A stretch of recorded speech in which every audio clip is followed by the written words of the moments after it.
Fly like an eagle. Our club has always been about the people. And the impact we have.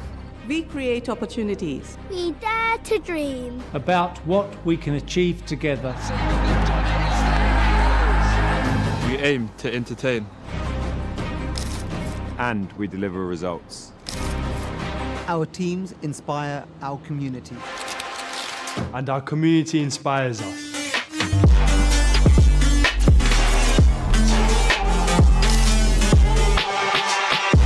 We work together To push boundaries. Building a better future for everyone.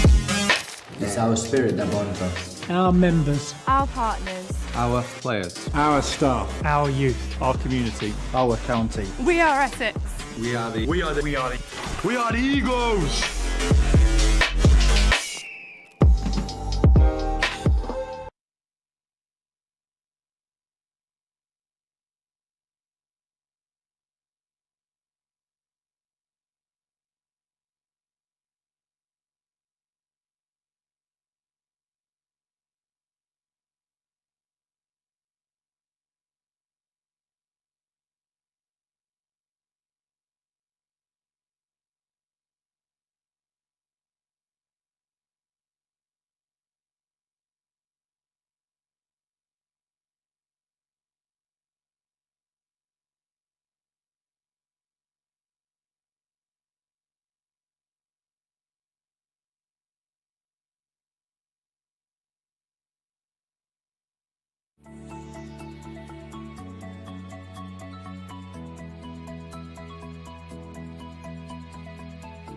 And that's Joel, he's going to get 4 for that. It was an edge, chopped down in the ground, went between wicketkeeper and slip. Down the ground, goes in the air. He's played the check drive as Bracewell. It's gone for 6. Is in, that's a hit down the ground belligerently by Bracewell. And that's gone all the way for 6. In comes Rushworth, right arm over the bowl, and he wraps him in the pads, and that's out. Yes. And that's an important wicket. Bracewell doesn't like it. He's standing there. Rushworth in. That's short. That's pulled. That's in the air. That should be out. Oh no, it's Hassan Ali. It's going to go over his head. It has. Hassan Ali couldn't catch it. Possibly could have parried it back in. Lintop to Cook. Goes for the big hit, and he will get the boundary, and that will be it for Essex. Straight back down the pitch from Sam Cook. That kind of line. This has gone in the air. It's gone way in the air. It's going to be that man who's been caught. Little do I know. That very man. Fine third man. Is into Cook, who's Bowled down looking to sweep, and he's been bowled, and that is the end of the Essex innings. No need to declare for Essex because they are all out for 457. Nick, and he's been caught at second slip. Good delivery, great areas, good line. In comes Cook to bowl. Oh, that's edged. And had there been a third slip there, that might well have been a chance, but there isn't. And it's gone down to third for 4. Cook comes in to bowl. Oh, he's bowled him! And I think he played on there, Alex Davis. He tried to get his bat out of the way, and it's come off his bat onto his stumps, and Davis is bowled. It's hit into the ground by Rose and slightly misjudged by the fielder, which has gone for 4 in the end. Round the field. That. This is cut well, and it's a bit of a moose of a ball.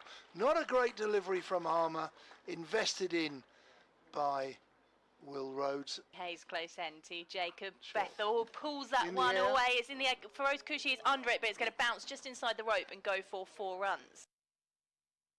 Harmer in, he's swept, and it's going to go for 4. Good looking shot from Will Rhodes, the Warwickshire captain. As Harmer bowls short and wide, and there's a nick, and we think he's gone, and he has been given by the umpire. Porter is in to Mousey, taken an edge, and he's gone. Round the wicket, Rose is caught behind, just gets a fake nick. Harmer is in, and that's high up in the air there, and is going to land in the Tom Pearce upper stand from Michael Burgess for 6 runs. I remember seeing that as Harmer is into Burgess, who's coming forward, and he's gone. Harmer gets the second wicket, It is the wicket of Michael Burgess. In comes Harmer, and this time it's turned round and he's caught. Harmer's in from the river end to Hassan Ali. It's looped up at short leg, caught by Nick Brown. This is a nick, and he's gone. Bracewell's got his man, and he has to go. Lintop goes. Johnson. This one he cuts. Oh, it's a nice shot. Runs it down to third. There's no fielder there. That's going to be 4 runs. I did. That's hit straight to mid-off and he's out. So you need a 1 ball to bowl at Rushworth. He's clipped it straight to mid-off and Simon Harmer has his fifer. This is important. It wasn't a free cup of tea, okay, was it? As Harmer is into Davis, and again he cuts into the offside, similar position, but this time Tom Wesley won't be able to chase it to the boundary and it will go for 4 runs. Yes, as Harmer is into Davis, takes a couple of steps forward, it loops up in the air, and that is the first wicket of this Warwickshire follow-on. Cook in, bowls. That's a good ball, played down to the vacant third man. 2 Essex boys are chasing it, 1 gives up, and they have to give up because it's gone for 4. Rhodes, who pulls it, and it's gone for 4. Into Yates, he takes a swipe at that one and he will get a boundary. 4 runs straight in front of the pavilion. This next one is short, it's clipped by Rose. You'll 1 bounce for 4. In he comes to Will Rose. Critchley has just turned, fielded by short leg, and that is that for Essex.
Good morning from Chelmsford, from the county ground. Welcome to our coverage on BBC Essex, BBC Coventry and Warwickshire, and online via the BBC Sport website and app of the third day of this match between Essex and Warwickshire. It's certainly gone the way of Essex, much as the previous game here did against Somerset. There's been a great similarity between the two games, with a huge first innings lead for Essex. Warwickshire, though, have got two good men at the crease, and they do have a very, very talented batting lineup, which still could deliver in this game, but they've got a lot of work to do. Rob Yates and Will Rhodes will resume, with Warwickshire on 74 for 1, still 225 runs behind. All this after Essex in their first innings made 457 with those centuries from Wesley and Lawrence, and then Warwickshire skittled out really for 158. The pressure telling with this well-balanced Essex attack in these conditions. They didn't need Paul Walter. Porter and Cook doing the damage at the start. 3 for Jamie Porter, and Simon Harmer 5 for 65 in 22 overs and 5 balls. A wicket for Doug Bracewell. So 1 for Cook and 3 for Porter. And in the Warwickshire second innings, the 1 wicket for Simon Harmer, that of Alex Davis, caught by Nick Brown on as the substitute for Dan Lawrence. He was out for 8, and since then it's been Yates and Rhodes who've taken it up from 8 to 74 for 1. I'm Nick Leadhill. Also with us today we have Clive Eakin, and Dick Davis is going to be here, and you're welcome to get in touch with us, essex.cricket@gmail.com, during the course of the day. The weather is cloudy, and it's likely to stay that way really for much of the next 2 days. We've lost the significant heat that we had up until Sunday. Yesterday a bit of a transition day, and today, well, there's a little bit of blue sky up there that you can see, but there's cloud of various types, some very high wispy clouds, some slightly lower, more clumpy cloud. But there is rain around the UK today, but we're not expecting any here, and indeed tomorrow, should the game go that far, there is a little bit of threat, but at the moment it's mainly in the evening. But Essex still very definite in deciding they wanted to enforce the follow-on, and with such a big lead, really absolutely made sense in the situation, with cooler temperatures for the bowlers to operate in. 457 for Essex, 158 for Warwickshire, so give or take a run, a 300 lead, and certainly that's more than enough to warrant the follow-on being enforced. Of course, Essex also have the knowledge that a lot of the overs one would expect are going to be bowled by spin bowlers, Simon Harmer, and of course Matt Critchley primarily. So it's very important for Warwickshire that they lay some sort of foundation this morning. 2 established batsmen who've so far added 66 in Yates and Rhodes, and they'll need to try and get a start. And Warwickshire, really the ambition, I guess, is just to bat time, take it session by session, try and take the game as deep as possible, take it into tomorrow, and try and leave Essex with some sort of a target, and then if things go really well, some sort of a target against a time factor, but that's a long, long way away. For the time being, they just have to get themselves entrenched and try to make things as difficult as possible for the Essex attack, who've largely had things their own way in the game. It's going to be Sam Cook from the Hayes close end with this cloud cover, sun occasionally coming in and out at the moment.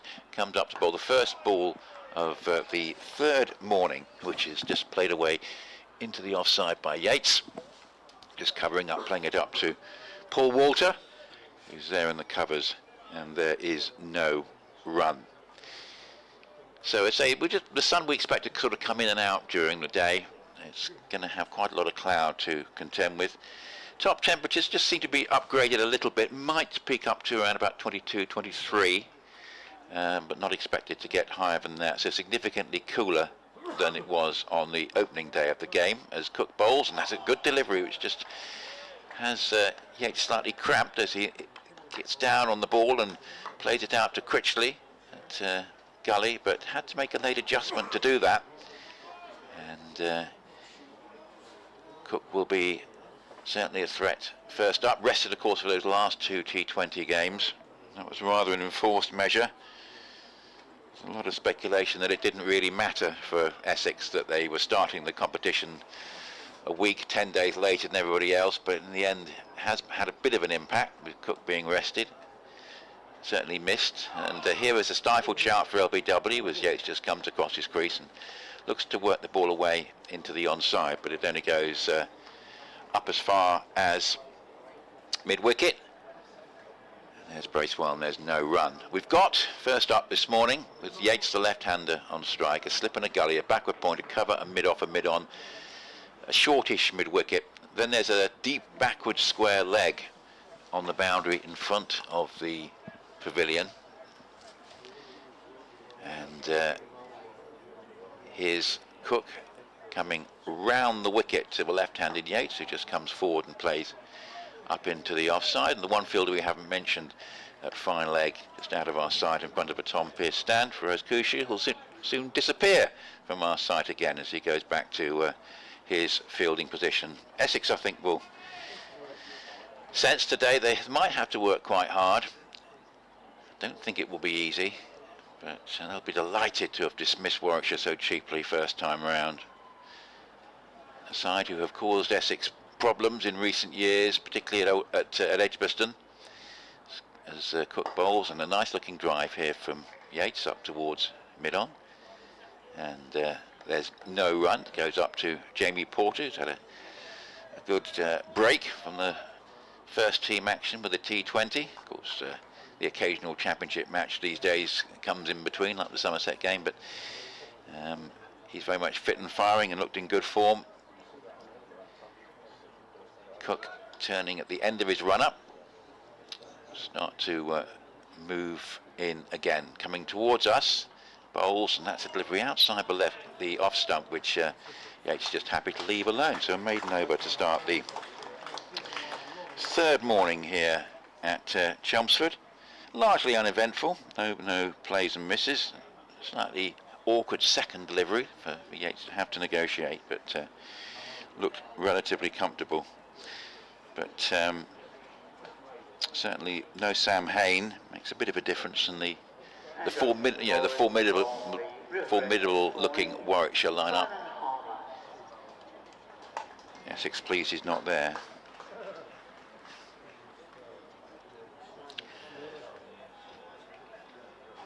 Yes, good morning from Chelmsford. Overcast, the sun peeking in and out. Forecast to stay largely dry. We've just had one over on third morning, a maiden bowled by Sam Cook to Rob Yates, who stays on 27. Will Rhodes with him at the other end on 31. These two having so far added 66 as Warwickshire try to get themselves back into the game. It's going to be tough, particularly with Simon Harmer, who was so successful in their first innings, about to come on to bowl, but these two have got to try and bat time and try and frustrate the Essex attack. Essex, of course, they'll be looking for quick wickets and hoping to get this game done and dusted today. Warwickshire 225 behind at the start of the second over. They're 74 for 1.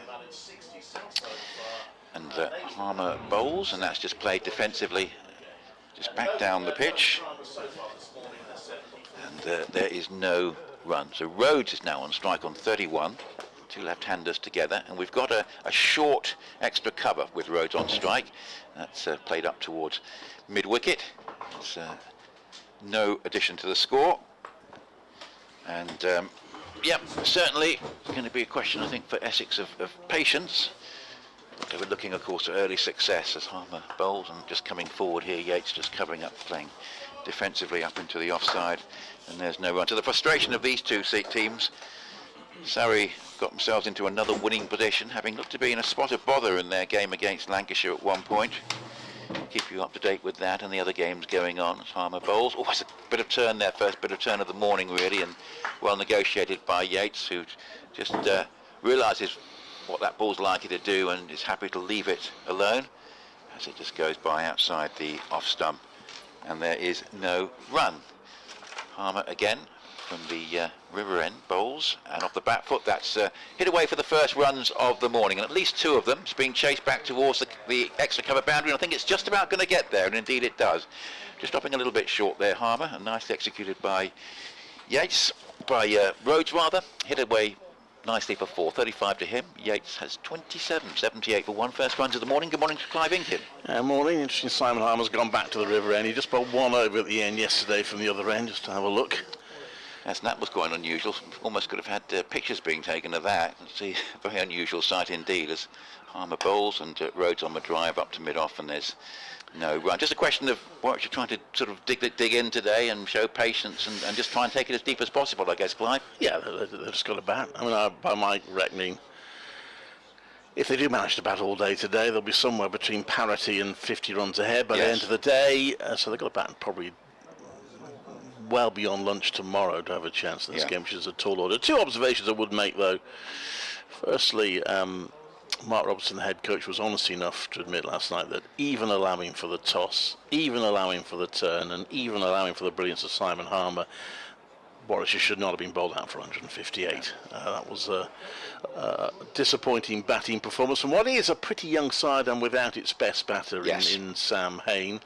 But they should have done better than that. If we bowled out for 250, you might have said, okay, fair enough, but 150 shouldn't have happened. Sam Cook is coming into bowl to Rob Yates round the wickets, and that's left. There's no run. The other thing I would say, and it's a slightly dangerous thing to say, I know, but got the impression that Simon Harmer, I know obviously he started second over, so he started with a brand new ball, but I got the impression he wasn't quite generating the same sort of turn and bounce as he did in the first innings. Maybe this pitch has just sort of softened up a bit and even flattened out a bit. Yeah, it'll be interesting to see how the ball behaves as we get into the back end of the 80 overs, which Warwickshire weren't able to quite get to in their first innings. Cook with 2 slips in place. The ball that's left, and that people might say, well, 2 slips when they're in this position, but that was the order of the day for most of yesterday. Very little was actually going to the slips, yes, in a slowish pitch. I can only think of one quite early in the Warwickshire innings when Alex Davis edged one past a vacant third slip area. That was the only time I can think of where either captain regretted not having an extra slip in position. Very little has gone to the slips. Few catches for the wicket keepers, but not so much for the slips. Cook round the wicket to Yates, who drops a bat on that, pushes it out to the offside. There's no run. Yes, looking, I guess, to try and see off his early spells from Cook and Porter. Essex do have a four-seamer in Walter, who will sort of bowl maybe occasionally if he's needed to, but they've got a principal second spinner in Critchley. So it's quite a nicely balanced attack. Thought Porter bowled very well yesterday. As in comes Cook.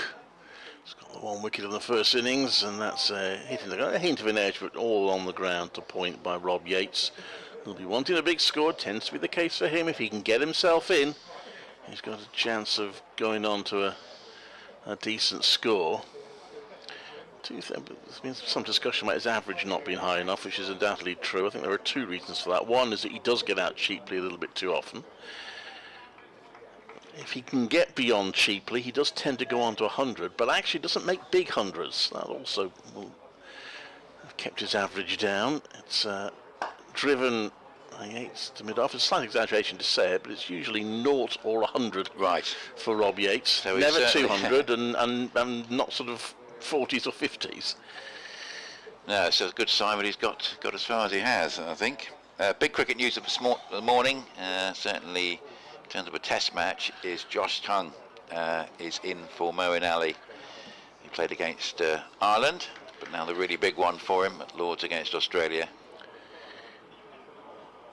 In comes Cook, and that's played back to him as no run. Of course, you have to acknowledge the really big news today also is the report on racism and discrimination in the game, which made predictable but uncomfortable reading. Details of that are on the BBC website. End of the over, 78 for 1, Warwickshire still 221 behind. So whether Moeen has completely recovered in terms of that sore finger, I suppose might be just not to be known at this point. Lords sometimes is not a sort of premier venue for spinners, and of course they've got Joe Booty bowled a lot of overs in the last test match, but going in with 4-man seam attack plus Stokes, which may mean Stokes won't have to bowl too much at all, of course. 78 for 1.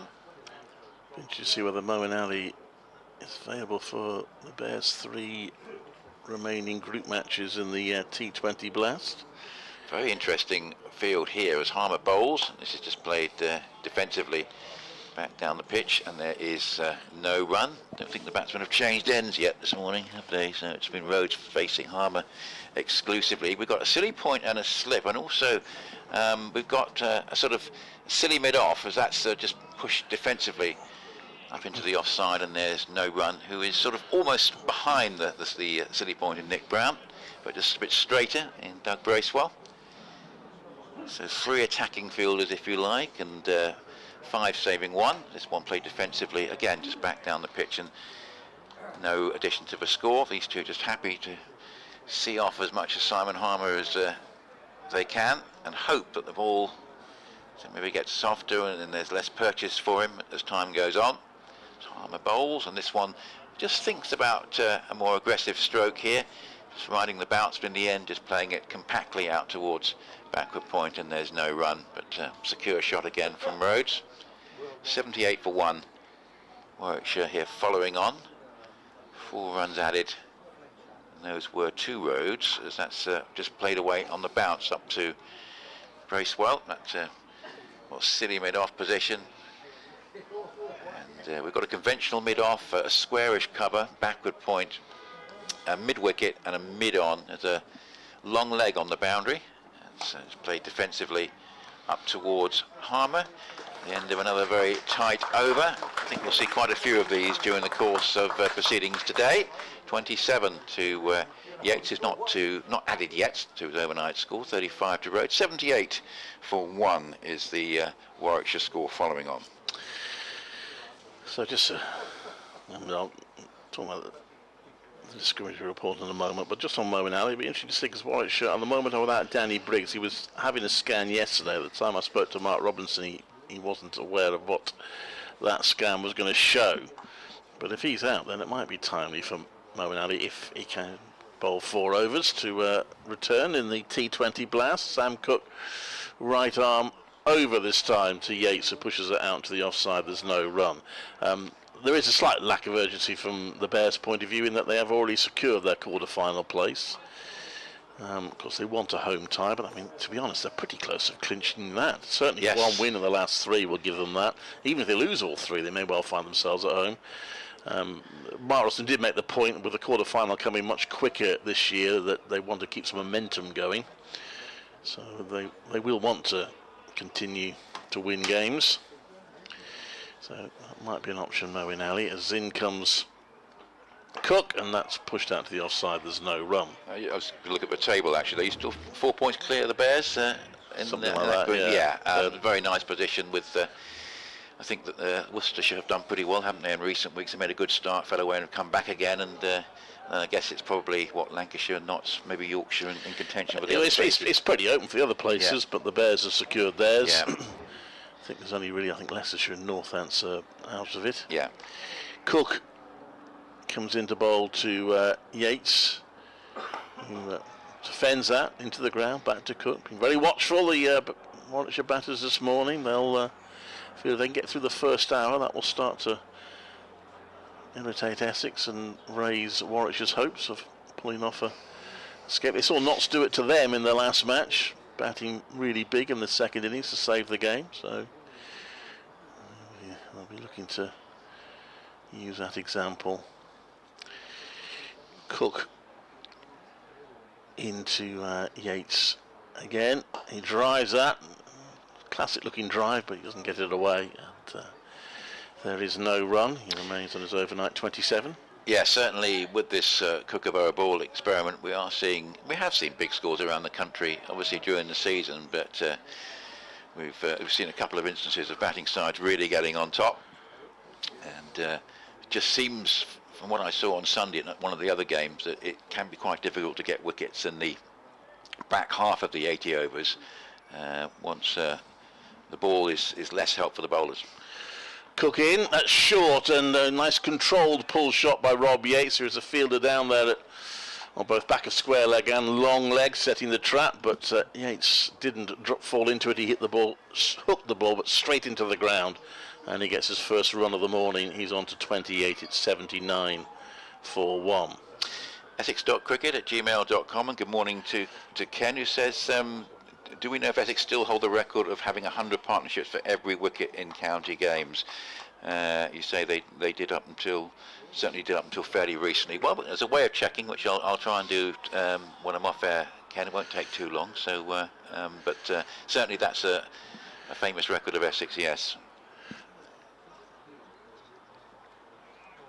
79 for 1. And Cook into Rhodes this time, who I think there were oohs and ahs. I think he did keep his bat inside the line there, Rhodes. End of the over, single off at 79 for 1. Just on the discriminatory report, I know obviously cricket has to work hard on it, and at Warwickshire I've already got a number of initiatives in place. I mean, you look at the Warwickshire team, and there's no doubt that it lacks the sort of ethnic diversity it should have. And if people say, well, maybe the other players aren't good enough, but it's inconceivable that there wouldn't be players of ethnic backgrounds who would be good enough if they've been given the opportunities. And it's on that. I think Warwickshire are now working hard, going sort of into urban areas and trying to take initiatives at grassroots level to try and give more people an opportunity to show what they can do. Harmer bowls, and that's played defensively back down the pitch, and there's no run. Yes, I was certainly, one of the articles I read about connected with the report was Michael Carber's experience in the 2013-14 Ashes. That was certainly worth a read, as Harmer bowls, and he's played defensively up into the covers, and there's no run. I think he was the second top scorer in the England side in that rather ill-fated trip, just behind Kevin Peterson, only just behind, mind you, but he didn't play another game, so it was very unfortunate. Very talented player, and he retired prematurely, I think partly because of that. Harmer bowls, this is played defensively, just a good delivery, a little bit of turn there, but nicely played back down the pitch by Yates, who's now facing Harmer, with the batsman having changed ends. 79 for 1, 5 added. We've got this short cover in, and a short leg and a slip, and that's played defensively up into the offside, and there is no run. And it was good to see, of course, worth noting, I think, that fantastic partnership between Daniel Bell-Drummond and Mayeye for Kent yesterday, as this is played a nice looking drive, actually. It goes past Harmer, past the stumps, and possibly away for 4. Very, very nicely timed that. It's got to the pitch of it, and so well timed that Harmer would have been hoping he'd had a chance to cut that off, but it was past him very quickly and beat mid on as well. And that's a very good boundary to take the score along by 4, up to 83 for 1. Scoreboard not yet to be updated, but that should take him up to 32, I reckon. Yeah, so over pitch by Harmer. He bowls again, and that's just covers up, plays defensively up to Bracewell at short cover position. 79 for 1 becomes 83 for 1 now on the board, and indeed Yates does go from 28 to 32, and Harmer's figures at the end of that, 14 overs, 1 for 30. Warwickshire certainly very keen with his figures. This innings don't emulate those of the first innings. Observation that you obviously watch more of Harmer than me, but my observation of Harmer, he's obviously a brilliant bowler. Of course, there's all sorts of problems, but he does bowl a few bad balls in there, and there are opportunities to take advantage. Mark Robinson highlighted Jacob Bethel's dismissal yesterday, which was actually from a bad ball, which he should have hit for 4, but mistimed and got caught. So you can get bogged down with a bowler like him, but there are opportunities to score runs, and Yates took advantage of one there. 83 for 1 then. Sam Cook starts running in, but then stops. I think Will Rhodes pulled out for some reason. Cook goes back to his mark. It's pretty warm out there despite the cloud cover. Right arm over from Cook, and it's left by Rhodes, who was Warwickshire's top scorer in the first innings. We'll be looking for a big one here as Warwickshire. We're sort of ticking the time off here. Let's see if we can get to the first half hour, the first hour. How far can these two take it? Because you do feel that an early wicket for Essex could well have, well, it would have certainly made them think they can make short work of it. today. I notice it is raining in parts of the country. They haven't started at Worcester today, and they haven't started at Headingley. This next one, Rhodes drops a bat onto the offside for no run. Yes, so no forecast rain here, but as we mentioned, there is rain further west and north with this change in the weather this week. As ever, you can follow all that's going on in all the county championship matches on our live page on BBC Online. Jed, Alex and Adam in charge today.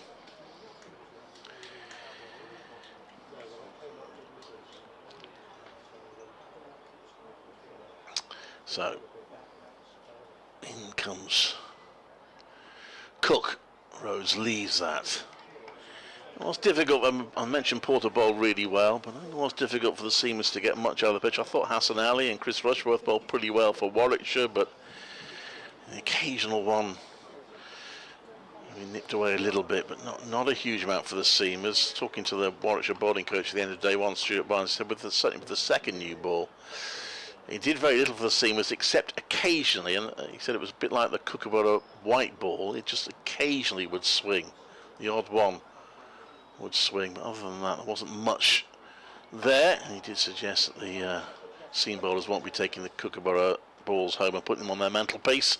That's played to mid-off for no run.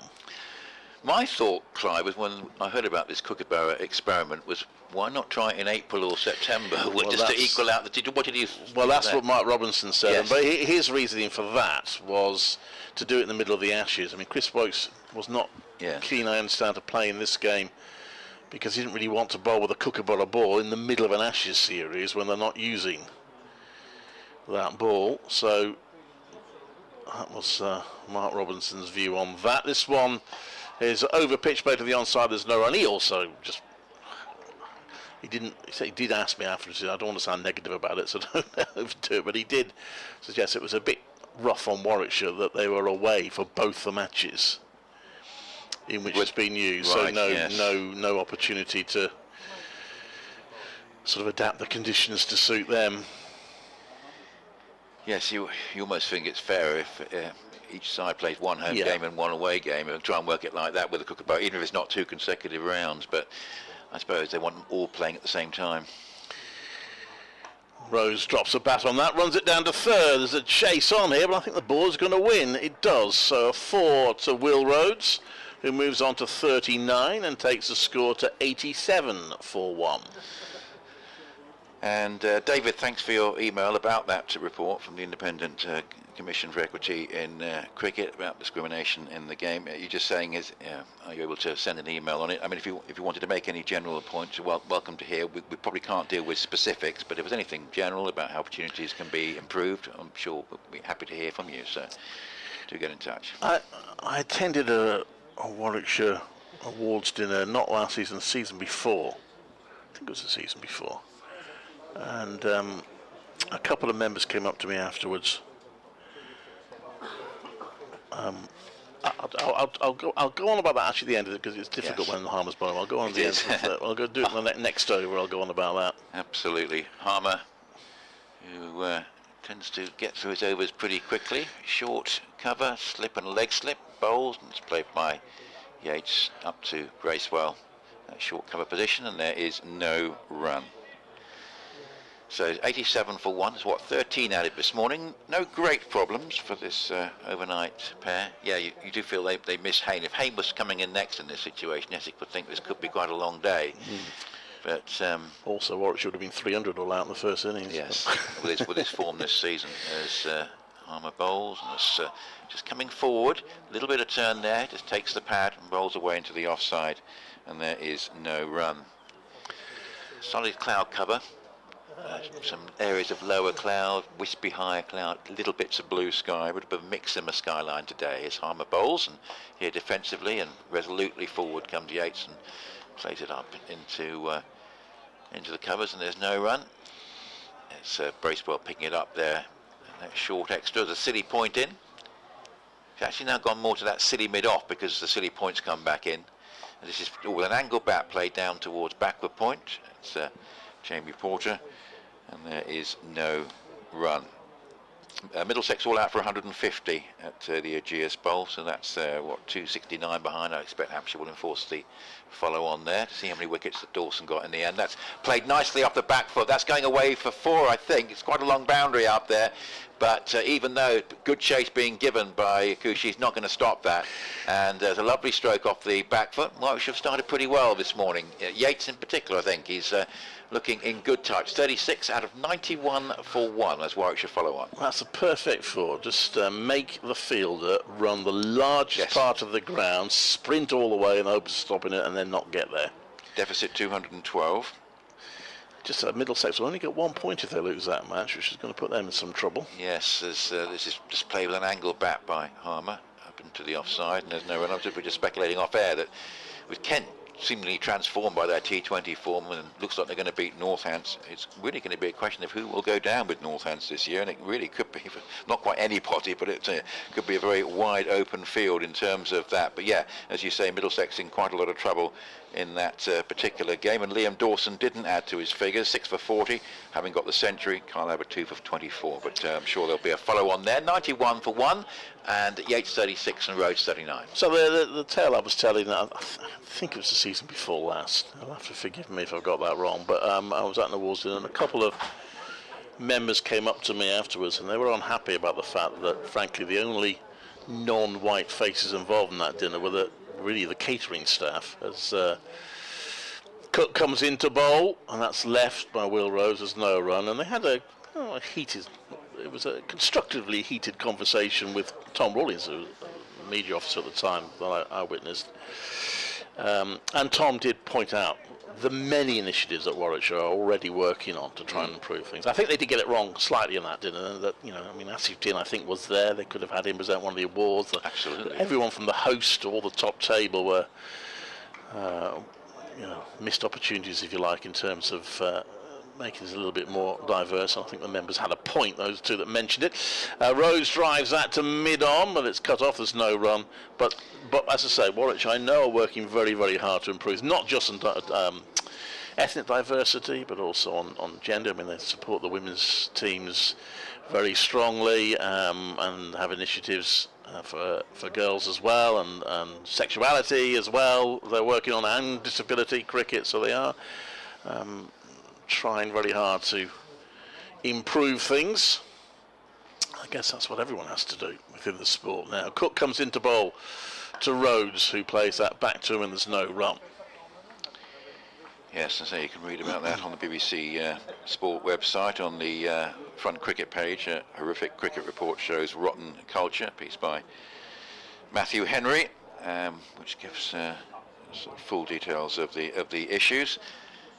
Certainly the younger Essex players from a wide range of backgrounds certainly getting opportunities. 50 over competition last year for Rose Kushi as an example. Robin Das having good seasons this year. So good to see people getting through on merit, which of course is as it should be. I know the Essex Chief Executive did mention it at his members' question and answer session. I think it was yesterday. Sorry, it's me, isn't it? Rose pushes that one to the offside. There's no run, and he did say it was going to be an uncomfortable read for cricket. But of course, on Essex, Morris Chambers evidence, formerly of both parishes actually, but that won't have been comfortable reading for Essex. But yeah, again, he talked about. I wasn't at the meeting myself, but I think he talked about the initiatives that Essex were trying to introduce to make things better. Cook round the wicket, comes into bowl. Oh, and that's gone past the outside edge. That's the first one the seamers have got past the outside edge. Rose definitely played at that one. That was a good ball from Sam Cook. We'll give him some encouragement. 91 for 1. Yeah, lovely piece of bowling. I think seamer's going to be rotated from that Hayes close end. Doug Bracewell hasn't got the wickets in the game, but he's certainly got that extra little bit of pace, which is useful. I think Porter has been. Cook's bowled pretty well. I think Porter's been the pick of the seamers for Essex. Rose leans into that, plays it to mid-on, and there's no run. Oh, we've got the first falsehood on the BBC Cricket website this morning. Comes from Anthony Gibson, our Somerset colleague. I'll read the quote for you, Clive. He's just put a piece out. Contest between bat and ball. Somerset haven't lost a wicket this morning. 281 for 4. It's been a fantastic comeback against Notts in that game. Quote, he says, I'm a bit torn between wanting this partnership to continue and wanting to see a new ball actually doing something and making the batter's life difficult. Don't believe you, Anthony. I bet you want the partnership to continue. I it's think 91 for 1. I think his point is he wants Somerset to be able to bowl them out second time round, doesn't he? So, here's Harmer, City point, and City mid off as that's played defensively, just on the bounce to Brown, who may not have much of a bat in this game. Well, of course, Warwickshire will want him to have a bat, but he's in that fielding position, close to the wicket, where he'll be for much of a day, I think, as Harmer bowls. Again, just played defensively on the bounce. And of course, there's the rumour that Dan Lawrence could be back in time to bat again tomorrow, if needed. I'm not quite sure whether you can actually reverse back into the side, having been left, having had to be substituted out of it. As Harmer bowls, and that's a sliced drive. That's the first real full shot. He was looking to hit that into the covers, but his bat was somewhere away from his body as he played it there. Yates, and in the end it just sort of flew away down towards backward point. Not entirely sure of the rules, but I would imagine as long as his replacement hasn't started his innings, he probably will be allowed back. Yes. Here is Harmer again, 3 round the bat, bowls and played defensively. That's much better. Compact defensive shot up into the offside. Dick joining us at the end of the over. Do you want me to go? No, okay. I'll vacate for Dick and carry on next half out. Harmer again bowls, and this time again just a little bit of bounce there, just riding the bounce. Yates just plays it down into the ground, bounces up to Nick Brown at City point position, and there's no run. It's a bit like Doctor Who commentating for BBC Essex, because they had Victoria and Don the last 2 days, and now they've regenerated as Nick and Dickie. Half of holes, and that's good bounce and gathered in nicely actually behind the stumps. That was a good take there by Buttleton. So there we go, the end of the over, and the Warwick should be happy with that first half hour. 17 added, no great problems. Maiden over there for Harmer, 36 Yates, 39 Rhodes, 91 for 1, and a few more words from Clive, then to be joined by Dick Davis. First half hour ticked off between these two. You say not too many lines, just that one play and a miss to Sam Cook's last over. Harmer getting a little bit of turn, but maybe slowish turn, and so far Warwickshire have dealt with it reasonably well. So it is going to be Jamie Porter, who did bowl really well in the first innings, took 3 wickets. I think the spell in which he got 2 wickets was particularly impressive on the pitch, which isn't really offering that much, and with the ball it isn't really offering that much for the seamers. He did cause some problems, so Essex will hope that he can make the breakthrough this morning as he comes into bowl to Will Rose with 2 orthodox slips in place. And Rose, there's a loose shot at that. He bent his knees and looking to drive that through the offside, misses it completely. Good morning, Dickie Davis. Good morning, Clive, and good morning, listeners and viewers. And no, that was a bit out of character, certainly from the first half hour that I've watched. And rash is one word, imprudent would be another, but he's still there. Gone away with that one. He's on 39, Will Rhodes. He knows he needs to add a 1 to the front of that for Warwickshire here to get out of this. He plays that one to mid-off, and there's no run. 91 for 1. It is quite an inexperienced batting lineup. Will Rose obviously one of the more experienced Warwickshire batters, but you've got... just realised I've got a card for Essex versus Lancashire there. That's not very useful. No. I was just looking at their batting line. Obviously they got Dan Mosley's not playing many first-class games. Jacob Bethel.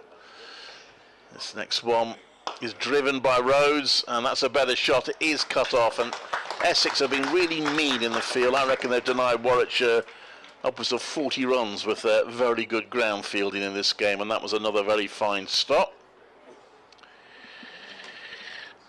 which restricted Rhodes to a single. Tom Wesley cutting that off and preventing it going to the boundary.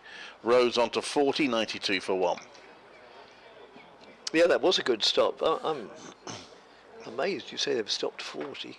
Well, I mean, I haven't counted them. No, the ground fielding has been brilliant. I might be pushing it a bit, but they've made so many good stops and some good shots of giving Warwickshire a little reward because they've been cut off. I can think of only one slight error.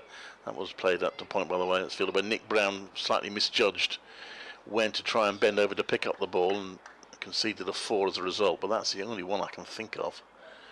Other than that, they've been exemplary. Warwickshire fielded well as well, actually. The standard of fielding in this game has been good. Pause around the wicket to Yates, drops a bat on that to point, and there's no run. He's been watchful, has Rob Yates. 101 balls for his 36, but what the doctor ordered from Warwickshire's point of view. Yes, completely. Still trailed by 207, so Yes. there's a long way to go Something. before they get into the black, but nevertheless, they've made a very good opening 35 minutes of it, the visitors. Something they probably need to not look at, really, is the scoreboard, because it could be a bit depressing for them. But Yates pushes out into the offside and there's no run. But these two have held Essex up since they got the early wicket of Alex Davis in the first innings.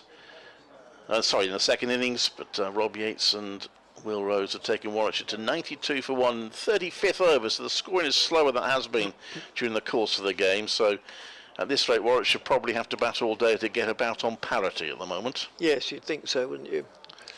And the point that Nick was raising just before we went off air about, I don't know whether it was tongue-in-cheek or serious, but as regards Lawrence, in the box next door is the match referee Peter Such, former Essex and England spin bowler, and he said no, he can't now. Oh, really? Lawrence has to be on the field for 2 whole days. Ah, okay. And which obviously he's not, as that's just played off the back foot. And yeah, I can understand the thinking. Otherwise, you could sort of fly them in, particularly since the game's at Lord's, which would make it a little bit unfair since it's only sort of 3/4 of an hour up the road. Fly him in for a session to get some runs. Short of a length, cracked away, but only straight to Feroz Cushy in the covers. He might be playing tricks on me, but I'm pretty sure Warwickshire on occasion have brought released England players in during the course of matches. So perhaps you can only do during it the once. course, yes. Yeah, but apparently the law is they still have to do 2 whole days. And that's just nudged down to backward point. I see what you mean, so they wouldn't be able to be brought in any later than the start of the third 11 day. o'clock today, yes. Got you. Harmer again, wheeling away round the wicket, bowled, and played confidently and competently out to Paul Walter at wideish mid-off. It just shows how different cricket is to football, though, isn't it? Imagine in football if the match referee was a former player of one of the teams. Yes. Imagine that on social media. Yeah, quite. That's played out in the offside. One of the referees, I can't remember which there was a huge amount of uproar on social media just because he attended a Leicester City match. That was enough to suggest he must be biased. Oh yes, that's always the implication, isn't it? Always the implication.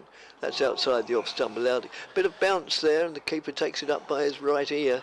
And yes, I mean the same applies with umpires, doesn't it? Yeah. I mean, over the years, and I mean quite a few years, Somerset have produced a prodigious number of ex-players who've gone on to umpire, and yet some counties haven't produced any. I don't think Essex, a former player, James Middlebrook, but he sort of wasn't an Essex man originally, he came from Yorkshire.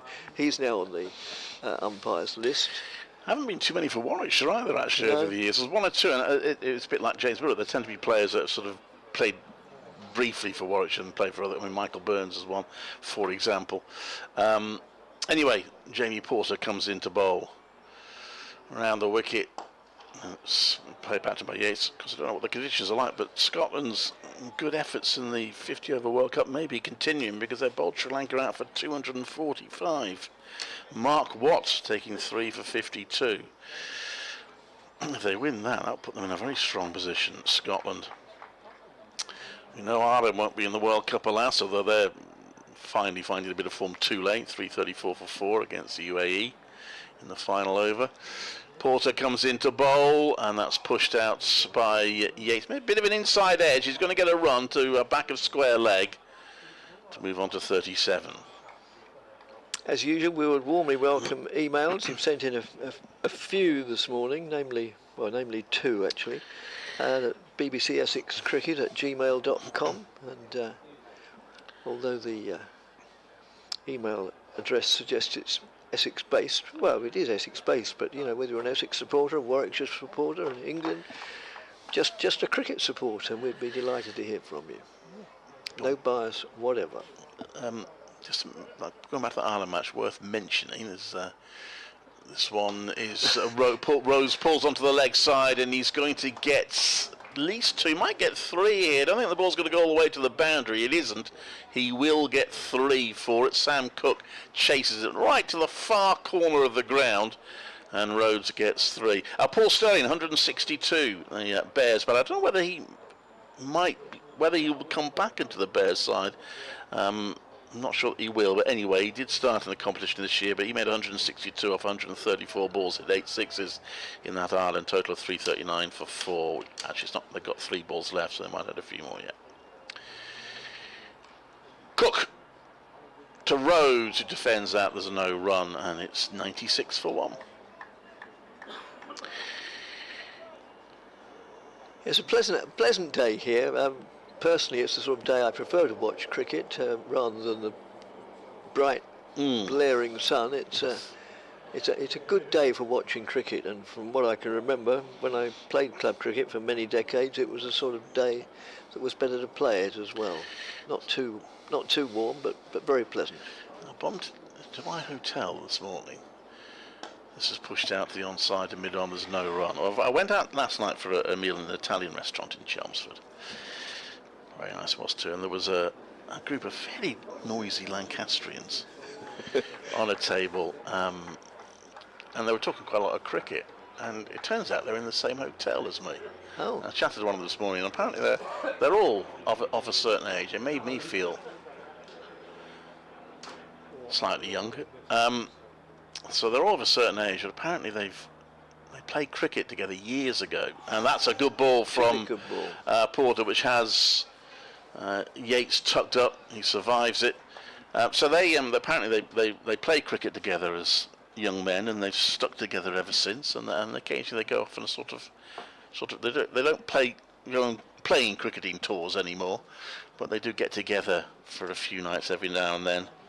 And they've gathered in Chelmsford, not actually to watch this game, but some of them had gone off to the Oval to watch Lancashire, and the ones that didn't fancy that were just enjoying the sights and sounds of Chelmsford, and not to mention ale. Absolutely, and it sounded like in the restaurant last night that they had partaken in a little bit of that. Good luck to them. I hope they have a great time in Chelmsford. It's a nice city now. I say now it's improved greatly. Whether it's coincidence or not, but since it got city status, it seems to have gone uphill, and it's I don't live in Chelmsford. I live 20 miles away on the coast in Southend, but it's a very pleasant place, Chelmsford now. And I hope you had a good meal, Clive. It was nice, yeah. Good. So, unsurprisingly, Harbour to continue from the river end, the River Cann. Not the Chelmer, which fools a few people, but it soon flows into the Chelmer just less than a mile down the way. And that brings the batsman forward, the batsman being Rhodes, and just played defensively. A little bit of turn there, might be quite slowish turn. So, yeah, no real cause for alarm from the Warwickshire point of view, or elation from the Essex point of view so far. That's just pushed out quietly on the offside, and Brown picks up. The apple oohs and ahs from the fielders for no reason whatsoever with that delivery, but when the spinner is on, you do that, you put pressure on the batters. Yes, it wasn't Brown, it was Bracewell, sorry. And they allowed a Peel Velvet Joe. It seemed to hit him on the back foot to me. It did, but I think it's still going down the leg side. Yeah, undoubtedly. I would think that was optimistic at best, or fanciful more likely. Definitely not reviewed, that one. No. As Harmer moves in again and bowls. short of a length. Batsman waits for it to come onto him and then plays it out into the covers. And well stopped by Kyoshi. It was in the air momentarily, and there's a fielder for that, a couple of pitches away in the covers. Yeah. Harmer again, doesn't take long to get through his overs. Just pushes it out again, and it's again Bracewell now at close in on the offside, not Brown. Now that we're on the stream as well, have to get these things right. Before the stream, if we got it wrong, we'd think, well, nobody knows. As Harmer bowls, and it's played pleasantly and correctly, just stroked out to Paul Walter at mid-off. End of the over, and Warwickshire are 96 for 1, still 203 in arrears. Well, it's the start they wanted. They wanted to make sure that they dug in, didn't lose early wickets. As I say, I think if they'd lost one early this morning, then it would have been a real risk. It could have been all over fairly quickly. There was a point yesterday that some of us did wonder whether Essex might even wrap it up in 2 days, but Warwickshire are showing some resolve in this second innings, and looks like Simon Harmer's going to have to work hard for his wickets today, because there's a bit there for him, but not at the moment, I think, a huge amount. Porter comes into bowl to Yates, who plays that to the offside for no run. Yates on 37, Rose on 43. Yeah, thanks, Mike, for your email. Yes, I did have a bit of a break, only of a week or 10 days.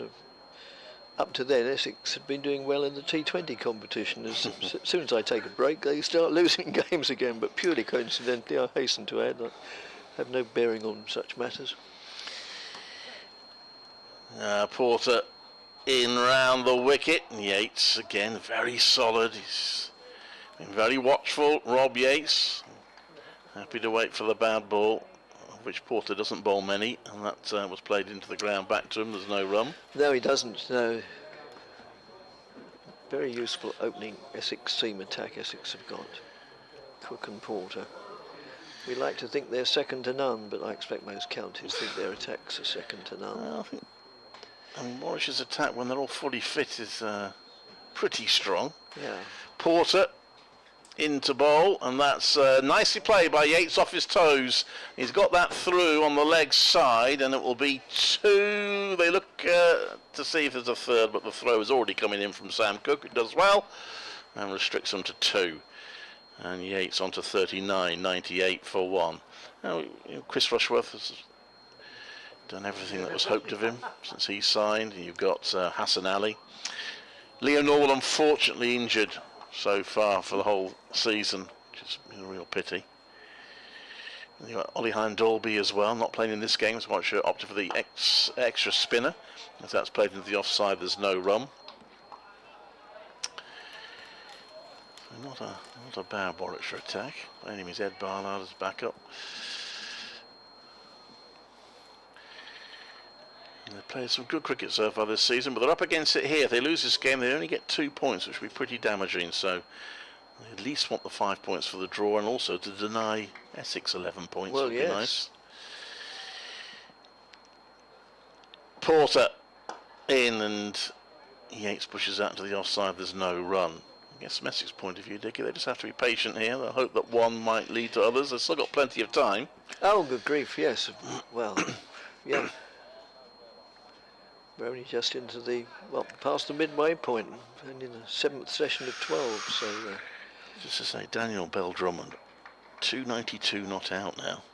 Kent to 603 for 7 against Northants. Talk about rubbing it in.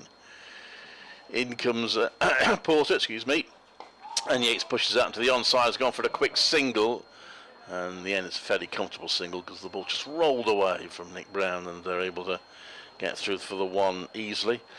It was interesting, quite unusually, Warwickshire conceded a double century against Nottinghamshire to Clark, and that was actually the first double century in the Championship by anybody this season. But now, really, yeah, I was quite surprised about that. A couple of 190s, but that was the first double century. But now we might get a triple century from Joe Clark, it was 229 not out, was the highest score in the championship before this round of matches, but Daniel Bell-Drummond has gone past that and some. Thanks, David, for your email about the report, which I understand is out today. I've neither read the report nor even read the media reports of it, so in fact, in all honesty, if you hadn't told me it was out today, I don't think I'd have known, as that's just pushed out on the offside. Well, I've seen the reports, and I haven't read the whole report, but I've had a cursory look at it. I wouldn't say I was surprised by what it said, but it's not great reading from a cricket point of view. Is it not? No. No, I really can't comment. I haven't read it, so I can't form any views whatsoever. Oh, there could be but there's not. Oh, I don't know though. Well, it was as you can tell from Clive's reaction and mine to a lesser extent, there was a considerable mix-up there, and eventually they did go for the run down to find third man, shortish third man. The throw came in from third man, and it actually hit the stumps at the bowler's end. I think, well, obviously the batsman was home, but probably not by a lot. Yeah, well, Yates hesitated. Don't know why he hesitated, really. He was called through by Rose. There was a run there to be had, but Yates hesitated. And fortunately, he reacted just in time, because that direct hit did put him under pressure. Yes, as Harmer moves in and bowls, and that's just played out quietly on the offside. But no, he was obviously pretty well home, because none of the Essex fielders sort of... I mean, they were delighted. It was a good throw, and a good throw that hits the stumps is always a moment of joy, but none of them seemed to think it was out. So that was, in the end, past. Well, it's short of a length, pulled away down to deep backward square or long leg. I'm never quite sure where one becomes the other. And for a single down to just in front of the small stand, the only covered part of the public enclosure, promoting the benefits of a public school not a million miles from Chelmsford. Yeah, I've seen the replay of the run. He's definitely in, but if he'd hesitated a fraction more, he'd have been in trouble. Yes, as that's played out on the offside through a gap, and they go through for one. They come back for two as Cushy fields it on one of the drainage lines that are, unsurprisingly, not just here but numerous grounds, showing up quite clearly. We've had such a dry spell in recent weeks, and you can see the lines going across the outfield. It drains pretty well anyway, but hasn't had an awful lot to drain away this season so far. As Harmer moves in and bowls over the wicket. Oh, and that does get the better of the batsman, and just pushing forward was Yates, and went through to the keeper. I think it missed the bat by quite a bit. It wasn't all the sort of hullabaloo and shouts of exultation from the slips and others close at hand, but it was nevertheless certainly got the better of the batsman. End of the over, and Warwickshire are 103 for 1. Still a matter of 196 behind, with 9 wickets in hand. So yeah, they're making a very good fight of this, and Essex have still got an awful lot of work to do if they're going to win this game, but they will know that better than anyone. So no alarms, say, in terms of losing wickets for Warwickshire so far this morning. The work has only just begun for them, really, as Porter comes in round the wicket. And Rose hits it off his toes. Hits it well enough, but can't get it past mid-on, so no run to be had. Warwickshire starting the second innings 299 behind Essex. Yeah, making 457 in their first innings, which is the highest score that Warwickshire have conceded this season. Rhodes drives that, get past mid-off this time, so again there's no run. Beg your pardon, it's the second. It's the highest first innings score they've conceded this season. Notts made 464 for 6 second innings. And then Warwickshire all out for 158. I did mention this yesterday when they announced that they'd been asked to follow on. I thought, well, they haven't really been asked to follow on, have they? They've been told to follow on. Yes. They can't say, oh, thanks for the invitation, but we won't, thank you very much. So, oh, that's edged, I think, and that might have been a sharp chance. It was. The wicket-keeper couldn't get... I'm not sure he got anything on it, Buttleman. His glove was very close to it, diving to his left, and that was definitely a chance. Yes, and Rhodes survives it, and he gets 2. Yeah, it was low to Buttleman's left, but not a long way to his left. We'll see the replay and be able to judge, because we're not anywhere near behind the line.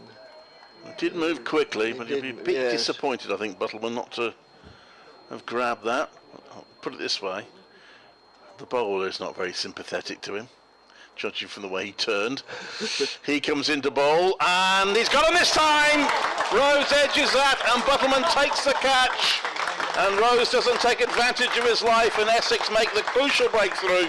Rose goes for 46, and Warwickshire are 105 for 2. Yes, that was a much more straightforward catch, and yeah, that would have been a bad miss if he dropped that one. So, as Clive says, out for 46. Similar to what got in the first innings. Frustrated Rose that he didn't go on there. In either innings he hasn't gone on. Out for 43 in the first innings, and now 46. And out the same way, both times caught behind off Jamie Porter. And that is a big breakthrough for Essex. It was a good delivery, to be fair. He had to play it at Rhodes. Yes. And edged it and was caught behind. And they are celebrating with a drinks break here. Not with celebratory drinks, I hasten to add, but... And also, we've been going for about an hour this morning. It's about, what, 2 or 3 minutes to 12 o'clock. So, yeah, nowadays it's good to see that, you know, the powers that be are trying to speed the game up, and so since a wicket falls and it's about an hour into the day, then they rather than having 2 breaks, they combine the 2, which is good to see. Scores elsewhere. Middlesex following on 7 without loss, still 262 behind Hampshire at Southampton. Kent are now 608 for 9, but Daniel Bell-Drummond, presumably this is the reason why they're batting on, he's 295 not out. That's going to be a bit tense. He's down to the last wicket. He's 5 away from a 100. But Kent are 608 for 9, 371 out of Northants. Surrey continue their relentless march. Lancashire 147 for 5, lead them by just 61 runs at the Oval.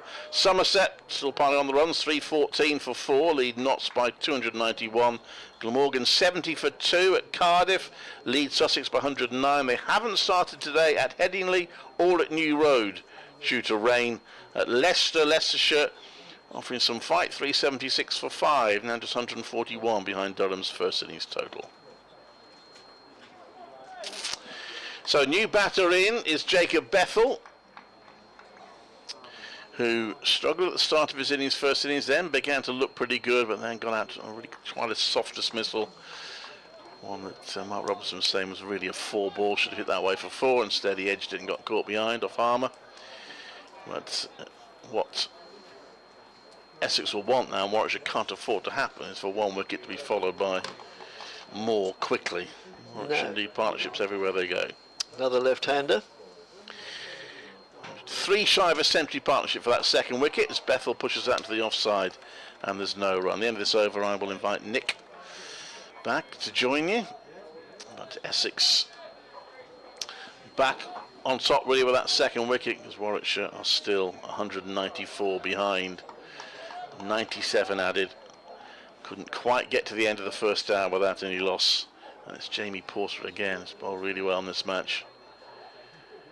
He's got 2 slips in place for Bethell, and Bethell hits that away nicely onto the leg side. You'll get a single. Fielder comes in from the back of the square leg boundary. So he gets off the mark. Warwickshire 106 for 2. Essex need 8 more wickets now, having got the first this morning. Jamie Porter getting it. And you're listening to BBC Essex, BBC CWR, BBC Radio WM, BBC Online from Chelmsford, and Dickie will be joined by Nick Gledhill. Thanks, Clive, very much. And yeah, so Essex, as he says, as Clive said, has made the initial breakthrough, which is what they wanted to do, of course, in the first hour. If the 2 overnight incumbents had played out right till right till lunch, then yeah, Essex would have had, well, if not a major task on their hands, it would have certainly been more than a little of a setback. So yeah, that was a good shot from Bethel to get off the mark with the first ball he received, just tucking it behind square on the onside. And because it was the last ball of the over, he will be facing the bowling. As I say, another left-hander. So today, they've all been left-handers, the three batsmen on display, as Harmer moves in and bowls round the wicket and draws Bethel forward, just trickles out on the offside, and it's picked up by Bracewell. Good morning, just about good morning, Nick. Yeah, hello Dick, nice to see you. It was a good wicket to take. It was, wasn't it? Yes. And next delivery, again, Bethel just comes forward, smothers the spin, ball trickles back to the bowler. Always that frustration of a big partnership and then a chance being missed and to get the wicket off the very next yes, ball. Great lift for the side, I'm sure. Yes, very much. Some field adjustments or... oh, I think a helmet's being called for. And... yep, it's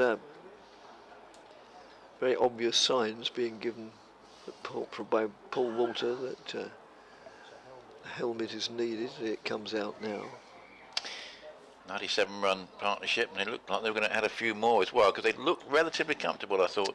They had, very well. yes. I don't think they'd been in real trouble. There was one ball from Harmer that beat the bat considerably, I think, in the preceding over, but that was about the only one I can remember. So, yes, it's Dan Walter that goes in. Dan Walter, where did I get that from? Paul Walter that goes in under the hat, under the lid at a very short mid-off, or yeah, silly mid-off, I suppose. And lurking there, and Harmer preparing to bowl the third ball of this over. Moves in now round the wicket, bowls to Bethel, goes on the back foot, played it back to Harmer, moves a few yards to his left to the leg side and fields. Leg side because they're left-handed batsmen. Harmer in again. Gives it a little bit more air. Ooh, and that didn't evade Paul Walter too much. Stretched out an optimistic left hand, but that would have been one of those reaction catches if he had taken it. As Harmer moves in again and bowls, and almost with exaggerated defence, Bethel comes forward and smothers the spin, and again it goes back to Harmer on a pleasant early summer's day here. Not blistering sunshine by any means, but very pleasant. And that's played hard into the ground and almost bounces over Paul Walter, which is quite an achievement because he's nearer 7 feet than 6, and goes through to mid-off, no addition to the score. End of the over, 106 for 2. Yeah, so seeing if Daniel Bell-Drummond can get to that 300, 297 at the moment. Last pair together with Arshdeep Singh, who's got 10, so he's doing a good job at the other end. 618 for 9, so we'll keep an eye and see if he can do that. Tremendous personal landmark for one of the great stalwarts of the county game. We saw him here, of course, on Thursday evening. Played pretty well. So, Jamie Porter successful in getting the wicket of Rhodes. Now going to bowl to Yates. Two slips quite close to each other. Cook standing back.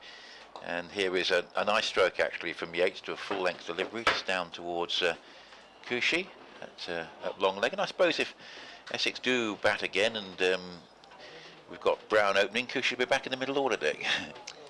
Yes, I suppose so. If he's required. Essex will be worried if he is. Well, yes. But Warwickshire still got a fair way to knock off this deficit of 192. Yeah, still a long way to go. And that wicket of Rhodes could prove crucial, because he was very much the thorn in Essex's side first time round. Porter bowls, and nice looking drive by Bethel. Got nicely into line with that. A lot of left-handers in this Warwickshire lineup. That was firmly struck. But Porter fielded well in his follow through. The sun coming in and out, got this pattern of cloud cover with some lower clouds, some higher cloud, little bits of blue sky. Very pleasant day, quite fresh. Yeah, but none of the clouds are rain threatening. No, the forecast, and the forecast is good. Completely dry day. As Clive was mentioning, it's not dry everywhere. And here is Bethel in the air, but safe up towards mid-on, just chipping that one away from Porter. And rolls up towards Sam Cook at mid-on. And there is no run. It was interesting, actually, seeing, obviously, Cushy opening in this game. And, of course, knowing that Brown was a substitute. And obviously, it just suggests that, Brown is very much, moving out of first choice range, if you like, because he hasn't been in the best of form this season. It'd be interesting to see if Brown is not a regular member of the side in the second half of the season, whether Walter reverts to his previously quite successful role of opening. Yes. Cook. Something that could be looked out for, and whether they might get more out of Cushy in the middle order, but we shall see as time goes on. As Porter bowls, it's a good bouncer, good pace as well.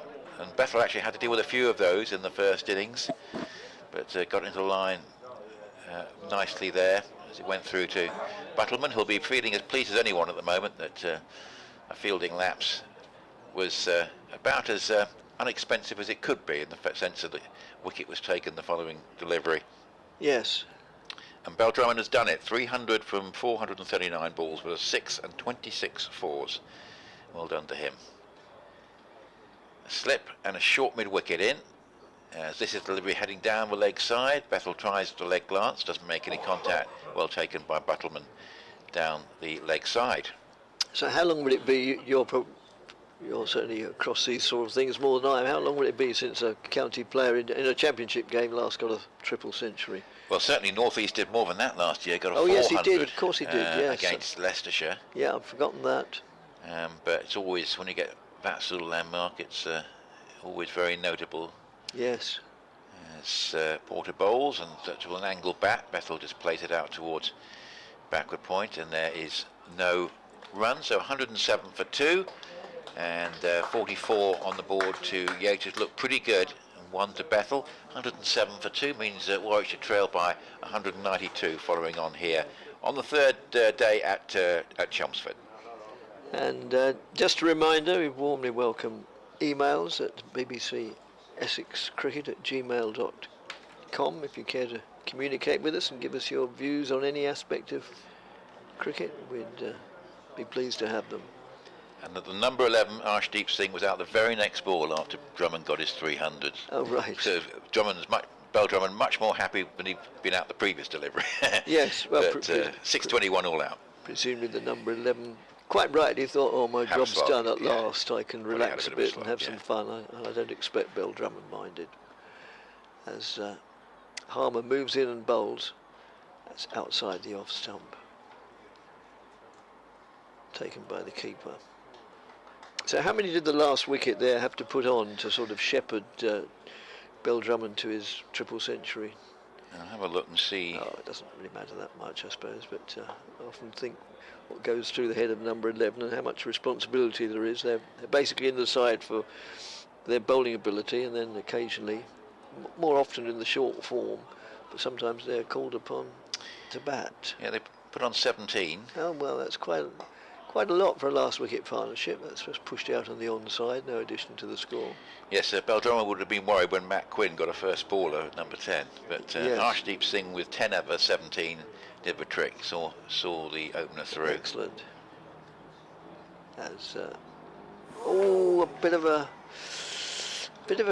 rash, injudicious, imprudent shot outside the off stump, a waft, and he missed it by quite a long way, and Battleman did well to take the ball and then also remove the bails, but didn't actually appeal for a stumping. It was a sort of instinctive move, but yeah, not a good shot. Or it was Yates, beg your pardon. Or even more so then, because he's got 44 to his name. He's been there quite a while. So that would probably prove to be a salutary moment, and he'll take more care and back into the groove of just prodding forward and playing it out on the offside, and Paul Walter picks up. Yes, Beau Drummond batted at 3 as usual for Kent. Of course, used to opening him at T20, but Tawamba Moyeye did pretty well as an opener with 179. Harmer in again, played again solidly defensively, trickles out, just about reaches Doug Bracewell at mid-off, end of a good over. Almost goes without saying, most of Harmer's overs are there and thereabouts, and he's now taken 1 for 38 in 21 overs. Grief.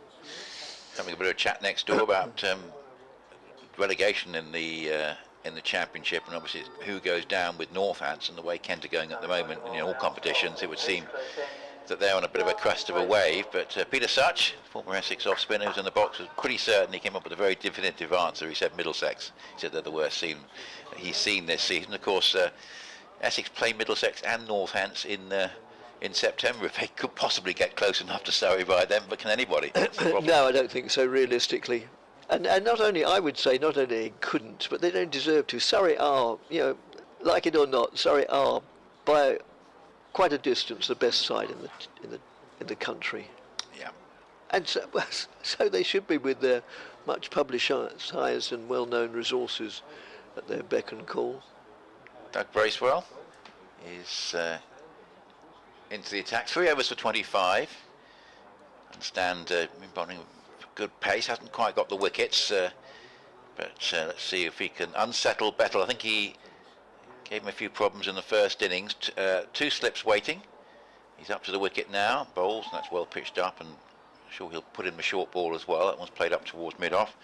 Yeah, one stage when I think it was Mickey Stewart was in charge, Surrey won, was it 8 or 9 consecutive championship titles, and you just have a feeling that Surrey might be embarking on a similar run. Yes, it's interesting. Certain sides seem to have a knack of being able to win championships. That's Essex and Surrey, sort of top examples, I guess. As here, Bethel on the drive sent it up towards cover, and others who have been pretty strong in the last few seasons. And the 3 obvious examples are Somerset, Hampshire, and Lancashire haven't quite been able to get over the line. There's a certain knack to it. Surrey's knack has been that they don't lose a game until the last game of the season. No. Of course, they've lost against Essex and then lost against Lancashire last year. In both cases, it didn't particularly matter. The other knack, for want of a better word, is that they've probably got a stronger side even than any of the others. But yeah, it is all about winning games. As here is Bracewell bowling. It's a lovely stroke away through the cover. That's a shot of the day, and it comes from Bethel in for Sam Hain. Beautiful stroke, just lent into it. Cover driven 4. You won't see a better execution of that shot. No. He goes along to 5 with that, and it's 111 for 2. Yeah, excellent shot. Yes, I always think that one aspect of coaching is not just the technicalities of how to bowl well and how to bat well, but how to go about the sort of philosophy, the tactics of just winning matches. Here is Bracewell again, up to the wicket, bowls. That's a very good delivery, which turns Bethel round, and it beats the outstretched Buttleman and goes between him and Cook for 4. So looks like that's flown off an edge, and it's gone pretty quickly. I'd like to see a replay of that. If anything, I thought it went between Cook and... Yeah. Let's have a look and see where it went. Yeah, it went a bit squarer than I thought. It went between first and second slip, but it has flown off an edge and gone down to the third man boundary for 4. I think it went just straight between them. Going quite low, but definite edge. A good comeback there by Bracewell after the cover driven 4. That was a perfectly pitched delivery. Just a bit of movement, and it beeped Bethel. Found his edge and between first and second slip, and here is a good drive again from Bethel, the second really good one of the over, and that would have been 4 had Bracewell not stopped it. I think mid-on had no chance with the timing there, but he got across to it, parried it, and it's gone up to mid-off, and there's no run. Thanks, Mike, for your email referring to the report that's out today, but as I say, I haven't seen it, I haven't read a word, I haven't read a syllable, haven't read but one letter of it, so I'm not in a position to pass any comment whatsoever. but thank you for taking the trouble to email us. And this is another Cook delivery from Bracewell. A real mix this over. A couple of over pitch balls which Bethel has played very well. And then a length ball that he edged for 4, and then a shorter ball. And we knew the shorter ball was coming. And that was a really well executed delivery, which was sort of pitching around about middle and leg, and was just thinking in Bethel's mind, how does he play that? In the end, he has to duck inside it really, and it flies through. But good pace from Bracewell, just giving that bit of variation. 4 overs for 33. Harmer 21 overs, 1 for 38. Yates 44 and Bethel 9, and Warwickshire 115 for 2. Trail by 184. Thanks, the Crumbler, for your email. He raises a point which, and singing the praise of somebody that I was singing while he was playing briefly for Essex, and subsequently we'll come on to that during. Might wait till the end of this over, because Harmer doesn't take long to get through it unless they lose the ball or something, which seems highly unlikely as Harmer moves in and bowls. And that's, well, not timed very well really. I mean, it was safe enough, but he hit it hard into the ground and it went out square on the offside. And Harmer moves in again.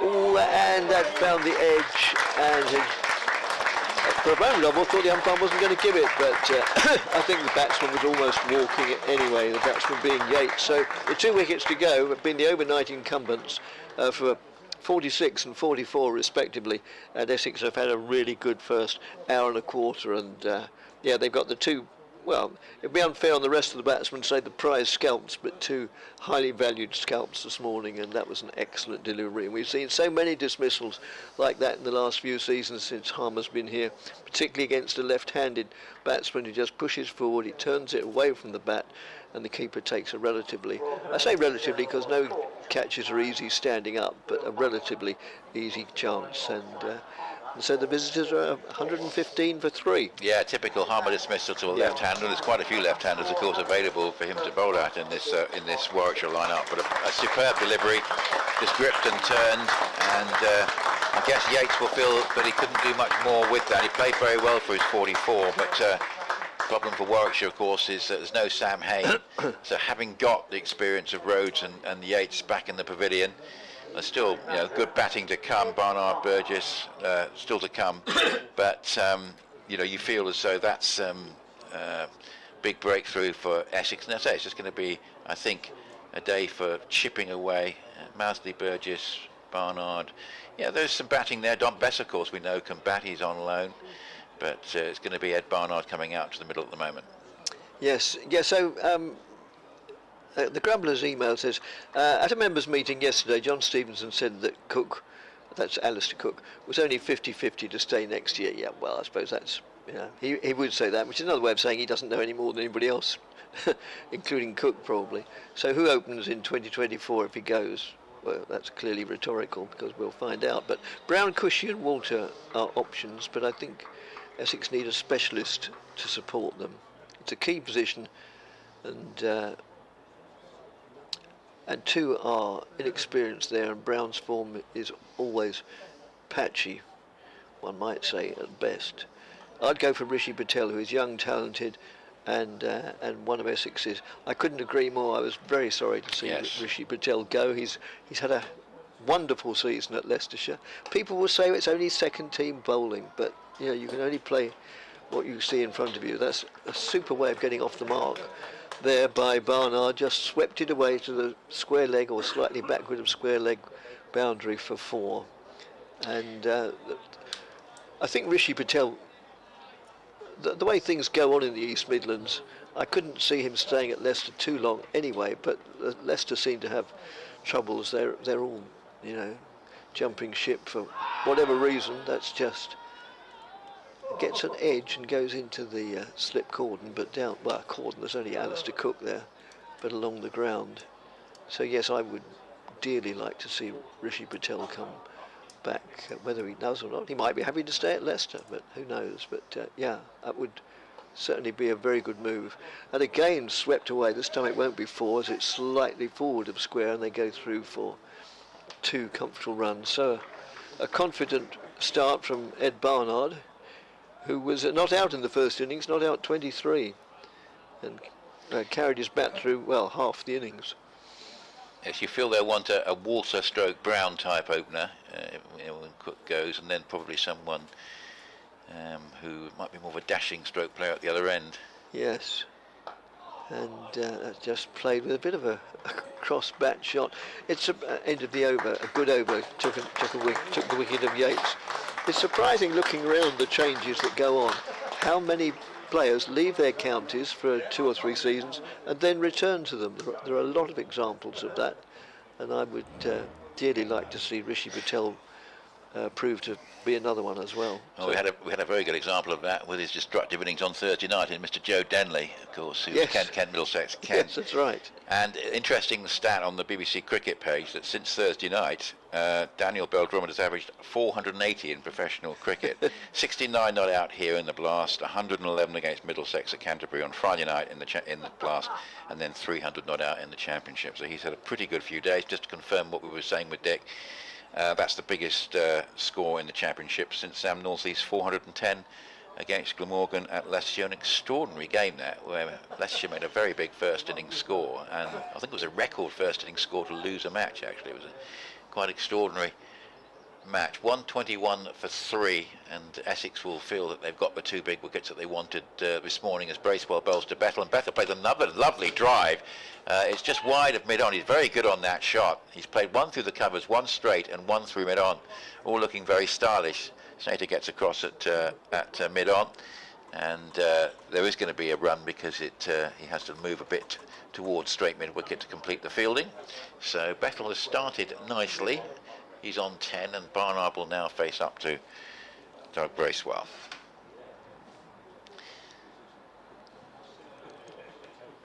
So Alistair Cook there at slip with Will Battleman. Backward point cover mid-off, mid-on. There's 2 short mid-wickets, one closer than the other. Interesting field placing. The squarer one is slightly deeper, as this is outside the off stump, and it's left alone by Barnard. So looking for the ball that stops as Barnard potentially drives away into the onside. Could be some catches in that area. There's an orthodox square leg and there's a fine leg on the boundary.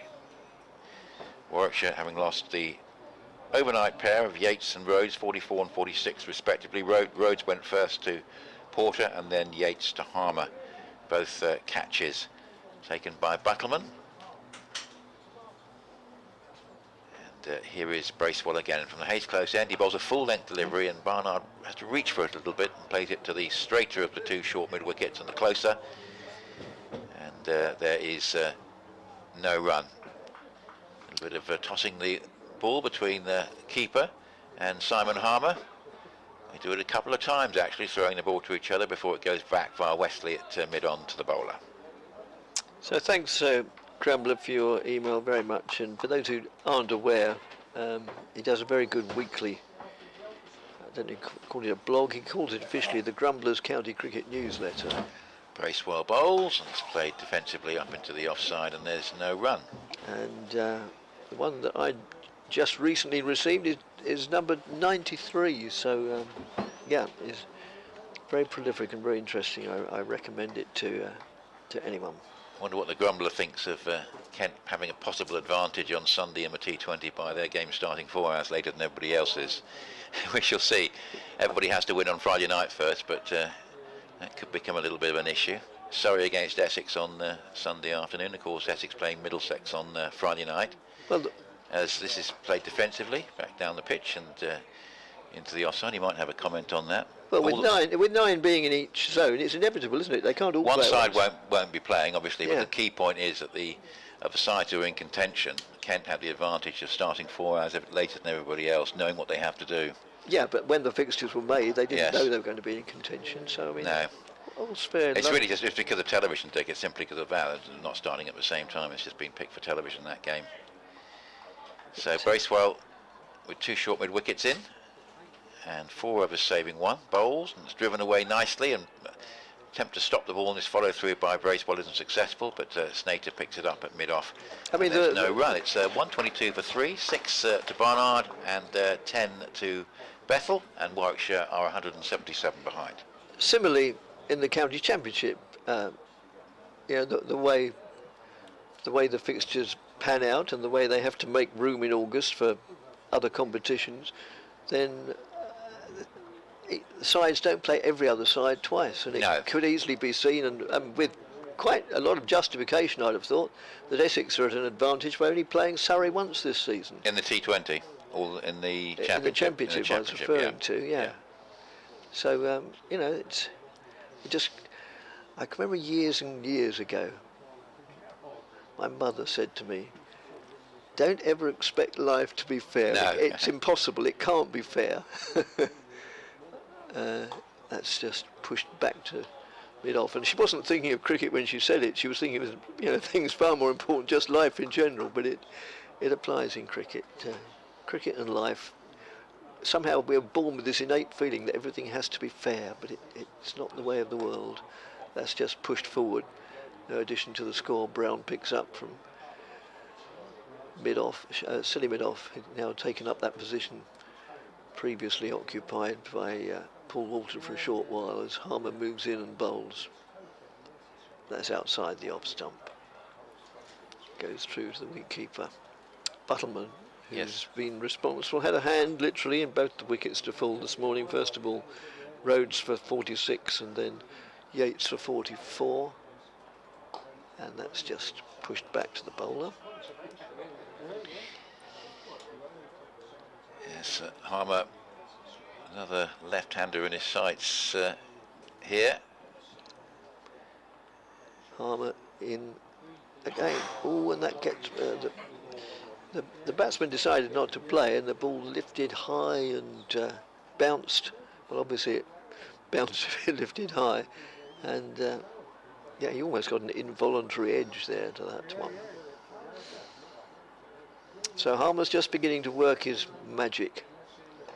That's just played out in the offside. And one of the great weapons that a spin bowler has in his armoury is the mental one. Not every delivery needs to misbehave, but you only get the odd one or two now and again, and that sows seeds of doubt in the batsman's mind, and those seeds just sort of grow and germinate, and yeah, it can weigh on you if you're not careful. And a quote from the BBC Sport website, England captain Ben Stokes has said he's deeply sorry to hear of experiences of discrimination in a report into cricket in England and Wales. And the Independent Commission for Equity in Cricket has said that racism, sexism, classism and elitism are widespread in English and Welsh cricket. And giving a statement before the Ashes Test today, he said that cricket must go further and be more inclusive and diverse. As a sport, we need to learn from past mistakes and do all we can to make people feel safe and be themselves at every level. The game should be enjoyed without fear of discrimination. So good words there from Ben Stokes ahead of the Test match tomorrow. Here's the new over. Well, the ball gets a bit low there from Bracewell, and Barnard does well to dig it out and play it up into the covers to Sam Cook, and there is no run. So sun trying to force its way through, occasionally succeeding, but a pleasant day for the spectators. Top temperatures around about 22 degrees, and it's 122 for 3 with the overnight pair both out. And Warwickshire with an awful lot to do, 177 behind. Yes, they have, especially with those two overnight batsmen both out. So here's Bracewell again from the Hayes close end. It's a delivery which is at good length, just played front foot defensively by the former Worcestershire player Ed Barnard, up into the offside, and there is no run. So interesting to see if Lancashire can carry the fight to Surrey this morning. They've had quite a good morning actually, 172 for 5. They just lost one wicket, they're only 86 ahead. But maybe if they can get at least another 100 runs, maybe a bit more, might make that an interesting game. Still with 2 short mid-wickets as Barnard comes forward to this next delivery from Bracewell and plays it out towards square leg, and there is no run. Will Williams and is in there at the moment with Phil Salt. Bats quite a long way down the list for Lancashire. He does play championship cricket.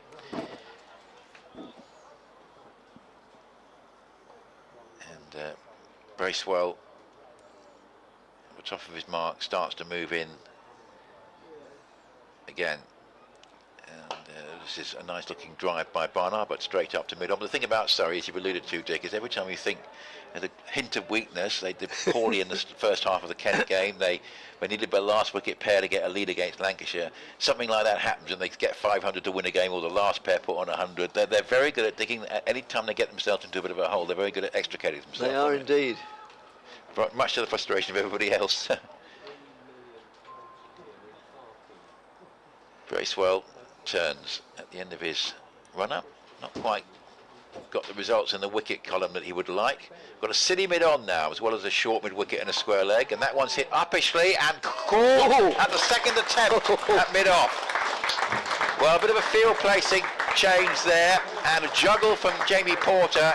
It was a lovely delivery. Just saying that Bracewell's not quite got the rewards in the wicket column that he would have liked, but that one I think just moved a little bit and induced the full shot, and in the end juggled as it came off the outer half of the bat, went up to mid-off and juggled by Porter. Yeah, he was trying to hit it really back down from where it had come, and it's just flown off the sort of outer half of the bat, and it's been juggled by Jamie Porter but held at mid-off.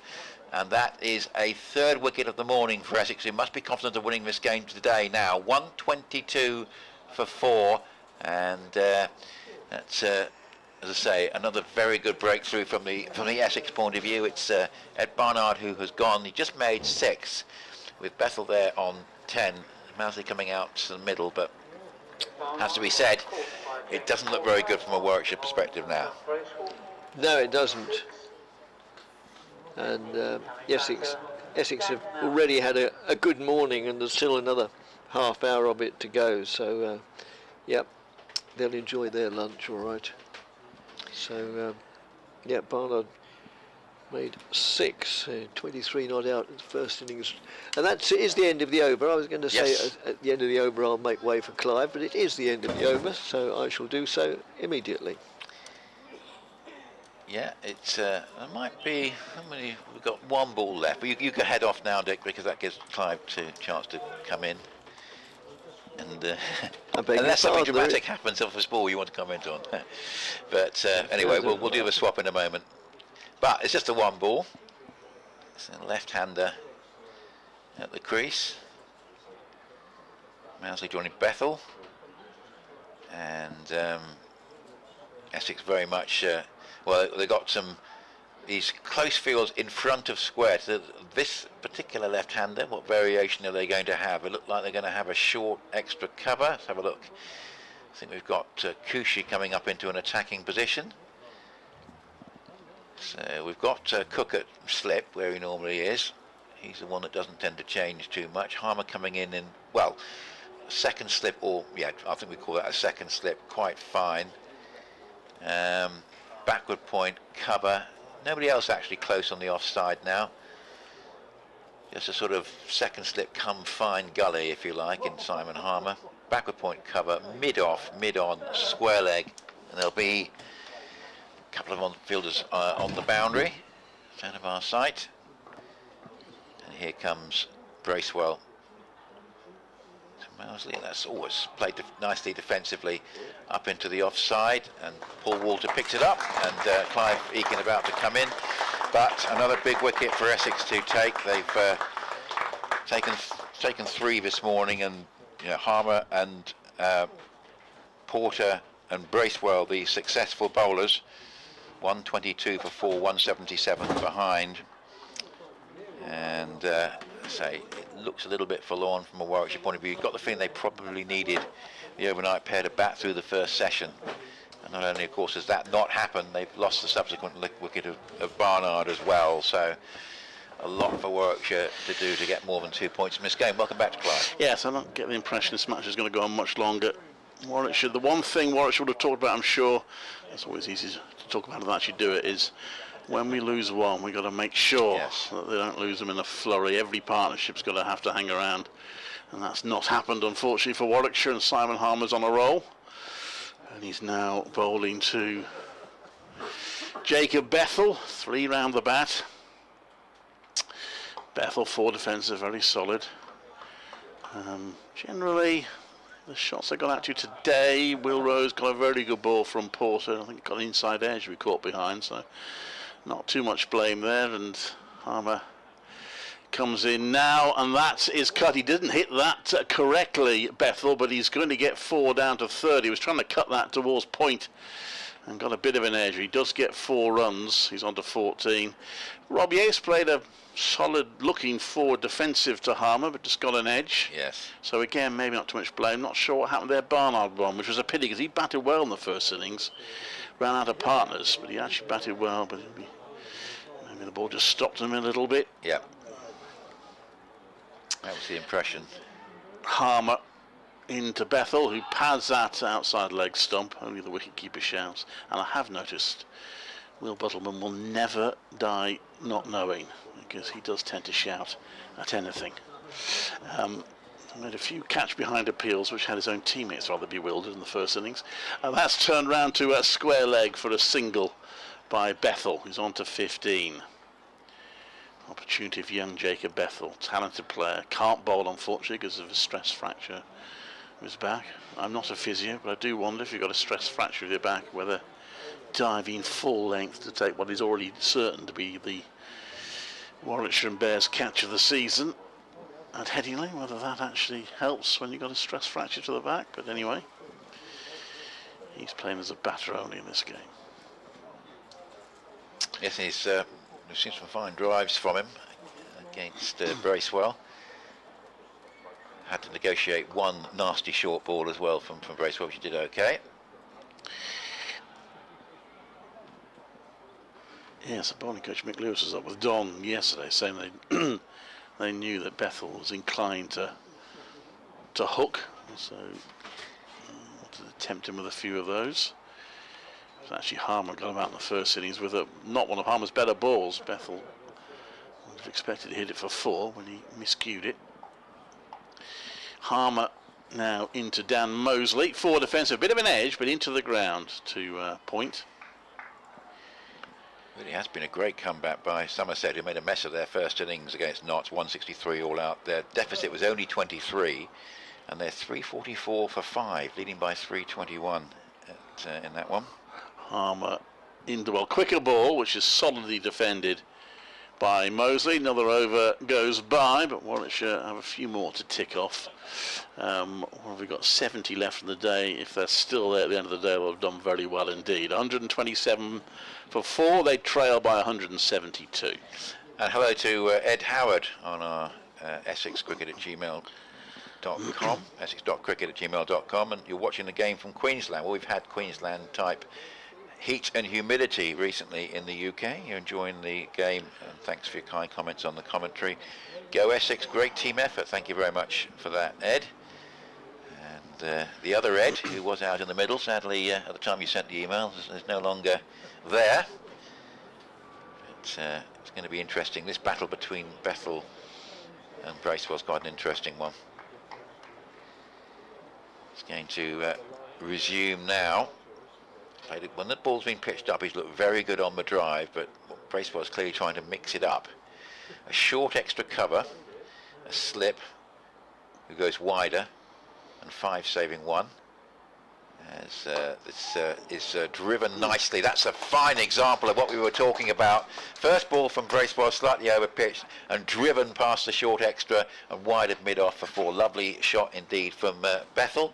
131 for 4. He's on 90.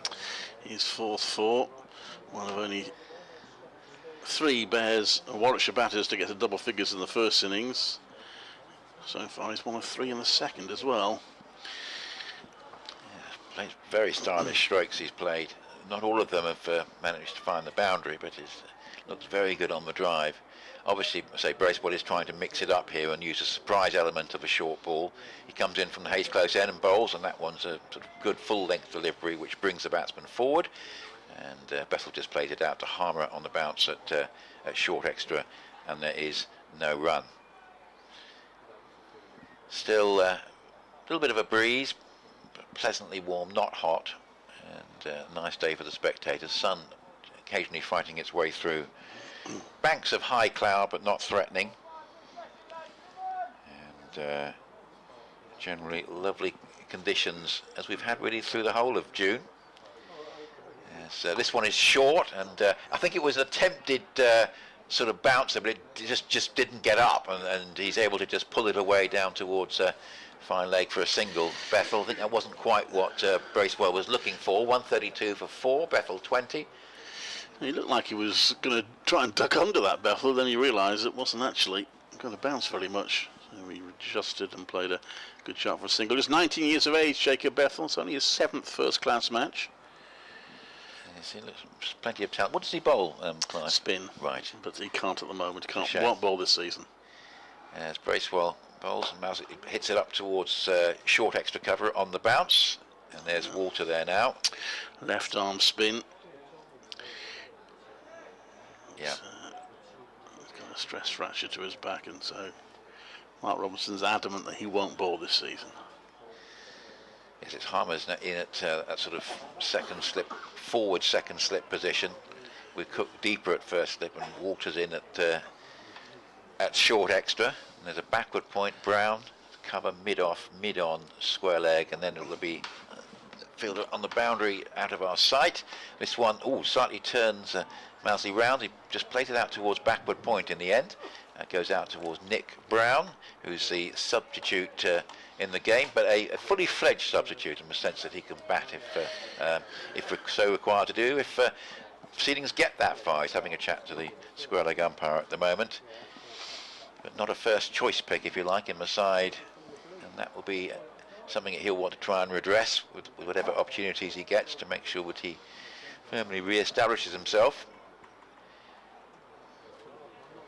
Interesting how far forward Harmer is compared to Cook, because this one's outside the off stump and goes through to Butterman. I suppose the issue is not thinking the ball is going to carry, but 132 for 4, as that one just left alone. And I have to say that Bethel's looking good there on his 20. 132 for 4 for deficit 167. Yeah. All these two can do is just to keep batting and just try and somehow get Warwickshire back into it. But they started off well this morning, almost got through the first hour without any loss, but then 3 wickets falling in quick succession have put Essex back in charge. Will Rhodes the first to go, having survived a chance the previous ball. He was caught behind off Jamie Porter for 46, and it was 5 overs later that Rob Yates just got an edge to Simon Harmer to be caught behind for 44. And Harmer's in now. Bethel solid forward defensive, there's no run, and then another 3 overs before Ed Barnard miscued one to be caught by Jamie Porter off the bowling of Bracewell for 6. So still no half centuries for Warwickshire in this match. That's padded away by Bethel as it's pitched outside leg stump. Had 3 players out in their 40s now, and Bethel out for 37 in the first innings, but no one's managed to get to even 50, never mind 100. A bit of air there from Harmer, and Bethel gets into a bit of a tangle, makes a late decision to leave it. It hits his body and rolls dangerously close to the stumps. Just a little untidy there, Bethel, but he gets away with it. He's got a slip and 2 fielders in front of him. Forward short leg and short cover, and that one goes past his bat as he plays a forward defensive at that. That turns into the wicketkeeper's gloves. So tough, isn't it, for these left-handers in the Warwickshire line-up on a pitch like this, these sort of conditions against Simon Harmer. Harmer in again. Bethel lets that one go. In fact, it wraps his paths. There's a shout behind the stumps, not from the bowler. Harmer on 33 wickets at the moment. Can I hear an announcement that's his 400 first class wickets for Essex? I thought I heard announced over the tannoy. I should check that. I think so. Comes in now to bowl a quicker ball, as a little bit though short, and Bethel takes full advantage and cuts that through the offside, and the ball rolls towards the marquee for a 4. So mixed over from Harmer caused 1 or 2 problems, but Bethel finishing it with the boundaries onto 20 4, it's 136 for 4. It sounds about right, to be honest, when you consider the impact he's had, and even with that truncated season in 2020, wasn't it, when we had the very short season, when there was not too many opportunities to get wickets. I get the impression 350 of them were against Warwickshire, but yeah. Yeah, I mean, he's been remarkable. He's had you know, there's a couple of spells in last season he had a slow start. It was relatively, I mean, we call it a slow start, but you don't expect spinners to take a lot of wickets in you know, the early part of the season. But you know, getting to this point of the season now, and some of the pitches we're seeing, particularly with this dry weather, a lot of dry pitches around the country. So a lot of talk about, you know, spin not being a factor in the game, but I suppose the way the weather's been, that's just changing a little bit, I guess, as Bracewell goes round the wicket and driven by, oh, beautiful shot by Mousley, away square through the offside for 4. Lovely piece of timing. He goes along to 4, gets him off the mark, and it's 140 for 4. He's a talented young cricketer, Dan Mosley. Just on the name, by the way, it is a little bit of a grey area now. Yeah. We asked him a while ago, and he is adamant that it's Mosley. So I'll call him that, yeah. His teammates seem to be calling him Mousey. We think there's a conspiracy going on there. They want to call him Danger Mouse. Yes. So they're calling him Mousey, but he has insisted. I'll probably ask him again someday soon, but he insists it's Mosley. But there is an extra twist to that plot. Interesting field setting again as Bracewell bowls, and Mosley is beaten outside the off stump, so he was better as Mousley than Mosley so far in this over. It's 140 for 4. Frank Watson of BBC Hereford and Worcester reckons he played with Dan's dad, I think it was, and he says Mousley. So, but anyway, we'll go with what Dan says for the time being. So we've got a short point and an orthodox point, and literally the orthodox one is almost exactly behind the man. There's a sort of short square cover, if you like, and an orthodox backward point. It's just a little bit of a gap between the two in terms of how they line up, as Mosley plays that one out to the short point or square cover, if you like. We've also got a short extra cover. We've got a sort of orthodox cover, but quite deep, a mid-off, a mid-on, and a slip, and there'll be a fine leg and a deep square leg out of just out of our sight. But very interesting field position. This Ben Stokes is certainly going for these unorthodox fields. That certainly does seem to be catching on. As Bracewell again bowls to Mosley, and that one he just gets into line and plays it defensively back down the pitch, and Bracewell fields in his follow through, and there is no run. So Warwickshire on 140 for 4. Batted pretty well this morning. I think they've sort of tended to be got out by the bowling, or I think the Barnard one, that ball did something because he was trying to play it back to the bowler and it's flown off the outer half of the bat to mid-off. I don't think Yates could have done much with his typical Harmer dismissal to a left-hander. Yeah, Rose went out to a good ball. I think of the 3 Barnard, probably most disappointed. Yes. Here is delivery which sees Mosley just getting into line, playing defensively up into the offside, and there is no run. Obviously these two sides met back in May. Quite a short game, actually. It was over by now, wasn't it? I was trying to remember. We're round about now. I think it ended in the mid-afternoon on the 3rd day, if I remember rightly, or late afternoon. But it was a game which was moved at a slightly quicker pace than this one, with in the end Warwickshire having a chase of around 100. I think they lost 6 wickets, but it was a slightly different pitch, different occasion. And here's Mosley on the drive. Good shot, but straight to short extra. That was very well timed, and straight to water, a yard either side. It was 4. The end of the over. He's on 4. 24 to Bethel. 140 for 4, with deficit 159. Yes, I think some of your Essex supporters have pointed out that much as Warwickshire can quite legitimately argue this was a very good toss for Essex to win, the same can probably be said at Edgbaston when Warwickshire won the toss. It's cricket. Warwickshire still battling, but it's a full-on task. First task is to make sure the game gets into a second session today. It looks like they'll probably do that. Something very spectacular happens now. But whether they get it beyond tea is another matter. Looking rather poor for Middlesex, who following on have lost 4 quick wickets, 52 for 4, 2 to Dawson, 2 to Barker. They're 217 behind, so Hampshire are going to win that one. Liam Dawson, the second player this season to score a century and take a 5-4, in fact in this case a 6. First in the first division. Harmer comes in to bowl, and that's carved very nicely, that one by Bethel. He placed that well. He didn't hit it very hard. He's only going to get 2 for it, but he placed it into a long gap, so he gets 2 more. He's on to 26, 142 for 4. Ian Mulder did it for Leicestershire earlier in the season, for getting a 5-for and a century. In comes Harmer, wearing number 11 on his back. Bowls, and that's pushed out to the offside. Played back to that, did Bethel. Yes, a real challenge for him facing Harmer. It was, think about these Chelmsford pitches, it just helped Essex with the balance of a side, because you probably only need 3 seamers with pitches like this suiting Harmer.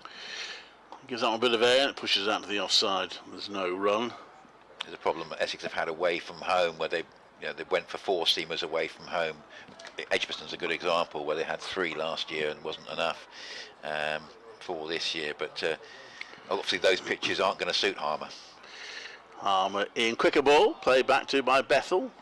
Not too many alarms, fuse and ours. I think he's in control of that. Well, Will Williams and Phil Salt still together, giving a bit of hope to these two sides. Lancashire's lead over 100, still 5 wickets left, 189 for 5 against Surrey. Harmer round the wicket to bowl, getting a quicker ball, and Bethel's got that away. It was a bit short. Bethel's cut it for 4. It's how he got out in the first innings of delivery like that, and he didn't get it quite right, but he's hit that really well to point for 4, and Bethel moves on to 30, 146 for 4. Warwickshire at least approaching their first innings tally.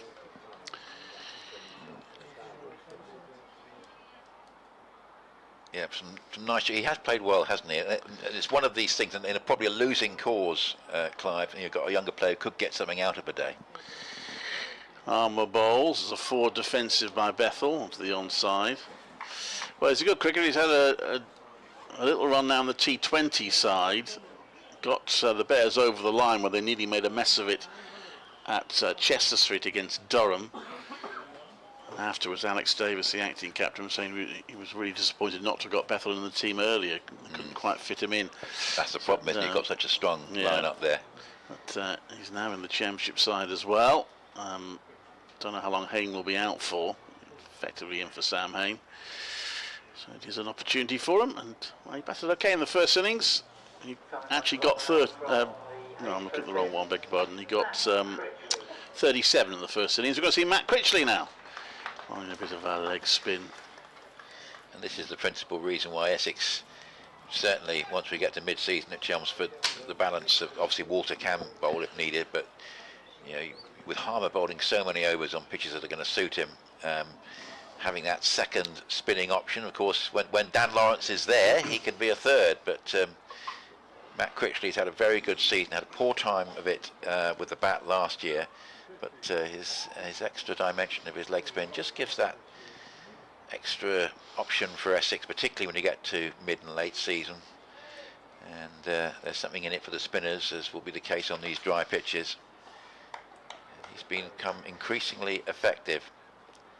So a slip and a short leg as he bowls to Mosley, who gets a short ball and pulls it away, and it's going away for 4 out towards the deep square leg boundary. There was a man in the deep there, but it was too square for him. That was just a bit of a long hop, really, loosener, and a nice stroke away. Didn't miss out Mosley. That was the crucial thing from his point of view. He goes to 150 for 4. Yeah, that was a rather generous delivery. Yeah. Long hop. Mosley took full advantage.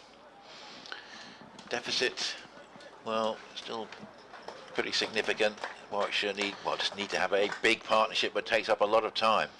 As this is another short ball and pulled away, and that's going to be 4 more. It's actually gone this time between the deep square and fine leg for 4 more runs. So mostly to 12, deficit to 145, and Warwickshire to 154 for 4. So they're sort of got just past the halfway point of wiping off the arrears. And actually, if Critchley carries on with that length, they might go quite a lot further quite quickly. He's cashing in though, mostly. Yes, I'll be forgiven if he gets a wicket this over, but it's not been a great start with Matt Critchley, to be honest. A bit short. Having bigged him up, he's He's not quite delivered. He's not quite landed it yet. I think that's fair to say. That one's a flatter one. It's a better execution. And Mosley knows fairly quickly he's not going to be going onto the back foot to that one and putting it for 4. He just comes forward and plays it defensively, and there's no run. 154 for 4. Two of the younger, less experienced players there for Warwickshire. It's an opportunity for them. Short leg in, and Mosley just comes forward and plays defensively back down the pitch. Hello to Simon in North Norfolk, saying enjoying the coverage, and been flicking around the other game. Saw the denouement of the Kent innings as Bell Drummond got to his triple century, and he was helped out by number 11 as that's played defensively up into the offside, and there's no run. You're saying that Warwickshire have been disappointing in this game. Lost an important toss, I think, is one thing to say, Simon. They did, there's no question about that. But Mark Robinson was honest enough to say they didn't bat as well as they could in the first innings. Critchley bowls. It's played defensively up into the offside, and there is no run. And yes, 154 for 4 is the score. Mosley 12 and Bethel 30, and I suppose, Clyde, there is a possibility that these two sides could be meeting again fairly soon in the T20 competition. They could. It'll be at Essex, yes, it will. Well, it could, of course, end up meeting various finals, permutations. Who knows? Who knows? But yeah, look, looking at Essex first innings, I wouldn't be too critical of the Warwickshire there. I thought Hassan Ali and Chris Rushworth both bowl well without getting much response from the ball. The spinning department obviously isn't as strong as Essex's. You've got Don Bess, who's really trying to resurrect his career a little bit. He worked very hard, got some reward in the end. You've got Jake Lintott, who's only playing his second first-class match. Harmer round the wicket, balls, gives it air, it's hit into the ground, hits the fielder at short cover, and rolls away. There's no runs. Didn't drop chances, fielded well, so even though 451 was a big score, Essex batted really well. I don't think I'd be overly critical of Warwickshire there. It's the batting performance that disappointed. Harmer comes in to bowl. That's a 4 defensive. If they'd been all out for 250, you might have sort of shrugged your shoulders and said, OK. As you say, good toss for Essex to win, but to be all out for 150, 158 was definitely disappointing. However, still fighting. Harmer bowls, gives that some air. It's pushed out to the leg side for a single by Bethel, who's on to 31. It's only Dan Mosey's 14th first-class game. He's got 450, he's got a 90, odd, but not a century. Well, if these two can get their maiden first-class centuries in this innings, it'll get interesting. It will. I mean, as I say, the thing is, they've got this opportunity here just to really embellish their credentials with good individual performances. Particularly Bethel, of course, who's just a little bit further away from being a first choice compared to Mosley. Harmer in, and Mosley 4 defensive into the ground. Fielded, there's no run. Mosley goes on walkabout. A big test for him. He's having a terrific T20 competition. Harmer bowls, and that's left by Mosley. I know we all tend to do it about the players we watch, but we're beginning to wonder whether Mosley might even, if he has a very good 100, might actually attract a bit of attention from the selectors, the England selectors for white ball cricket. He's having that good a season in the T20. Now Harmer's going to come round the wicket here, and gives a bit of air. It's a solid 4 defensive from Dan Mosey. It's the end of the over. I'm going to just nip off and do a report, but Warwickshire here, well, they're still there. That's the best you can say from their point of view. They're 155 for 4. They still trail by 144. And trying to hang on till lunch. Essex will certainly be very happy with their morning. Thank you, Clive. They'll be very happy with what's happened. Taking 3 wickets, particularly having removed the overnight pair. Very much on course to win the game, and they could well do so today. A lot's going to depend on how much resistance can be provided by particularly these two, but there's good batting to come. Burgess in particular, who's obviously caused difficulties against Essex in the past, as Critchley bowls, and that's better delivery. He's finding his groove now, Critchley, and that one I think was an attempted googly, might have just turned back into left-handed Bethel, just off the pad and just rolls away into the offside. As an appeal for LBW here from Critchley, which is much better than the start of his first over.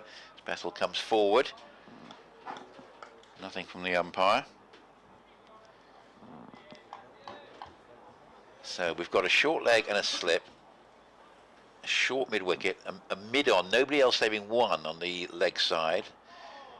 And here is Bethel just coming forward and playing it back down the pitch. And there's no run. As this next delivery, he just comes forward to, and plays it out to Bracewell, who's at the short mid-wicket. And there's no addition to the score. Critchley again lands that one nicely, and there's enough room here for Bethel to go on the pull here and send it down to fine leg. Cook will pick up on the boundary, and a single is added. Lancashire 202 for 5. Williams has gone to 50. They'll lead 116 over Surrey. Can they add another 100? Of course, we know that Surrey can get 500, but Warwickshire got Lancashire got decent seam attack, of course. That caused problems in the first innings. Could that yet become interesting? It's been a good morning for Lancashire. Just lost the one wicket. Walter coming in now at, he's getting a helmet, probably going to be close in on the leg side. Two short legs for the left-handed Mosley. Walter and Brown. Slip, Alistair Cook, a short mid-wicket, three others saving one. And this is well tossed up by Critchley and just played defensively. And good over from Critchley after that slightly erratic start. He's really got into the groove and has bowled very nicely indeed. And I think he'll be bowling a bit more this afternoon, and to say it's a morning I think that Essex will be pretty satisfied with, because they would have known that Yates and Rhodes, who are pretty accomplished players, had got established the previous day, and they were threatening to get established for a big partnership this morning when the first wicket went at 105, ending that stand of 97, when Rhodes, who had been dropped the previous ball,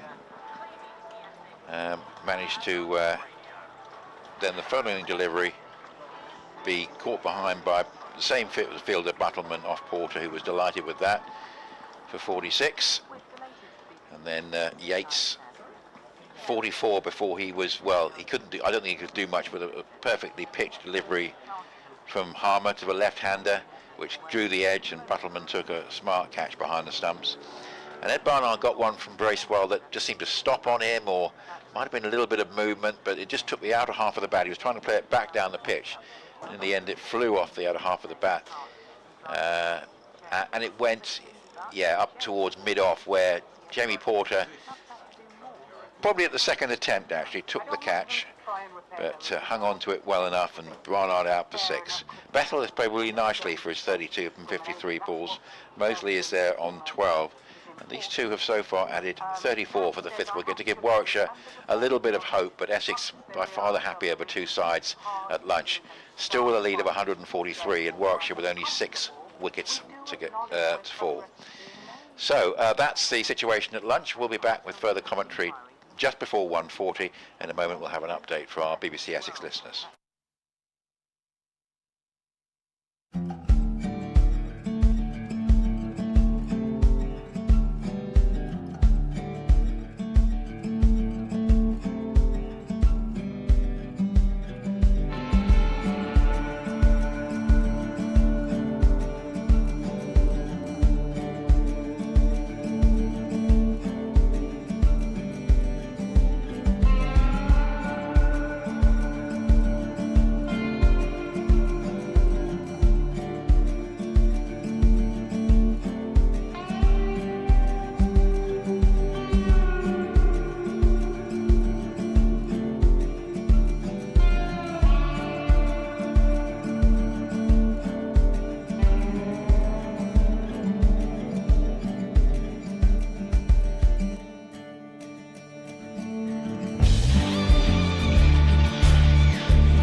Welcome back to Chelmsford for the second session of the third day. Will it be the final session of the match, I wonder? Could well be. Warwickshire have shown some fight, with Essex taking 3 more wickets this morning. They're still in charge. 156 for 4. Warwickshire resume on. 143 behind them. Beginnings of a partnership between Jacob Bethel and Dan Mosley. They've added 34 so far, surviving 8 overs. Bethel unbeaten on 32. Mosley on 12. And Clive Eakin. Dickie Davis with us. Yeah,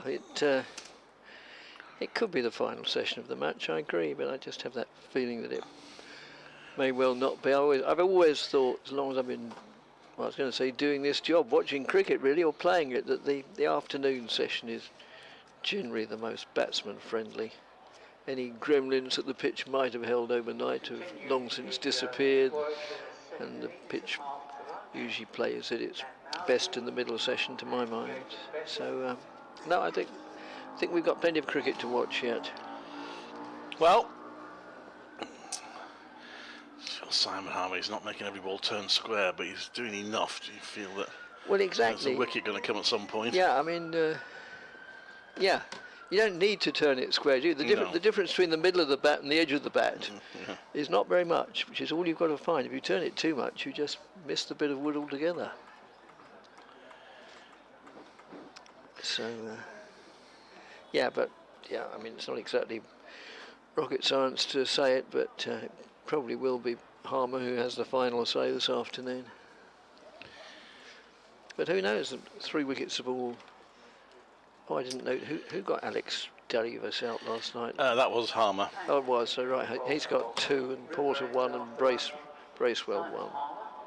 Yeah.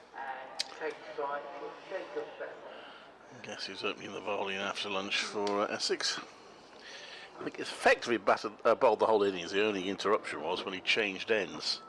Yes. In the at the end of the first day. Yes, he's now bowled 27 overs, 2 for 60. Yeah, fairly typical in Championship cricket. I hasten to add, in Championship cricket, in T20s, the batsmen are more inclined to take the game to him, and yeah, he's experienced a bit of a hammering on the odd occasion. He's moving in now, right arm round the wicket, moves in and bowls, and that's just played by Bethel. I mean, to be honest, he does bowl the occasional bad ball. I mean, it doesn't really matter in the Championship if you keep getting wickets, but I suppose that's not quite so. Well, when you've got the runs to play with, that doesn't matter so much, does it? No, as Harmer moves in and bowls, and batsman goes on the back foot, just pushes it out on the onside. Not fielded cleanly, but it didn't really matter. It didn't have much legs on it, and no run eventuated. They could have got a single there, but they just as it delayed happened, the they probably decision could have too quickly. done. But then if they'd looked like it, then maybe Brown would have shown a greater degree of haste in pursuing it. That's short of a length of. Well fielded at short cover there by Critchley, it is, in the floppy white sun hat. Fielded very well in this match, Essex. Probably missed out there a little bit, Bethel. Yeah. And another short one. This time it's played straight to Kiyoshi, so he's finding the fielders. And they remain on a 156 for 4 with 2 deliveries of this over remaining. And Harmer moves in again and bowls, gives it a little bit more air, and the batsman just pushes forward. And looks like Critchley's going to have a 12 from the other end, judging from his exercises at the moment. Yes. And final ball of the over is met with stern defence and just played defensively. So a maiden over, the 12th that Harmer's bowled of his 28, 2 for 60. Bethel's faced 59 balls now, 32, and it will be Critchley. I don't think I've seen Jacob Bethel before, but I didn't do the game up at Warwickshire. Yeah. He looks a useful player. I don't think he played in that. It's his 7th first-class match. I mean, he would normally be in the team as a Certainly is a batter who can bowl quite a bit, but he's not able to bowl at the moment because of a stress fracture to his back. Well, he's acquitting himself very well. Yeah, he's a terrific fielder. He's been in the T20 side for the last 2 or 3 games and fielded absolutely brilliantly. Scored some important runs as well. Dan Mosley just checking the field. He's got a slip and a forward short leg. Critchley round the wicket to him. Oh, that's gone past everything down the leg side. Hasn't it? I don't think that touched anything. No, I think this is going to be byes. No, it is. Just byes. 4 byes. Wow, that did turn. It'll be interesting to see that on the replay. Well, all contributions greatly received for Warwickshire, but see the replay of him getting ready. Yes. Well, anyway, interesting one that. 2 helmets behind this. At one point there were 4 helmets lined up behind there. Critchley comes into bowl, and that's played the onside. I've said it before, I'm still waiting for a batter to try and bounce the ball on all 4 helmets and try and claim 20 penalty runs. You like the bouncing bomb in Dam Busters. Yeah. Just seen the replay there, it turned. And he comes down the pitch, Mosley hits that straight over the top. And how many's that gone for? That has gone all the way for 6. That's Warwickshire's second 6 of the match. And, well, that's moved on things a little bit. Yeah, it was Michael Burgess hit 1-6 in the first innings. So 166 for 4 all of a sudden. BBC Essex Cricket at gmail.com if you care to communicate with us and give us your thoughts. A few more shots like that, we'll be declaring it tea. Yes, indeed. Critchley comes round the wicket. Mosley plays back to that to long on for no run. I'll just repeat that more slowly. BBC Essex Cricket, 1 string of letters, no dots, at gmail.com. Slipping a short leg. Mosley plays back to that down the pitch. And it's 166 for 4. Warwickshire need 299 to make Essex bat again. I guess their initial hope.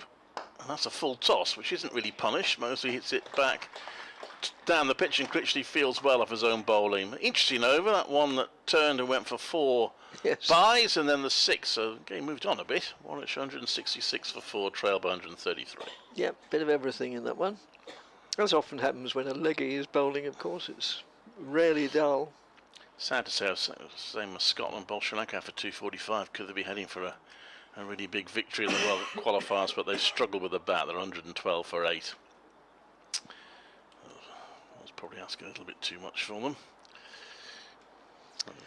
So unsurprisingly, one Simon Harmer to continue from the river end.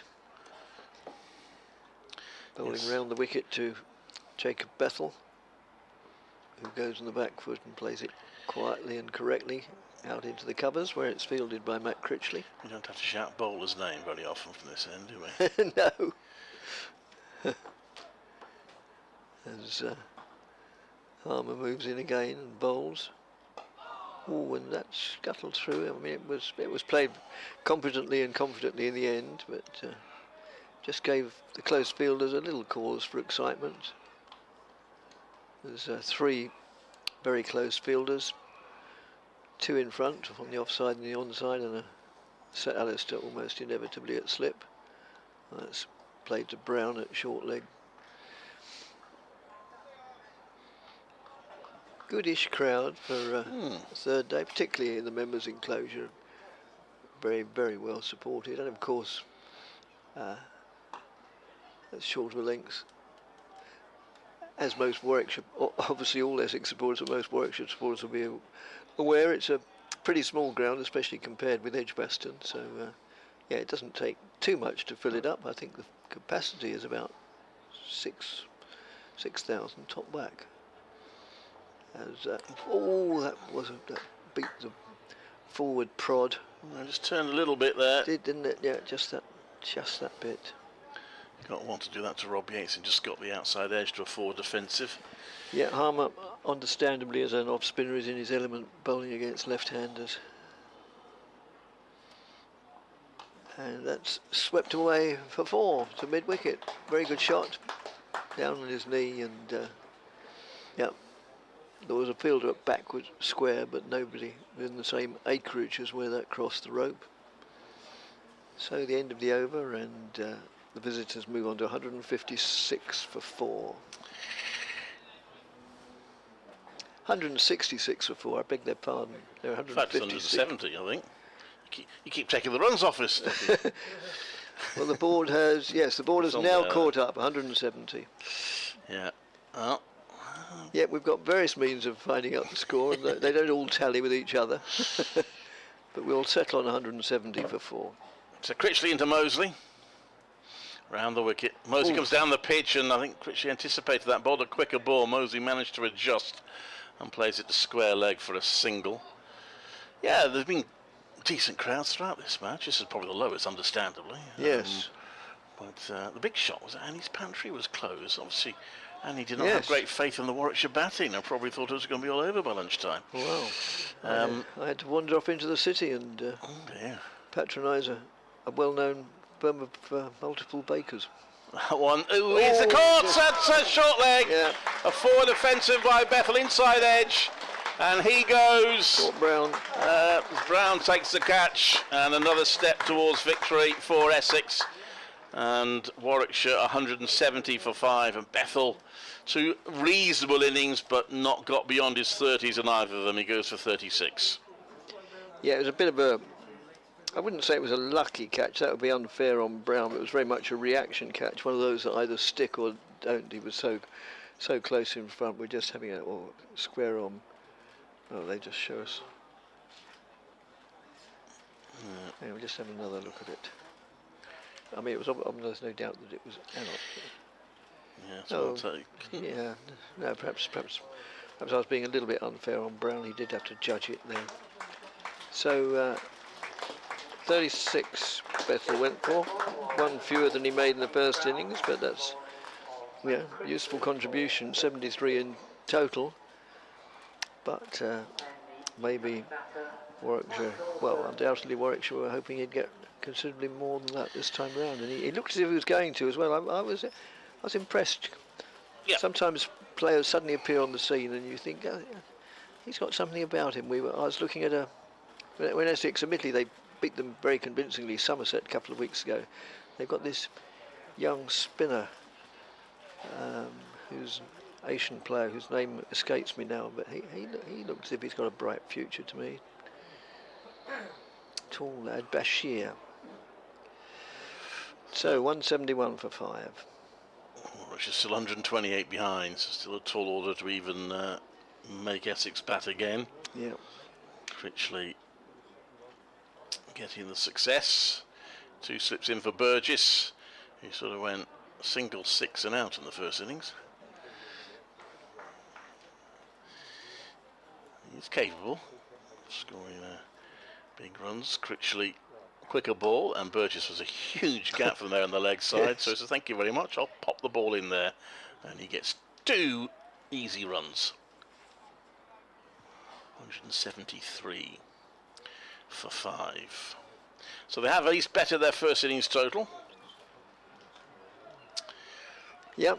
Small consolations. In comes Critchley. Solid defensive shot from Burgess to mid-off. Stand of 48 for the 5th wicket. Still only managed 2 half-century stands in the match and no century stands, although they were close. This one, that's edged and brilliantly caught at slip. And Critchley has his second, and Alistair Cook, moving swiftly to his left, belying his years, takes a really sharp catch. And just what Warwickshire couldn't afford and what Essex hoped for, 1 wicket is followed quickly by another, 173 for 6. Yes, and so Alistair Cook really belying his maturity. Mind you, I wouldn't mind being his age, but yeah, super. It was one of those catches where not only does he dive to his left, but he dived behind him, really. It had almost gone past him. And he just clutched it with both hands. Just having Great catch. Yeah, Burgess will be disappointed with the really shot. good. Just having yet another look. And, Drive into that, yes, Burgess. he's been taking catches like that for England or Essex for many, many years. And understandably, one always thinks of Alistair Cook as one of the finest batsmen that England's ever produced, but he's a pretty handy slip fielder as well. So, Warwickshire and feels nigh. Fortunately, it's Don Bess in probably, though not definitely, his only appearance for Warwickshire. Discussed it with Mark Robertson. It's automatically the loans are 2-week loans, but he didn't rule out the possibility of further conversations with the Yorkshire. It might depend on whether Danny Briggs, on how long he's out for. He won't play in the T20 because Yorkshire need him for that, but it's not beyond the bounds of possibility that they might look at it again. But at the moment anyway, it's a 2-week loan, so this is his only match for Warwickshire. Hasn't got a number on his back, although the scoreboard has awarded him number 47.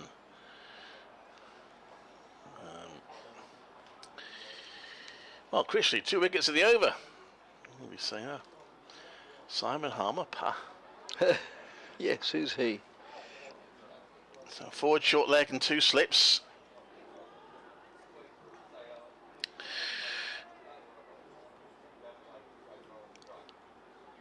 And Critchley and the sun coming out as Essex closing on victory. Best pushes that one away in the offside for no run. A very successful over for Matt Critchley. Certainly was. Wickets with his 2nd and 5th deliveries. And yeah, Best made 2 in the first innings. Hassan, still to come, made 4. Lintott failed to score. They didn't offer much lower order resistance in the first innings. No.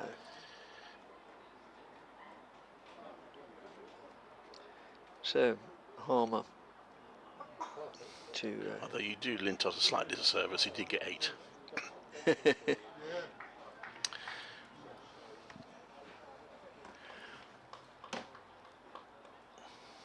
Harmer bowling to Bess, another left-hander. So by initiated down Mosley with 2 slips and a forward short leg. And just played solidly. Trickles back to the bowler. Yes, sorry, Mousley. Mousley. Mousley? Well, I was discussing this with Nick. We say Mosley because we asked him a while ago. And I'll go through that again in a minute. It looks like Mousley, but on the other hand, well, Mosley is a fairly well-to-do part of Birmingham, so perhaps that comes more instinctively. We asked him, and he was adamant it's Mosley. Right. But a lot of his teammates call him Mousley. We reckon that's slightly conspiracy because they want to call him Danger Mouse. So they call him Mousley. But also, Frank Watson of BBC Hereford and Worcester was saying he played cricket with Dan's dad, and apparently Dan's dad says Mousley. So, but we say Mosley because that's what Dan says at the moment. That's outside the off stump, and we have had this before because we had Stefan Pilot play for Warwickshire in the T20 for a few years, and he was adamant it was Pilot, and then he joined Sussex, and suddenly it became Piolet. As short of a length again played out in the covers, cushy fields. But we think it was his brother. His brother, I think, preferred Piolet and was quite insistent. So I think he gave up in the end. Very wise, very wise. Harmer round the wicket now. And the batsman pushes forward. Many years ago, I was giving a talk with the BBC pronunciation unit. Apparently the MP William Waldegrave, or Waldegrave, he changed his mind about the pronunciation of his name at one point. Really? I forget which way round it was now. Harmer in again, bowls. And comes down on that quite late, but in time. Played out in the offside. No addition to the score. 173 for 6. So Warwickshire have lost 2 wickets since lunch, both in the same over, both to Matt Critchley. Burgess for, first of all, Bettle for 36 and then Burgess for 2. Still no Warwickshire batters managed to get to 50. That's going to come up in the team meeting at the end of the game. A few have made starts, gone to their 30s and 40s, but yes, no one's gone on to play anywhere near the sort of innings, not even half the sort of innings that Tom Wesley and Dan Lawrence played in the first 4 or 5 sessions of the match. So Critchley to continue, unsurprisingly, having got 2 wickets in his last over. And Best just hesitated there, goes down on one knee in the air and plays that nicely down to fine leg for 4. Premeditated shot, he had to adjust slightly, but he gets 4. 177 for 6. Warwickshire. 3 helmets now in place behind the wicket keeper. Nice big target.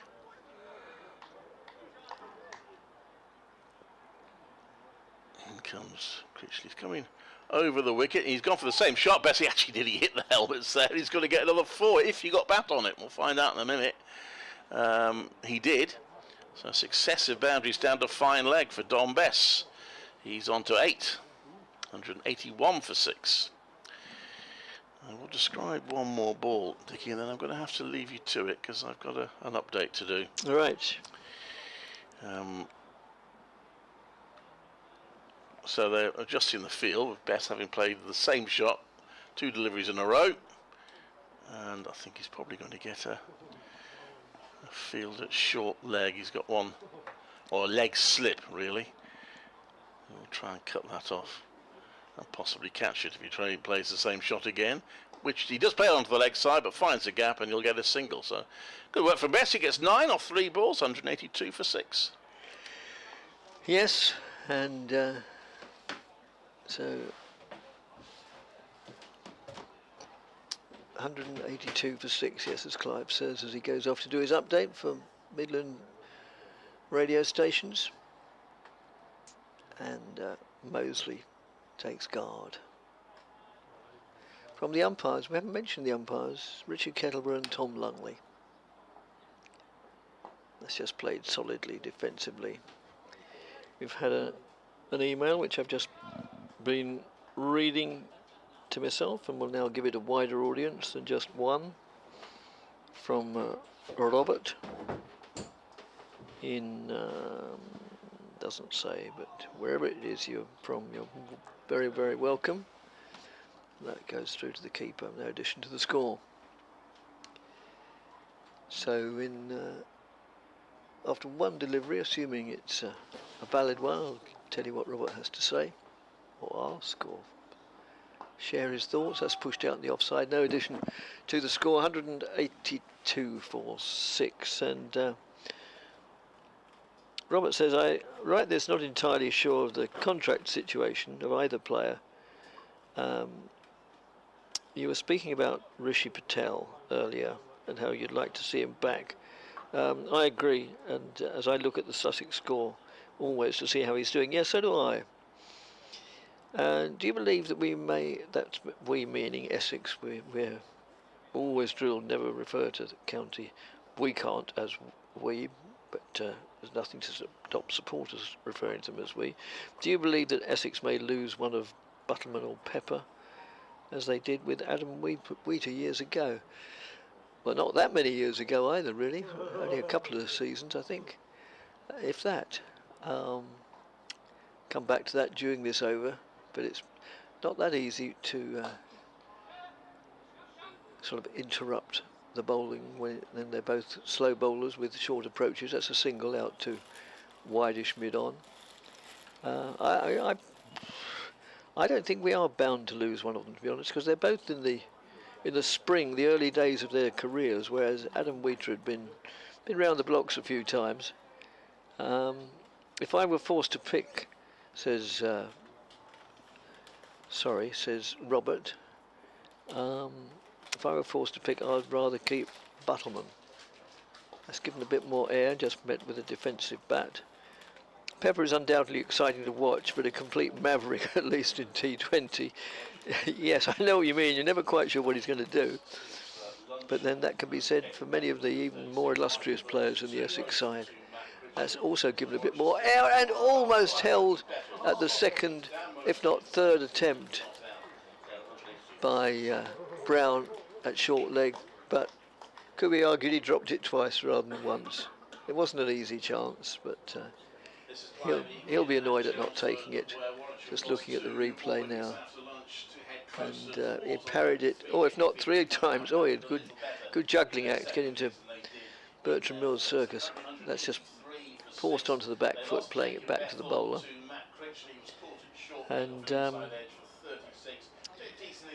yep, come back to that after this delivery, assuming it's not as eventful as that one was, as Harmer moves in and bowls, gives it air, played out on square, just behind square on the offside. Battleman in T20, much like Matt Critchley, plays both wide ball shots.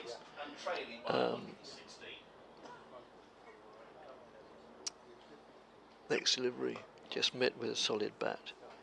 But also proper cricket shots in the short version of the game. I agree, yeah, I'm a great fan of Critchley. He's a very correct and skillful and intelligent thinking batsman. I think Battleman will be a fantastic number 7 in the championship team over the next 10 years. James Foster Mark II, if you will. Thanks for the great commentary as ever. Well, thank you for your email, Rob. I'm not sure where I stand on that. If I were forced, not that I ever would be, to choose between Battleman and Pepper, as I say, I don't think we've seen enough of.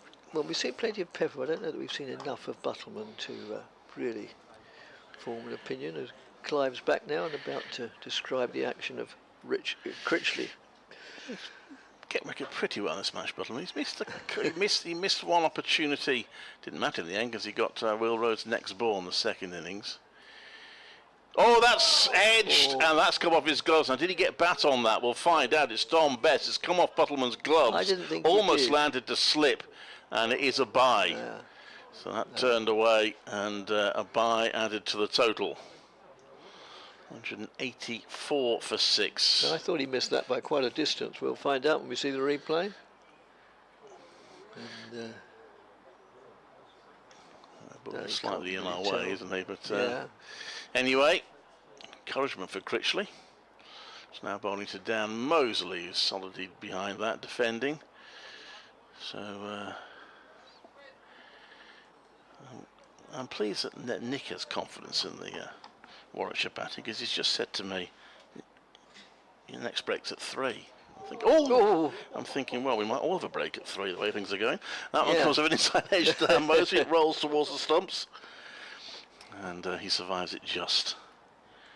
Yeah, so thanks, Rob, for your email, and yeah, I think there's room for both of them in the club, personally. That's short, and it's pulled by Mosley. There is a fielder out in the deep, so you only get 1. 185 for 6, Mosley onto 20.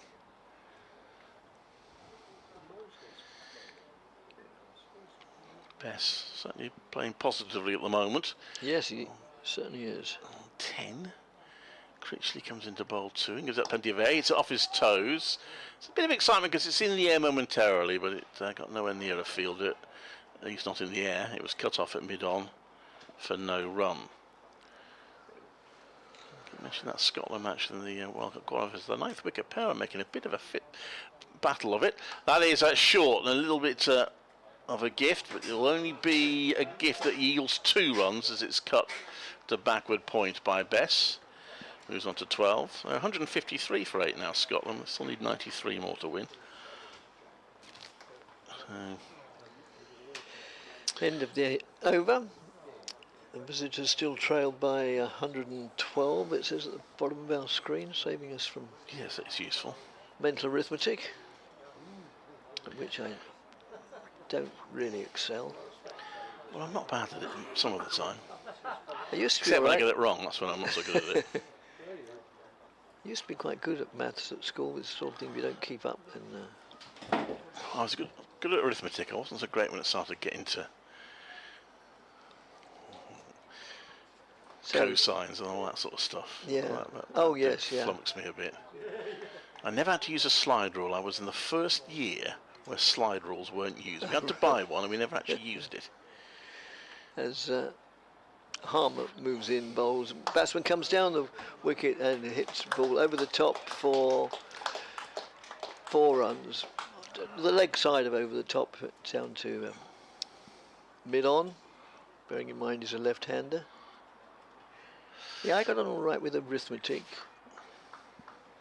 Algebra was okay.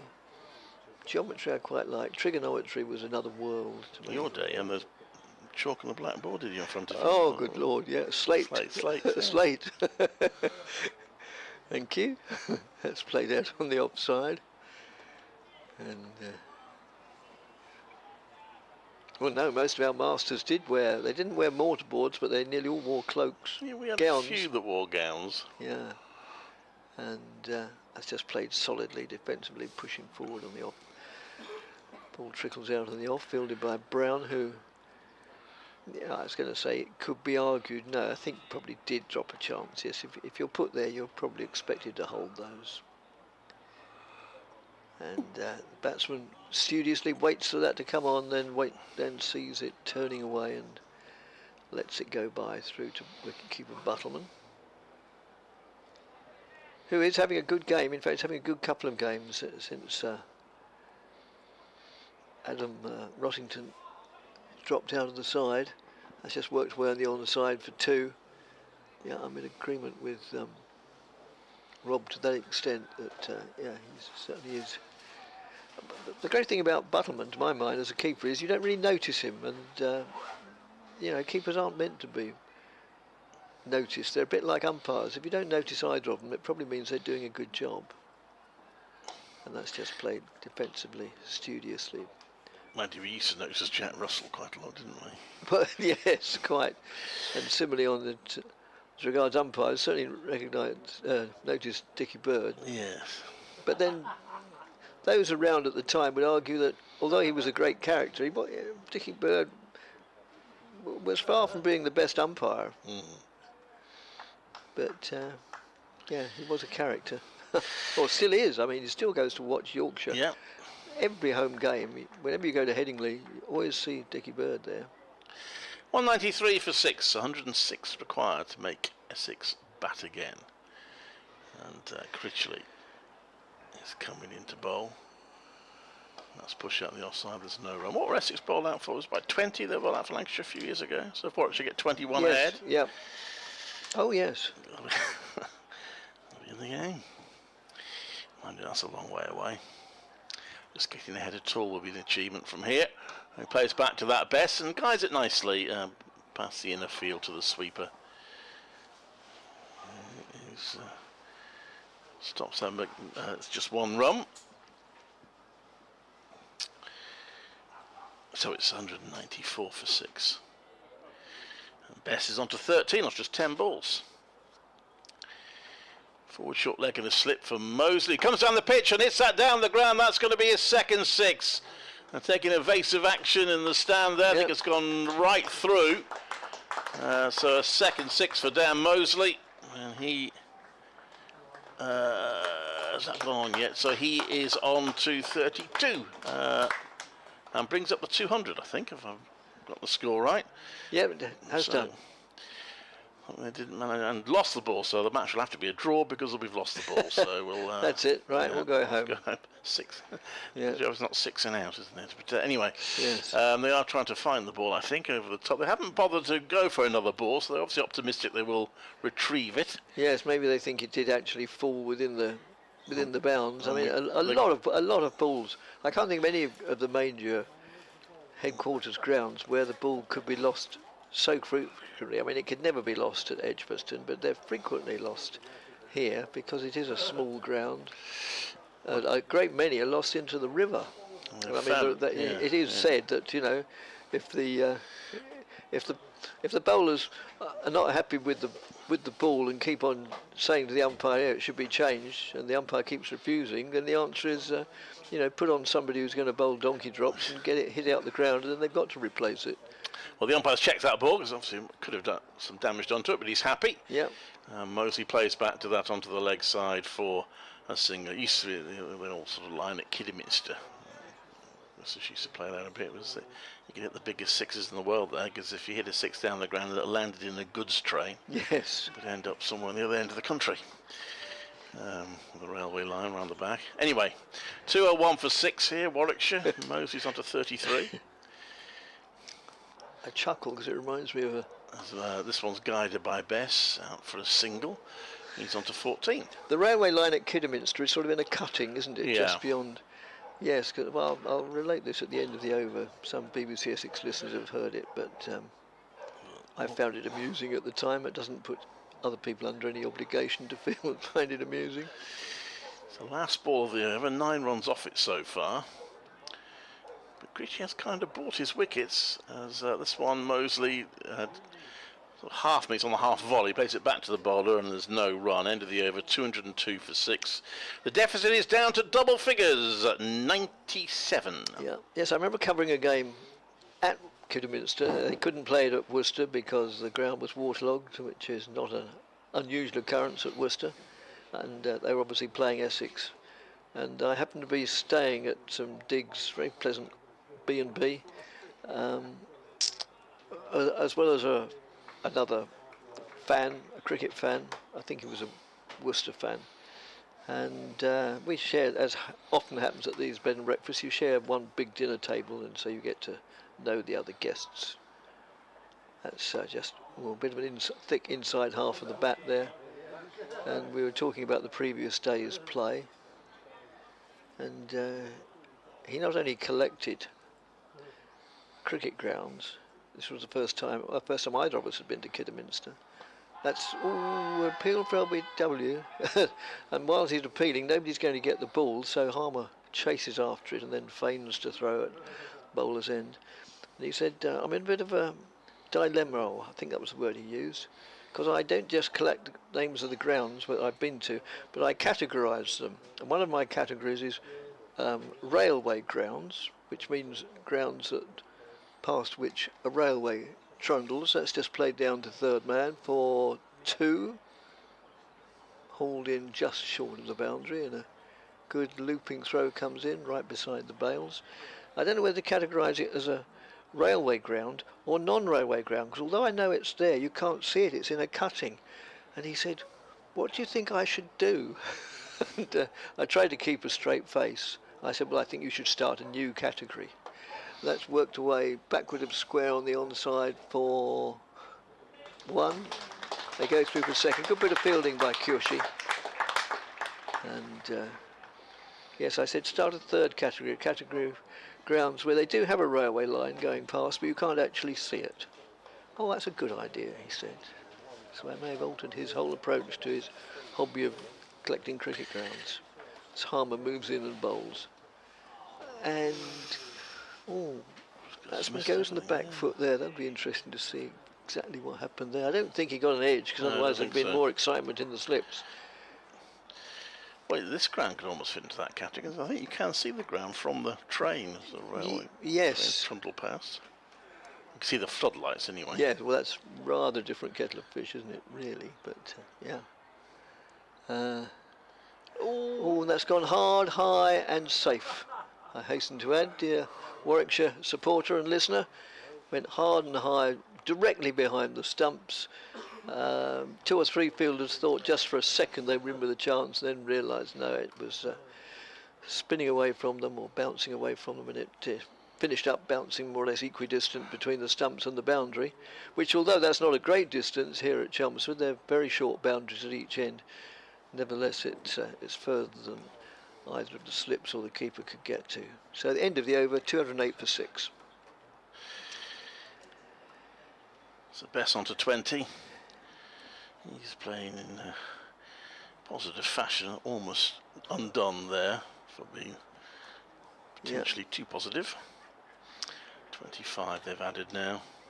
Nick lurking with intent, presumably to replace you, Clive, I'd imagine. Yeah, because... I think he wants to replace you, Dickie. I mean, I'm happy. That one is played the deep for a single, either way, but... Well, I'm having a cushy life if I do, because I was off just before lunch. So normally I'd have the first hour after lunch. Not going to do on-air production, whenever you want. All right, I'll... I think if we stick to the rotor, then that's the way it should go.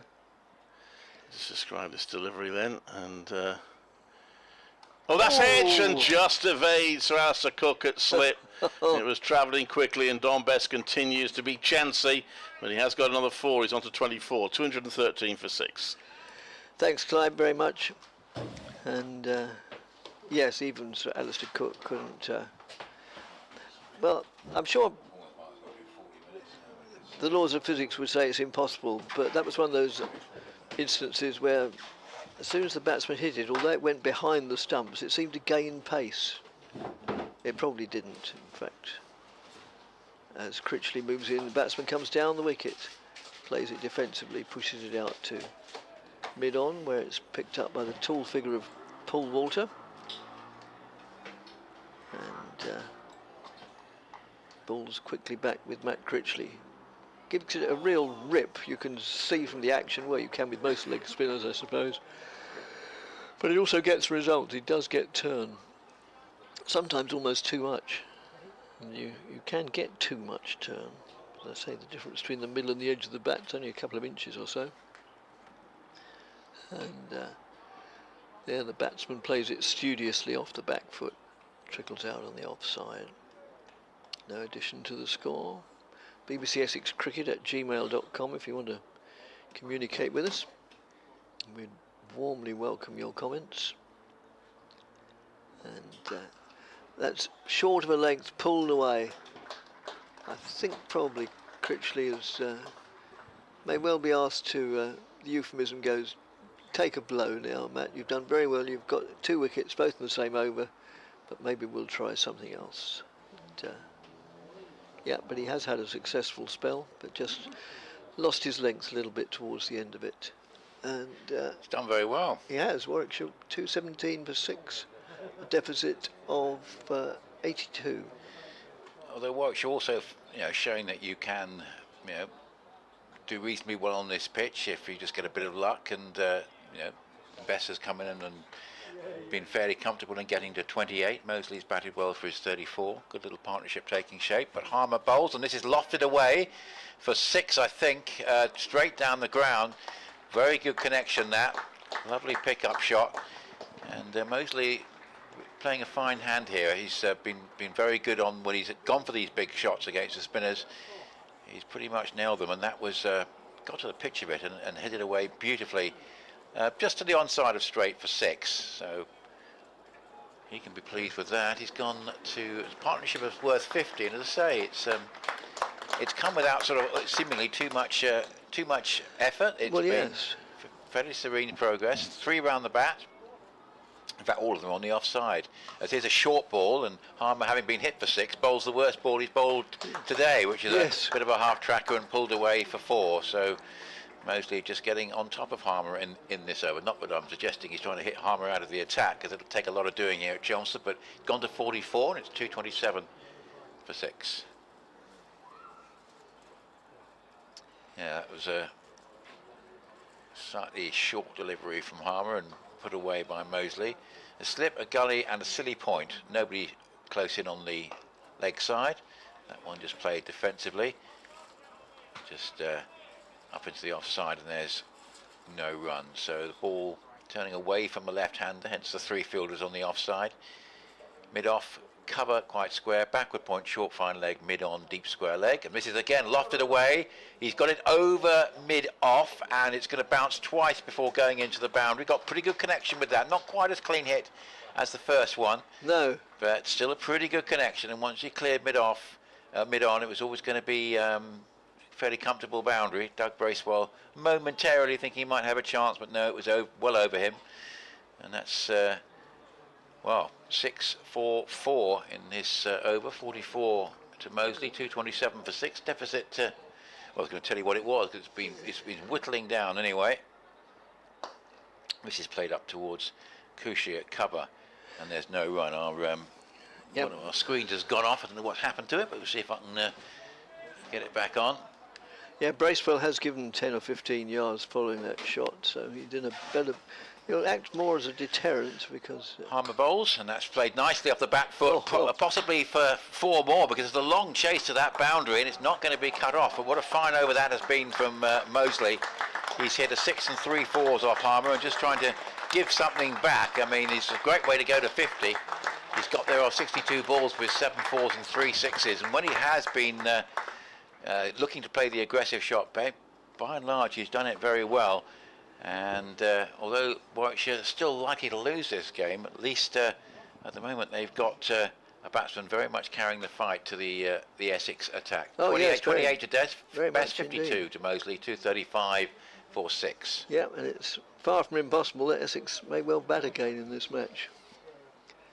That won't hold too many fears for them, as long as they don't need more than, well, think of a number, 100 perhaps, but Critchley moves in, bowls short of a length, short, chopped away, backward of square, and they take 2 runs. BBC Essex Cricket at gmail.com. We haven't had many lately. I'm just looking to see if there's any that we haven't really addressed. Well, I didn't really address the one from David, which was all about the report, which, as I said at the time, we haven't seen. That's just played defensively for once. He does make one comment that all I'll say is yes. He says, as commentators, you are close to the first class game. So whilst I've never come back to that after this delivery, which is played defensively, but an appeal for LBW. A very animated appeal. That is worthy of an Oscar. At least a nomination, even if he doesn't actually get an Oscar. That was superb, Critchley. Superb animated appeal. Oh, that will be captured forever.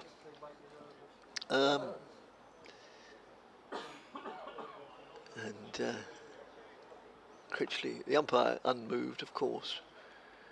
Critchley moves in. That's played out in the covers. They'll go through for 1. Certainly they'll think about a second. Its second is there as Cushy moves in and bowls. Yes, one of the points that David says is, as commentators, you're close to the first class game, so whilst I've never come across any form of racism in the game, but I have to ask you, without naming names, have you? Well, all I'll say is yes, and obviously I wouldn't name names, but undoubtedly racism and the etc. as well. That's just worked away on the onside. Backward of square, 4 more. I think it is an over too far from Critchley, personally. Well, deficit has suddenly shot down to 56. Yeah. Almost without. Yeah, I wonder what the last 10 overs or so have gone for. But a heck of a lot. Well, really. Have a look at when the wicket fell. Actually. Well, at 156, they were at lunch. They were 156 for 4. So, well, they're not that far short of. No, they've added 83 since lunch. They've added 83 in not much more than 3/4 of an hour. So that's almost 2 runs a ball. 2 runs a minute. Do it again and then do it again, and Essex will start to get worried. Yes. But no, it's been. I mean, mostly particularly. I mean, Bess has obviously a lot of experience, and he's batted in a very sort of unflustered fashion, and almost without being noticed out there, he's gone to 36. He's put the bad ball away, but Mosley's spate of scoring there was most impressive, taking him to 50, and with deficit on 56. Only 4 wickets to take. Essex will be pleased they took those 2 wickets at the start of the session, because there were still 6 wickets in hand. Just we're closing up even more. I mean, they're still very firm favourites, but oh yes, it's been a good fight back by Warwickshire with this pair. Yeah, 56, effectively minus 56 for 6. So, yeah, it's not a. It's serious, but it's not. Not time to panic. Interesting to see if Wesley does change this dual spin approach as Harmer bowls, and that's just a little bit back of a length and hit away pretty well by Mosley for 2, going up towards the long off boundary. Long off chasing around to deep extra cover, completes the fielding and a couple of runs, but again it's a little bit shorter than Harmer would normally prefer, and batsman had time to get onto the back foot and hit it away. Interestingly, we're in the 72nd over, so Harmer bowls, and this, oh, that does turn. I was just saying that, you know, possibly we're getting into the latter part of the Kookaburra ball before a new ball is taken. They might be doing a bit less, but Harmer, of course, can do wonders with the ball, with any ball on, on any surface, and that was an example of him getting some nice drift and turn. But left alone by Mosley, who goes on the reverse sweep, and appeal for LBW. That's an ambitious shot. Ambitious appeal as well. Yes, but I need to see a replay on that. But yeah, it wasn't a full-throated appeal, but neither was the shot, particularly as authentic and clean as some of the attempted strokes of Mosley, which have been coming off. That one didn't. It came off the pad. So Harmer again with a slip and a short cover, bowls, just pushes forward, head over the ball, goes up towards Nick Brown at short cover. And amongst all that flurry of runs, of course, Mosley has become the top scorer and gone past the 50s on 54. Yeah, first Warwickshire half-centurion of the game. As Harmer bowls a flatter one, and it's driven away up towards long on. Some quite defensive field settings now, actually. Yes. Deep square leg, deep mid wicket, long on and long off there for Mosley, who gets a single. But now they all come in cluster around Bess. The tactics are pretty plain to see. Yep, so the right-hander on strike. Slip leg, shortish mid-wicket. The backward square leg quite deep, mid-on, mid-off, and a short wide third man. And then there'll be a deep square leg. That's Kushi away in front of the pavilion as Harmer bowls, and that one turns and played pretty well by Bess against his fellow off-spinner, just on the bounce, just down into the ground. And that completes the end of the over. 249 for 6 with 58 to Mosley, 36 to Bess. And just to mention that the Lancashire 6th wicket pair are still together. Williams and Salt, 226 for 5. The lead is 140 over Surrey. Those two have now put on 80 for the 6th wicket at the Oval. Another email from, oh no, not another one, I beg your pardon, an email from Steve.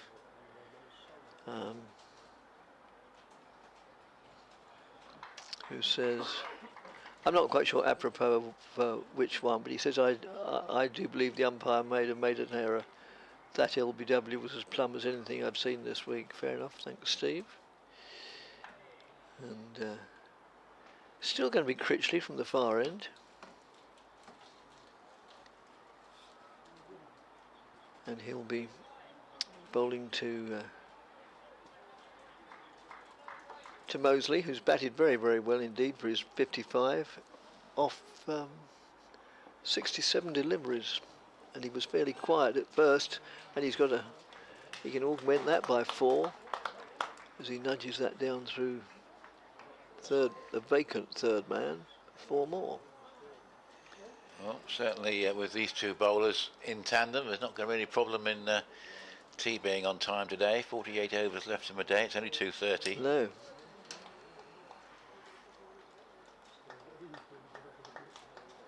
It's Critchley moves in again. Loud appeal for LBW. Not quite as. No, that wasn't worthy of nomination even for an Oscar, unlike the last one. I said he tickled it down to third man. Of course, being left-handed, it was fine leg. As those watching on the stream will have noticed.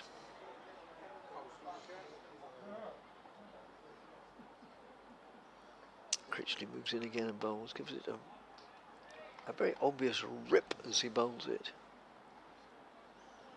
It's played out on the onside. No addition to the score.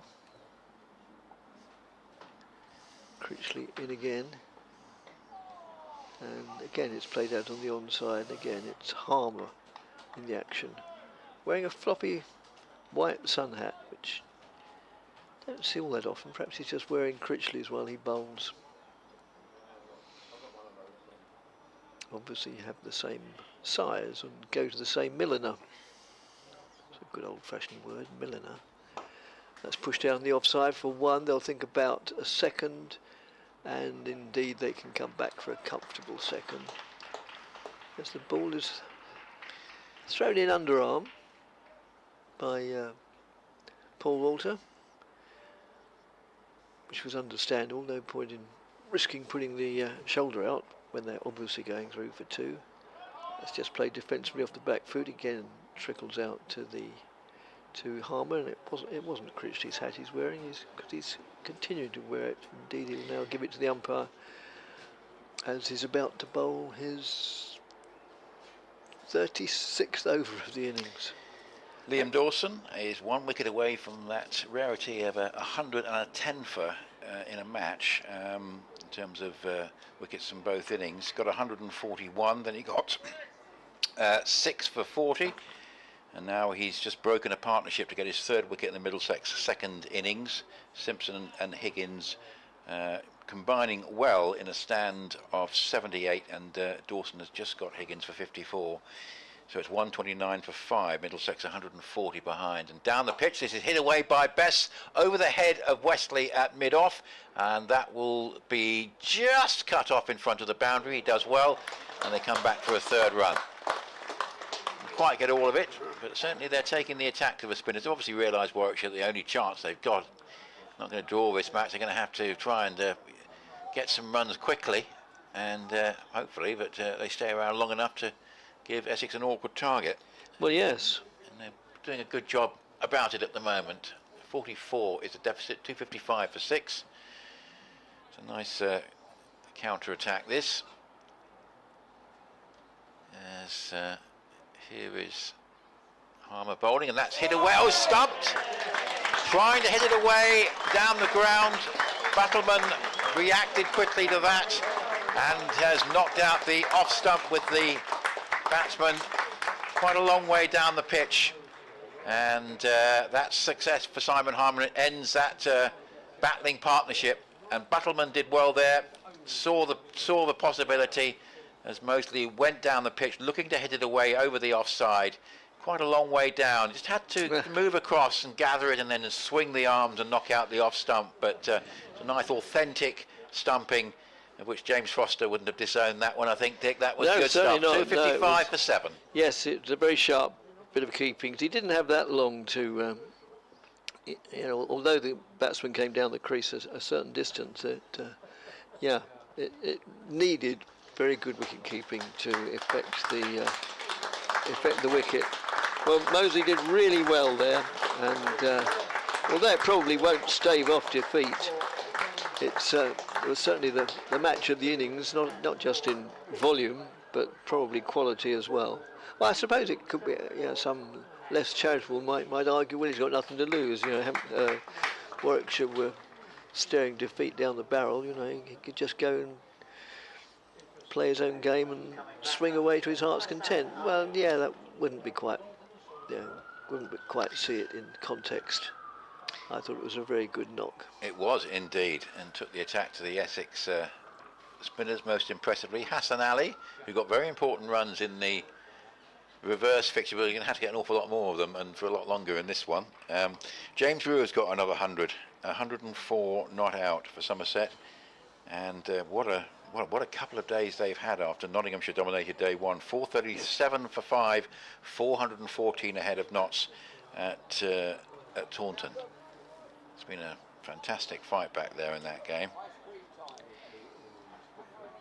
After they batted first and did not make a very good fist of their first innings, Somerset. Here is Harmer coming into bowl. See, a bit of bounce there, straight away. Played pretty well by Hassan Ali, but that one certainly bounced. So, end of a fine innings from Mosley. Has played defensively. And the chance of a single, which isn't there, as Harmer got across quite quickly into the covers, made sure that there was not going to be a run. And there's a little bit of thought between the two that there could be, but there wasn't any chance of one there. Sun coming out, hasn't been out very often today.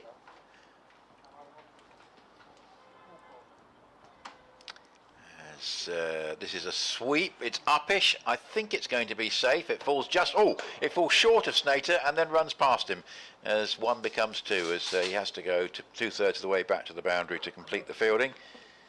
And initially thinking that he might be in line with a catch, it's going forward towards it, and then the ball bounced awkwardly and sped past him. Well, when you get a top edge, it's almost bound to impart a lot of spin on it, will, isn't and that's it? what happened there, isn't and it? It will spin away. And that's a full think delivery, and Hassan Ali's trying to swipe that away through the onside. Keeps his back foot entrenched, although Battleman did whip off the bails, but yeah, a success for Simon Harmer. He has 3 for 103 in 36 overs. It's been harder work than it was in the first innings. 257 for 7 is the score. Mosley's final figures, 61 from 74 balls with 3 sixes and 8 fours. 257 for 7, 39 on the board to Bess, and 2 to Hassan Ali. Yeah, I'll do one more over, then bring Clive back. My hour will be up by then. An hour which has seen a lot of runs scored. They've already scored just over 100 since lunch. They were 156 for 4 at lunch. They're now 252 for 7. So it's been a very entertaining hour, during which they've lost 3 wickets but added another 101 runs. In fact, you can make that 103 probably, as they go down for 2 to backward of square on the onside. Yeah, Don Bess, I think, has shown his underlined his abilities with the bat. One of the reasons that he was sort of came into the equation for England was he was clearly the best option as a spinner, other than Joe Root, if you like, and with Moeen Ali having retired, who could also bat pretty well. Yes, we've had an email on that subject from Edward, but I'll leave it Nick to address that, since I'll be going off air very shortly. That's nudged away backward, square on the onside for a single by Don Bess. Yeah, there's an email. Right, I'll have a look at that, thank you. Singing the praises of Bess, which interestingly points out that once he gets past 5, he usually gets a lot of runs. Which is not a bad strike rate, I guess. Sometimes it's said that people can get past the dangerous 30s or 40s, but if you get past 5, you probably do more often than not, and it's probably a good sign. Critchley in again, bowls, and Hassan plays it defensively, just pushing forward. Rue's 100, but it was his 4th of the season for the 19-year-old keeper batsman, so what a find he's been for Somerset this year. Yes, there's a lot of good young batsmen on the circuit at the moment. That's gone hard, high and 6, I should think. It's a straight hit, and indeed it has gone for 6. Yeah, straight back, more or less over the bowler's head. And somebody in a grey shirt goes off looking for it behind the sight screen. Deficit of 33. And has retrieved it and hands it back to Paul Walter. Yes, deficit of 33, so Warwickshire getting there in terms of making Essex bat again. Certainly are. 7 wickets down, short of a length, played out into the covers for a single. Cushy does the fielding.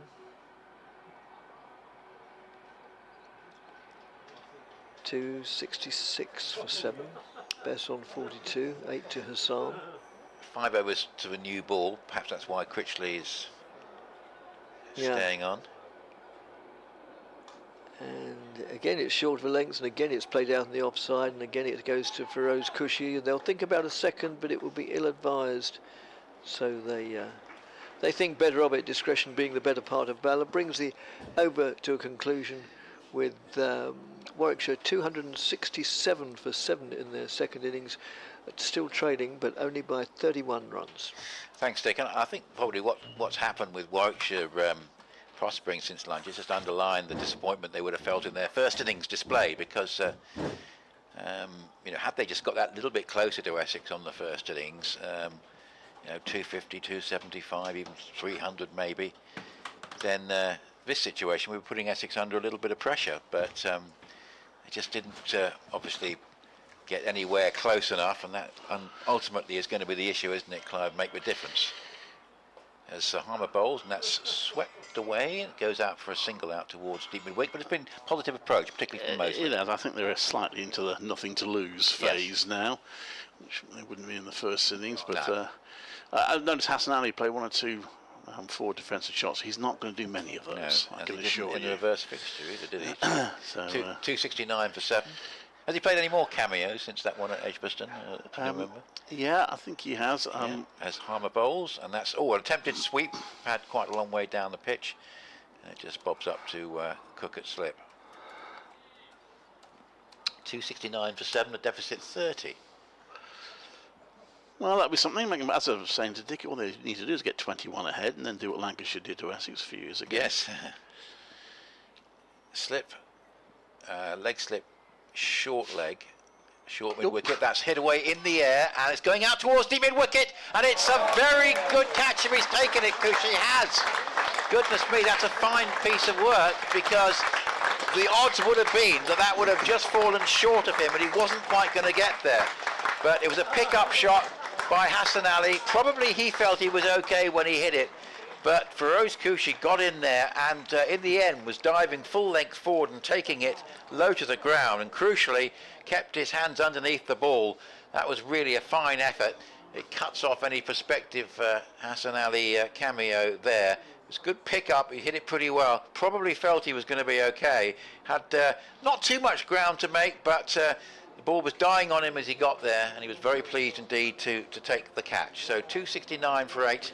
Hassan Ali goes for 9, Bess is 44. Well, they continue their excellent field in Essex. It was a good catch. Hassan Ali was always going to do that and go for the big shots and just hope that he gets away with it. Just to answer your earlier question, he did make a half century against Nottinghamshire. Right. That's the only one really. Well, he's the only one since his cameo against Essex. 1 T20 innings, he was out for naught. So the end is nigh. Can Warwickshire at least give Nick Brown something for his appearance money, and make them bat again? But and they do bat all the way down pretty much in this team, Warwickshire, so there is scope for them to get a little bit ahead, but needed really Hassan Ali to get a bit of luck and hit a few sixes. It does look all told, Clive, as though this fixture and the reverse one are going to have roughly the same duration. I think it was sometime on the late on the third afternoon when it finished the reverse fixture. And yes, so it could be maybe a little bit before that. Will depend on how well these two wickets go. Ed's email about Dom Bess we'll mention in just a moment. Oh, I've got an email as well. So is Harmer coming into bowl. It's just pushed defensively forward by Can I new batsman. Quickly mention this one before I forget, because John is listed in Thailand. Dicky was talking about balls being lost at grounds. Jake Lintott is the new batsman. 3 around the bat. He's placed defensively into the onside, and there's no run. And John says balls have been lost at Edgbaston in the past. Rowan Kanai hooked a few into the River Ray, often ending up on his backside. Thank you, John. John from Thailand. Yes, I have heard that. The ball has been hit the River Ray a few times. I'm not sure I've witnessed it. Harmer bowls, and Lintott just comes forward and plays defensively back down the pitch, and there is no run. And on bbcscricket@gmail.com, Ed says Bess is very handy with the bat when he gets in Test cricket. When he gets past 5, he averages 60.8 against a Test average of 22.8 in all innings, with over half of his efforts scoring 5 or less. So he either gets out very cheaply or gets a lot. Yeah, I mean, certainly that's one of the reasons he came to England's attention, I think. In fact, a very big reason, with Moeen Ali having obviously at that point retired. 269 for 8, 44 to the aforementioned Bess, and Lintott due to the crease. So it's Critchley always gone for the reverse sweep. Bess manages to play it down safely enough. And Martin says, if I leave Hyams Park now, will I get to see any cricket? How far is that away then? Not too far, some sort of outskirts of Chelmsford, so possibly not a lot would be the answer, Martin, but odds are you might just see some depending on how quickly you leave. It'll depend on whether Warwickshire can get ahead, at least prolong the game that way. Fairly dark clouds overhead, still waiting for the big downpour that might come to Warwickshire's rescue, but it's not forecast, so that is unlikely to save them. I'll take some satisfaction from the second innings performance. Overall, obviously be disappointed. I'd like to drop to 4th place in the table as a result of this. Still fairly well clear of the bottom 2. They won't still have a little look, I'm sure, at the that end of the table. Still plenty of the season to go. Critchley with a slip and a silly point, gets one past the outside edge of Jake Lintott.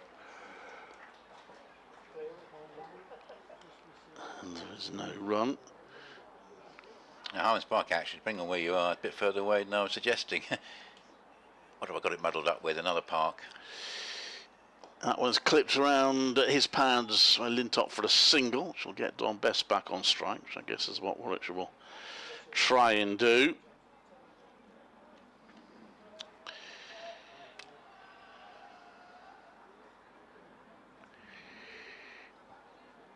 Highlands Park, that's what I've got it muddled up with. Highlands Park and Higham Park, yes, that's what's got me there.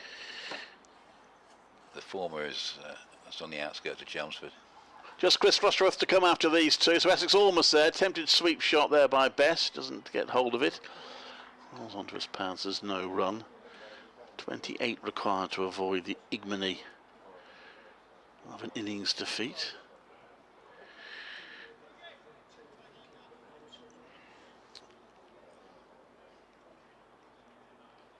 Fielder coming in from backward point. I want to keep Bess off strike. Moving leg slip away as well. In comes Critchley, and Bess, after all that, takes a very easy single. That didn't work terribly well. He's on to 46, 272 for 8. How many balls we got left? Does mean he'll get one ball to bowl at Lintott.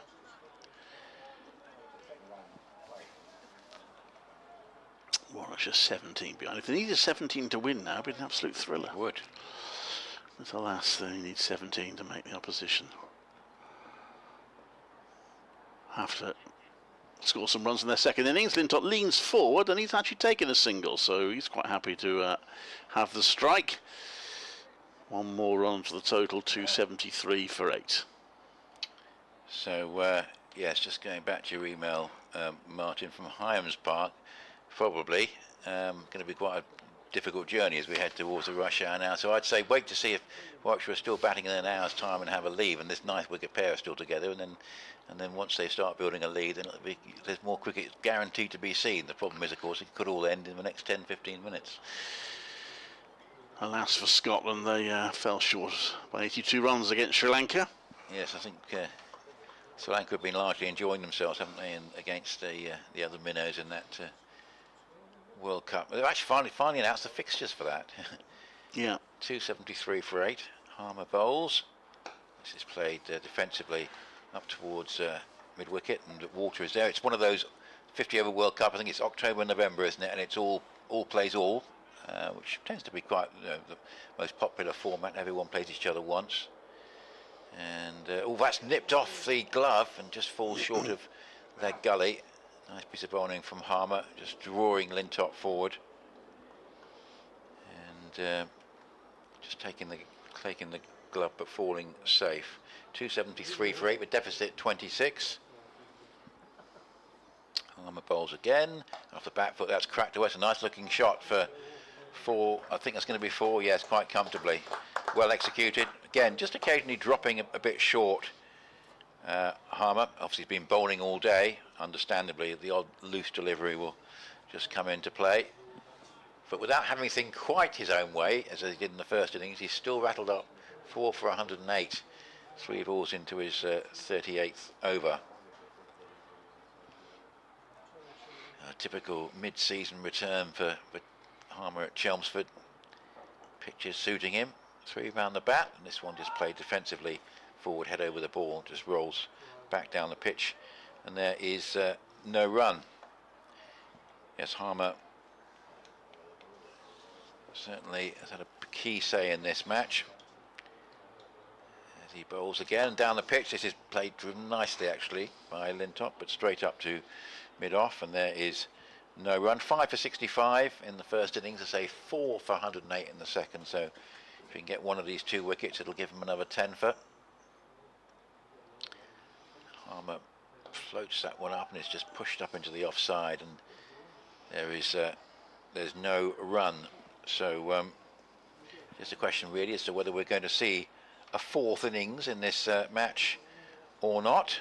But Lintott has started pretty well so far. Had quite a few counties as Jake Lintott during his time. I can see Hampshire, Gloucestershire. Yeah, but he hasn't really played for them. He played for a lot of second 11s, and got his break eventually from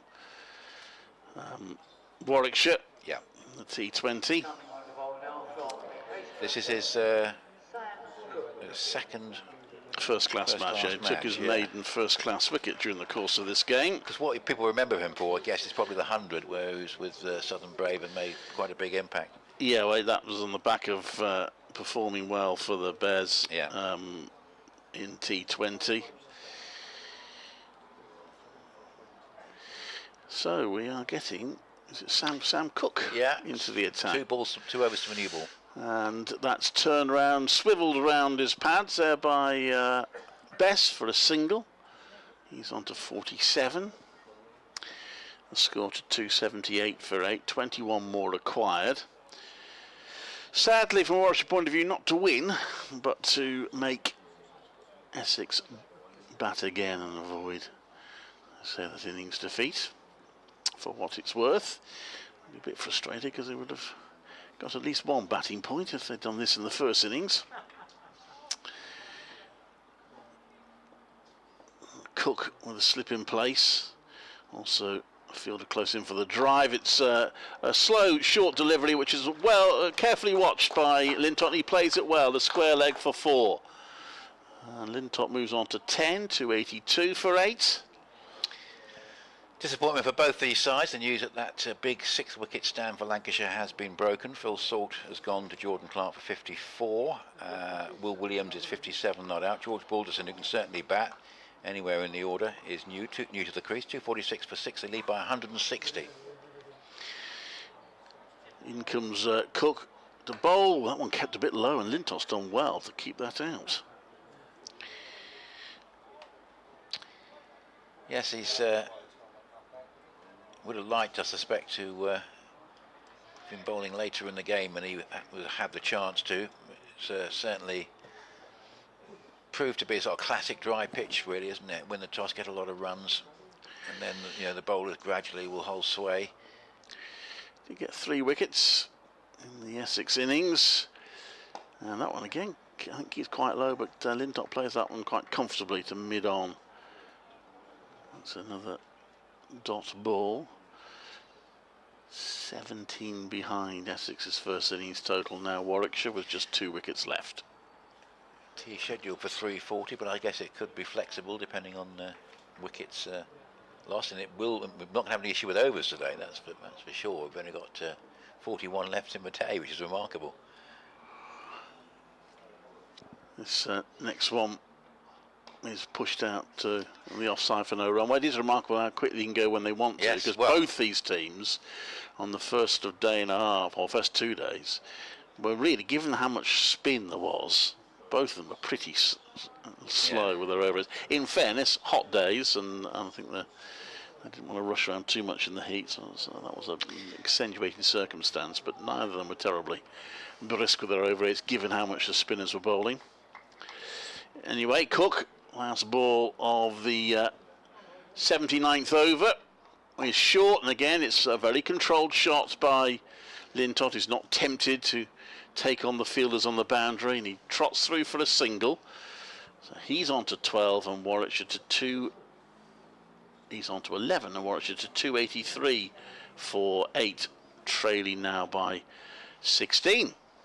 But of course, only have to wait 24 hours, and I can guarantee you a tea interval tomorrow at Lord's, where I imagine it'll probably be about 44.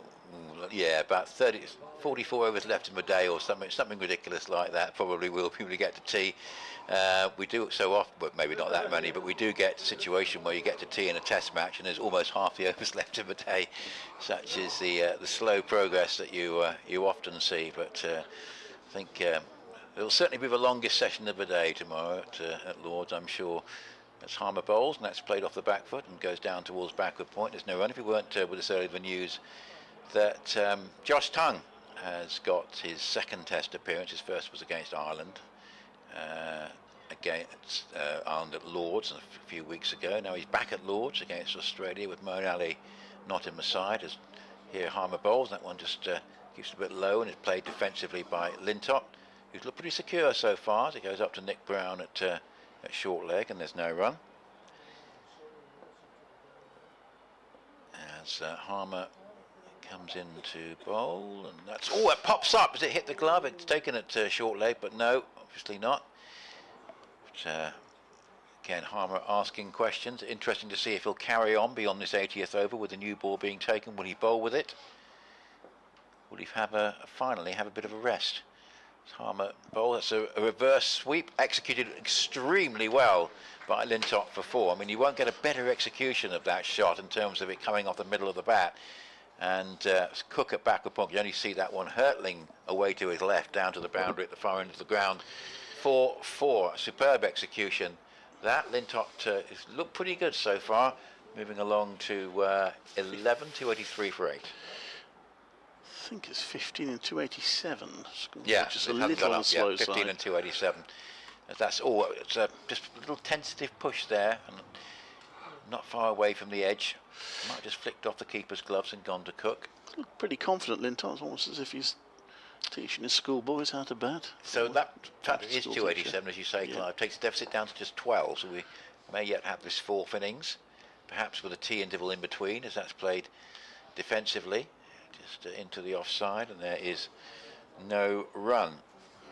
So it's going to be one of those situations where we probably haven't got much play left in the game, but if these two were to combine for a while, you never quite know. 287 for 8. The old ball has just been rolled off the field, so obviously they are taking the new ball. I don't think there's too many delayed new balls with this Kookaburra. I think everyone's quite keen to get it and do what you can with it.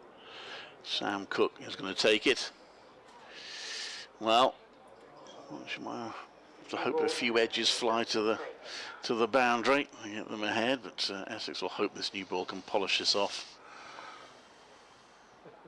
and see Essex home to what will be a maximum point victory, which doesn't happen very often under the 450 runs for 5 batting points rule. No, it did well to get that. It's not been reached that many times in Division 1. I think Durham have been pretty regular at sort of doing it. Well, they've done it 3 times in Division 1. There were 2 before this round of matches. There's now 4 because Kent have done it as well in this round of matches. Warwickshire have done it once as well. I was going to say I just described this ball, but we seem to be taking an age for some reason. The batters are having a chat now. So I might better hand to you, Nick, while I go to my update. I was beaten by the news. Best is going to be on strike on 47. And it's going to be Cook with the new ball. Mentioned in Division 2, Lewis Duploy, 224 not out for Derbyshire, 513 for 5, leading Worcestershire by 237 at New Road, where the locals won't be that happy with that one. Here's Cook with a new ball bowling. That's real bounce, and attempted forcing shot through the offside. But that bounces sharply into the gloves of Buttleman. Yes, it's been a long, hard day in the field there for Worcestershire. Earlier, there was Wayne Madsen, the evergreen for Derbyshire, who was in the runs with 143. Those two must have had a very big partnership.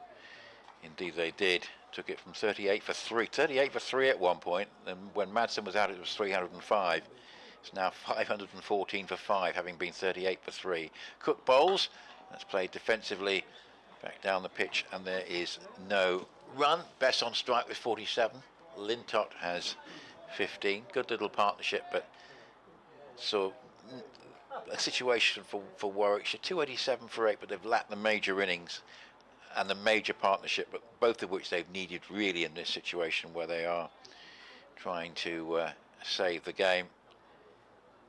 But it's been a spirited effort. 2 slips waiting with a new ball as Cook bowls, and that's again attempted forcing shot away through the offside, beats him outside the off stump, and there is no run. So just on 3 o'clock now, BBC Essex, BBC commentary in Warwickshire, and online via the BBC Sport website and app. It's Nick Leadhill with Clive Eakin and Dick Davis here on day 3, and almost certainly the final day of Essex against Warwickshire. A game where Essex are going to go second. The question will be how many points will they be behind Surrey.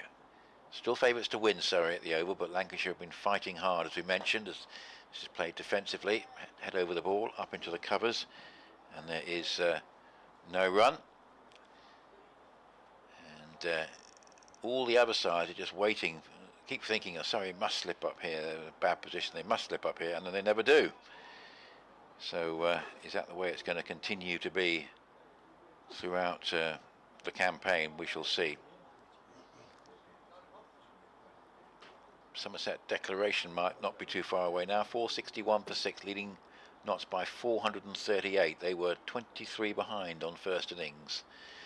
So this is coming down the pitch, an attempt by Bess. That's not a particularly authentic looking shot. He was trying to play a drive, but it was fairly a loose stroke without much foot movement. Went down the pitch, beaten outside the off stump, and there's no run. Middlesex had a good 5th wicket partnership, but since then they've lost a couple. Liam Dawson does have his 10 in the match and the 100, 4 for 69. He got 6 in the first innings. Middlesex 147 for 6 are still 122 behind at the Aegeus Bowl. And here's one that's played pushed up into the onside. It's a defensive push really, up to mid-on but with no pace, and that takes Bess along to 48. So this partnership not sort of threatening to change the direction of the game particularly, but it has been impressive in terms of they've kept things moving along quite nicely. They've added 19 so far, dominated by Lintott. But say Warwickshire this afternoon scored quickly and certainly played their shots, but just still having lost too many wickets, of course. 288 for 8, the deficit down to 11. New ball, and Simon Armour's still bowling. So no respite from there. And he's bowling to Bess, who swept him away. Fielder in the deep. Porter actually fumbles it, but it doesn't matter. It's always going to be 1 run. And that takes Bess on to 49. 289 for 8. 10 runs behind. Field coming in now for Jake Lintott, who has looked unfair. It's a bit of relief for Ireland in what's been a desperately disappointing World Cup campaign. They have beaten Oman. It's too late now to qualify. That's turned around as Paz. Well, I think that might have come off as Paz. I don't think he played a shot there. Who's going to qualify with Sri Lanka? Well, they're going to a Super 6, don't they? So there's some way to go. Oh, right. Surely Sri Lanka will plus somebody. In comes... Well, that's a reverse sweep there from Lintott, who scores a single, which takes him to his career best. It is only his 3rd innings in first-class cricket, but that's his best score so far, 16. 290 for 8.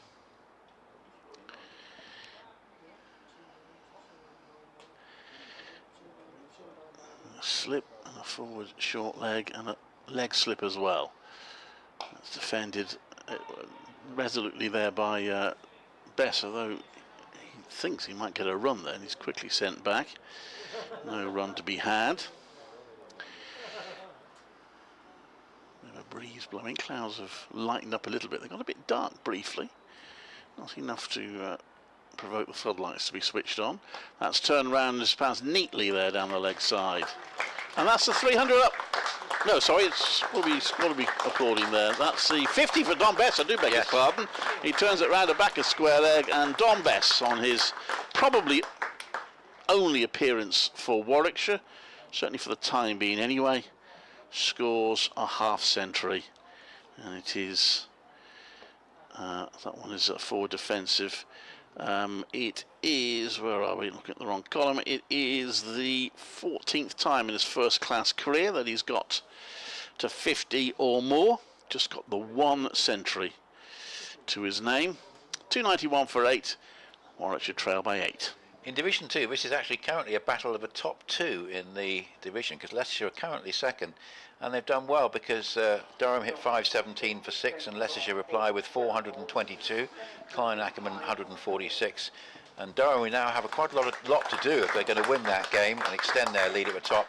65 for 1, leading by 160. But so they're going to have to probably maybe just bat into tomorrow. We'll see. But it's been a good fight by Leicestershire there, and if they can get a draw out of that game, they'll be very pleased. They've had a pretty good championship season so far.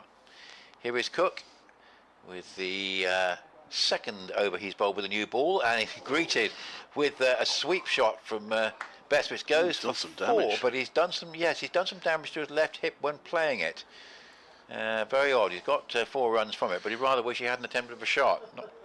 Just immediately clutched his left hip. I don't know whether he hit it or whether he's pulled something. Let's have a look. I think it's been given us runs, hasn't it? So it might have been bat onto hip. Yeah. It'd be more of a worry if he tweaked a muscle there or something, but I think it might just be a bruise from the ball. 295 for 8, so obviously must have been leg buys. So because he's still there on 50, and just played defensively up into the offside. So yeah, but when he was playing the shot, not making contact, he's obviously he's obviously done himself a bit of damage. He's still got his hand very much around about the spine area, left hip area. So it must have just hit him directly on the hip then. And then gone off, yeah. That will have hurt. So he's got 50, 295 for 8, but deficit 4.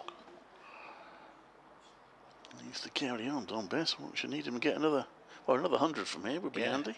Cook at first slip there, contemplating his forthcoming innings. There's Cook, the other Cook, Sam Cook bowls, and that's hit away and safe, and that I think will go for 4, and that will bring the scores level in the game. The only slight snag from the Warwickshire point of view is that they're 8 down in their second innings, but they have wiped off the deficit from the first innings. 299 for 8, and Bess certainly did make contact with that one, taking it for 4 down to the backward point. Boundary's gone to 54. Well, that's been a decent effort from Warwickshire. Obviously, it would be nice if they'd been 5 wickets down at this point. Yes. They've had high hopes, but they've shown a bit of fight today. Some object batting, but some attacking batting as well. And they've avoided the innings defeat. Yes, crucially, they've not just gone into their shell and let the inevitable happen. They have tried to fight back and counterpunch quite well. Here's a nice stroke from Bess for a single up towards long off, and takes his score to 55. It's 300 for 8 now, Warwickshire, which I guess, as we've been hinting, they would have liked to have got in the first innings, but 300 for 8, and the lead is 1. Well, shame you don't get bonus points for your second innings. Yes, I wonder how a table would look if you did get that. I was one season, I think it was about 3 or 4 seasons ago, where Warwickshire seemed to every time, first innings to be bowled out for not very many, and the second innings they'd make a big score, and you're thinking, that's the wrong way round, yeah. Here's Cook, 2 slips, 4 saving 1, 3 on the offside, and then Totti's played pretty well, just runs that down to his opposite number, 23, Feroz Kushi, took a very good catch this afternoon. Low down. And yeah, it's been a pretty exciting afternoon's cricket for the spectators. They've certainly had value for money in terms of runs and wickets and incident.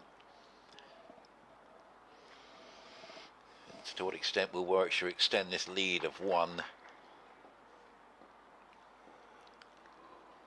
Here is Cook. Coming in from the Hayes close end, bowls. Oh, that's a good delivery, which this time beats Linton outside the off stump. Just about kept his bat away from that one as it went through to Buttleman. Cook has got 3 helmets, 2 in his left hand, 1 in his right, as he trudges up to the other end. 300 for 8, 55 to Bess, and 16 to Linton. As I say, it's been a couple of nice partnerships from Warwickshire this afternoon. This one so far worth 31. Yeah. Can't argue it's all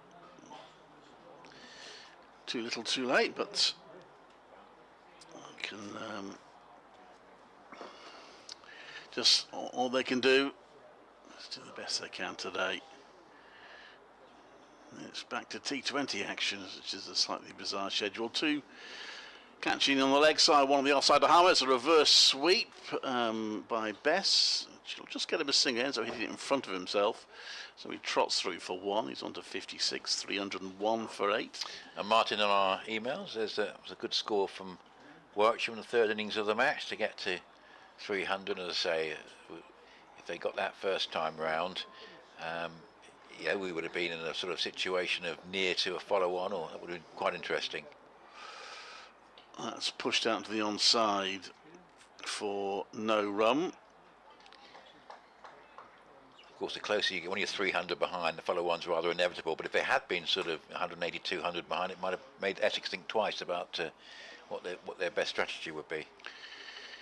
Oh, that one's... how did that not get through? It was a quicker ball from Harmer, and Lintop playing back to it. I don't know what that came off. They're appealing for an LBW, but it looked for all there was if that was going to bowl him, but somehow it didn't. And it might actually have hit Buttleman. He's holding his chest. Let's have a look at the replay. Oh gosh, it nips back sharply.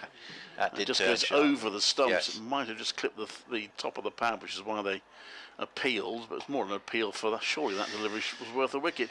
That's played a square leg for no run. Well, just a hint that Harmer could be more dangerous with the new ball, because that one certainly turned more sharply than a lot that we were seeing in that build-up to a new ball. He's in again. Harmer looking for his 10th of the match, and it's turned round neatly on the onside. They're going to get through for a single. So hurry a little bit, and they will get an overthrow here. I can understand that's why Doug Bracewell there. Doug Bracewell threw at the stump, so he probably would. Well, they would have made it for the single, but they ended up giving away a second run. Another run that they're going to have to get when they bat. Shouldn't be crucial, but you never know. They lead now by 4. If Bracewell gets a second innings in the match, it could be very important. This one, he's not got hold of that at all. Lintop trying to play it on the leg side. It rolls off his body. At the end of the over, 303 for 8. And I shall hand back to Dick. And T, I think we've been fairly confident will be 340, unless, of course. Well, I just wonder whether they yeah. delay it a little bit. If they're certainly, I think they can delay it. They can, so we'll see. Certainly, that's in the equation, or indeed it could be early. So early, late, but certainly in terms of overs, no problem with 340. Thank you, Nick. So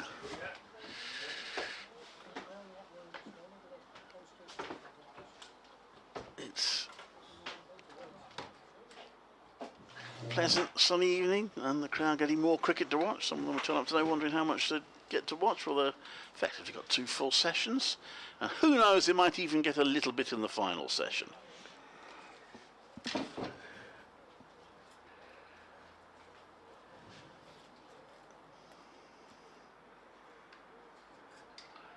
We're having a delay here. I don't know whether Lintop is still struggling a bit when he was hit on the hip. He, at the moment, is taking off and putting on various garments.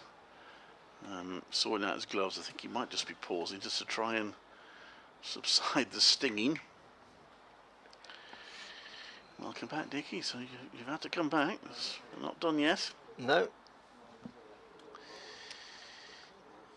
18 to his name, Bess on 56.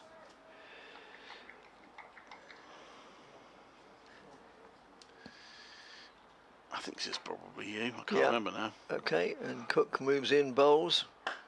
Played defensively by Bess. So, certainly Warwickshire have made Essex struggle hard, and they still continue to need to struggle. Currently effectively 4 for 8 are Warwickshire, so obviously Essex in rather the better position, but never mind. We've seen situations like this change most spectacular manner over the years, so all is not lost by any means. That's just pushed out on the offside. No addition to the score. The weather forecast is pretty good for tomorrow, so don't think there's any chance of rain intervening. Which is a shame, Warwickshire, and not that we're likely to be here tomorrow. To be honest, well, Warwickshire obviously don't want to lose, and they'll battle, but they won't be too upset to get the extra day off, I don't think. It's been a heavy schedule lately. Yes. As next delivery just worked off down to fine leg in front of the scoreboard for a single.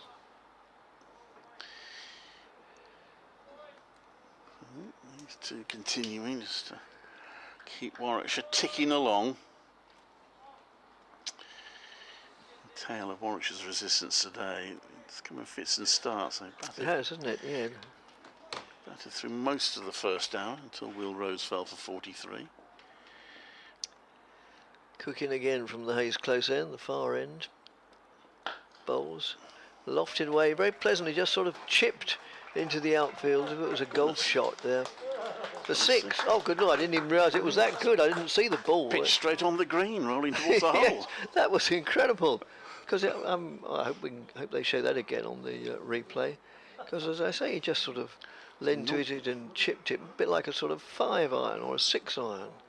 Here we go, we're watching it again now. And yeah, a bit of a flick of the flourish of the wrists, and away it goes into the distance. Might have overclubbed it. It's rolled over the back of the green. We seem to have lost the ball. So here comes the case of the balls. Always looks like some kind of Mission Impossible, doesn't it? The case of balls is handed to the umpire. 6 more then, so 3-10 for 8. I'm telling you. I'm looking over the fence now into the grounds of the executive apartments. Is that what they are? You got one? You got one there, an executive apartment? My wife is such a keen gardener, she would hate the thought of living in an apartment. If I ever win multi-millions in the lottery, I might just buy a flat overlooking every ground that's got one. Yes. That'd be quite nice, wouldn't it? Well, not all. I mean, you couldn't do that at I say only where it's possible. Although there are some new flats going up. Whether you can see a little bit of the ground from those, I don't know, possibly. But Bristol, of course, and Somerset, Taunton, yeah, and Hove, Canterbury, yeah. There's a few, and here, of course. Right. Well, they have.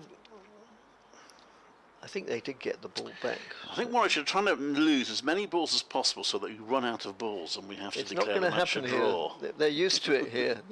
But don't forget, it's the Kookaburra balls. Went on quite so many spares. Well, that's a very good point. Yes. Well, Peter Such, the match referee, is just away to our left. He might have something to say about that. Or Essex could even get penalised more by not having a sufficient supply of balls. That's just played out into the onside. That was a really good tip and run, that, from Lintott. Hits yes, 6. it was. A lovely little tip and run for a single. Yeah. So the visitors' lead is now 12. Getting up to that 20 mark. That's a scary mark for Essex, isn't it? Oh yes. And of course, there's no Lawrence second time round. He got 152 first knock. You got a fresh batter. Yeah. Nick Brown, so at least he'll, looks like, assuming that he does open, it looks like he'll get a little time at the crease. As Lawrence moves in and bowls, that's just met with a defensive bat, trickled out on the onside. No addition to the score. The visitors are 311 for 8, which represents a lead of 12, with Best not out 52, Don Bess, and Lintott, what's his first name? Jake. Jake Lintott, thank you, 25 not out. Yeah, I suppose the problem for the opening batters in this situation, you can be on a high to nothing. If they're only chasing 15 to win, then you either get them and you haven't got many runs, or you get out. And then, yes. So you are in a little bit of a hiding to nothing. However, we're not quite there yet. Simon Harmer will come into bowl. Not sure Chris Rushworth will be back to hold them up too long, so these two need to do as much of it as possible. Giving a bit of air, Lintott does well to keep it down with 2 fielders close in on the leg side. There's no run. 3-11 for 8. Warwickshire lead by 12.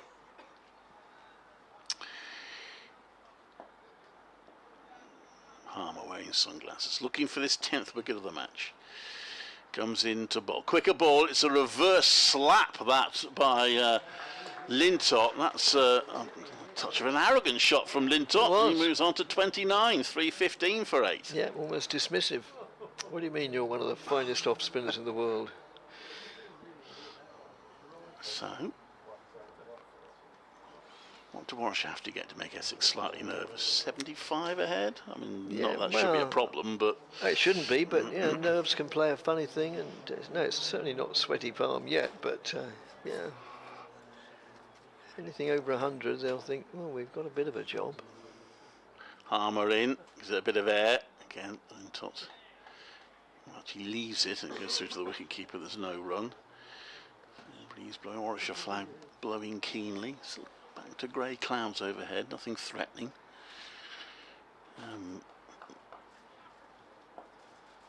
In comes Harmer, gives that a bit of air. It's driven, knocked out of the middle of the bat, and Harmer dives to his right to stop it of his own bowling. It was supposed to go towards long off. It ended up going rather straighter than Lintott intended, and Harmer fielded it well. A puff of dust or soil came up as the shot was played.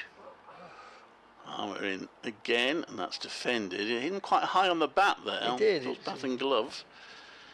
He's done well to keep it down, Lintott. Good innings from him. He's on 29, so this is new territory for him. Only his third first-class innings, and he's almost doubled his previous highest score. Harmer in plenty of air. Lintott comes down the pitch, and Harmer ends up jumping over the ball. Yes. He protects his own ankles and concedes 4 runs instead, which is pretty sensible, actually, I think. I think so, discretion. 33 to Lintott, 319 for 8. So Warwickshire now have more than twice the score they made in the first innings. Now lead by 20. Obviously, if as still seems the likely result, Warwickshire do lose this game, it'll be lack of first innings runs that they'll put it down to mainly. Yeah, it will, and the admission they didn't bat well enough in that first innings. It wasn't easy for them, but they should have got more than 150. Quite a few injudicious shots, poor shot selection in that first innings, less so in the second. A lot of the Warwickshire batters have been got out rather than got themselves out in the second innings. So it's going to be Sam Cook to continue from the far end. Not Jamie Porter, I think. Jamie Porter, I think, has come in. Well, my eyes deceiving me. Yes, it is a very easily recognisable approach to the wicket with his elbows and. Interesting, Lintott's second time, first time I wasn't 100% sure whether he just didn't think there was a run there, but that's the second time he's turned down the single early in the over. Not Lintott, Bess. So he is trying to control the strike a little bit. But if I needed someone other than Harmer to wrap this up now, this is the guy I would call upon. Yeah. Bowled well in this match. Porter moves in, right arm over the wicket, bowls. And that's just met with stern defence. It trickles out on the offside, and the field's fairly deeply set, but they're inviting a single, aren't they? Yeah, they are. But I mean, Lintott's got 33 to his name, so I mean that says enough, surely, for his credentials. You'd have thought. Yeah, and Bess is. Lintott's just come down the pitch. Maybe he's saying, "Come on, mate. Don't worry about me. I can bat." Yeah. Well, what have I got to do? Porter again. Back foot. Ball finishes on more or less exactly the same place. Extra cover. And again it's pull ball through. Completes the fielding with no pressure upon him whatsoever, as the batsman had no intention of running. So 3 deliveries have gone of this over. So will he go for a single fourth ball? Yeah, exactly. He's still been invited to get it, so it'll be interesting to see whether he takes it. As Porter moves in, bowls to Bess, and again it trickles out towards extra cover, and it hasn't got the legs on it to make it. So Lintott though was halfway to running. Yeah, come on. He's had enough of this. I've paid my match fee. I want to go. So now they all come in.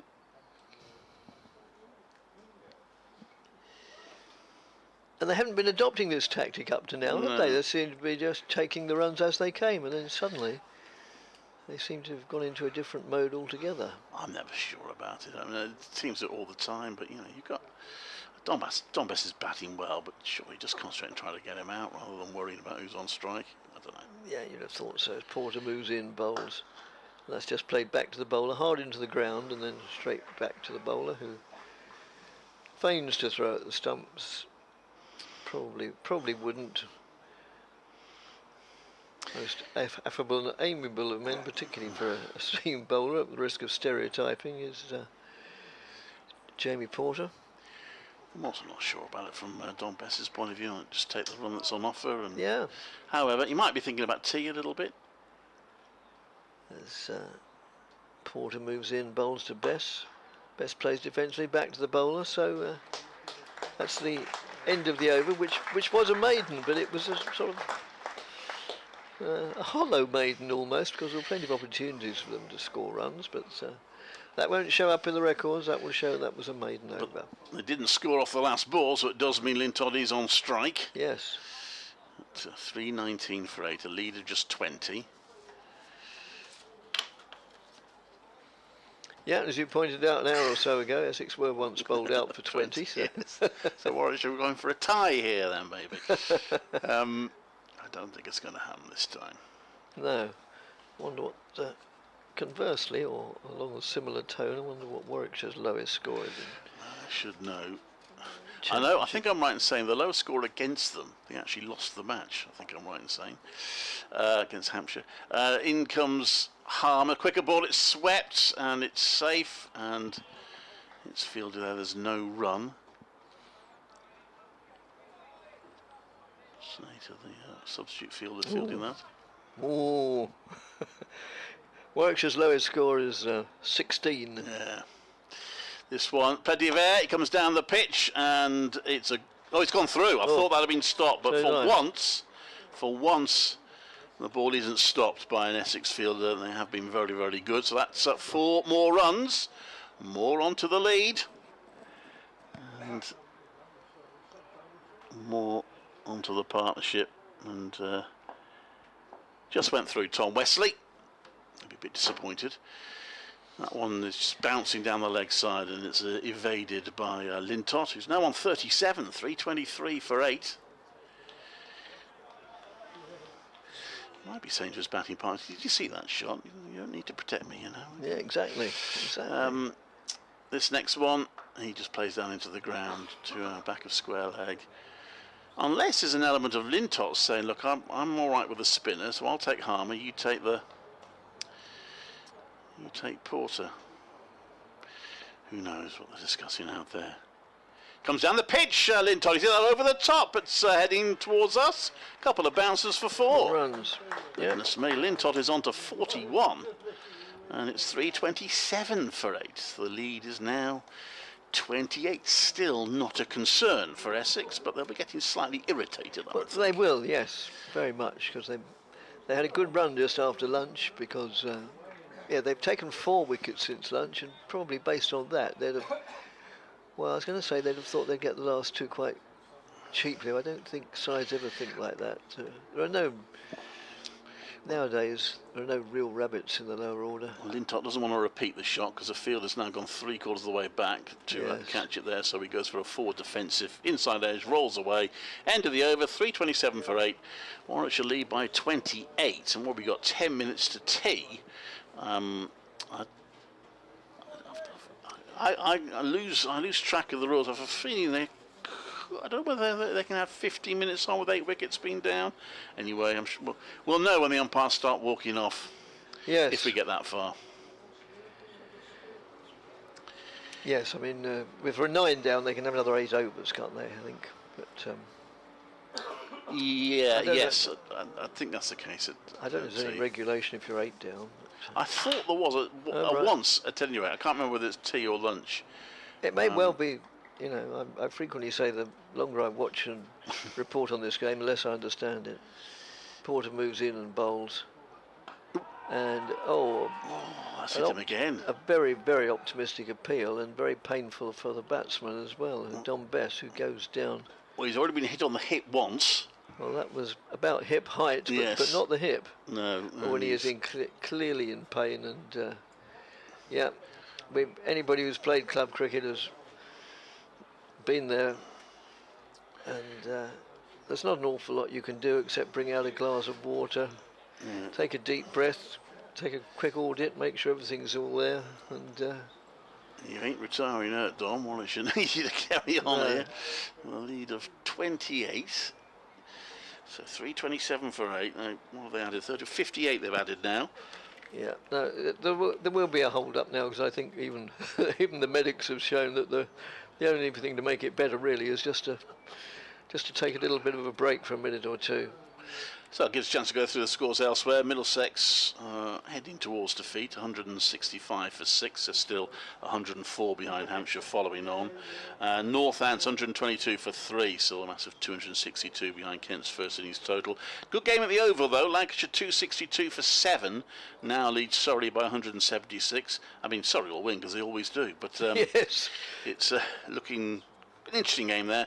Somerset still batting 482 for 7 now, leading Notts by 459. There have been some very big scores with the Kookaburra ball, not everywhere, but there have been some. Glamorgan 242 for 5 against Sussex, they lead by 281, and they have had some play ahead of me, but not much. They're off a bad light now. Gloucestershire 300 for 6 in reply to Yorkshire's 550 for 9 declared, and Derbyshire have declared on 578 for 5, giving themselves a first innings lead of 341 over Worcestershire at New Road, and finally Durham 98 for 2 lead Leicestershire by 193. Cole points out that Jake Lintott has got an average of 33 in Minor Counties Trophy with 3 centuries. There you are. Well, thank you. As Porter moves in, bowls, and that's pulled away, or hooked away really, for 6 runs. 6 runs just down to deep backward square leg, where you expect a hooked shot to go really. Well, some real defiance being shown by Warwickshire now. That's Bess's first 6. Yeah, moved on to top score now, overtaken Dan Mosley's 61. There have now been 6 sixes in this Warwickshire innings. Dan Mosley hit 3. Martin points out that the visitors have scored 27 in the last half hour. Well, quite a few more than that now. And another 1 or 2 now. Oh, just with the single down to... Oh! Almost got themselves run out. They might still... Oh, goodness me. What was going on there? I think they'd almost forgotten that they decided that Lintott's taking the seamer, and they started running a single, and they thought, oh, hang on a minute. Yes. We're not supposed to do that. Go back. Almost got themselves into a right kerfuffle.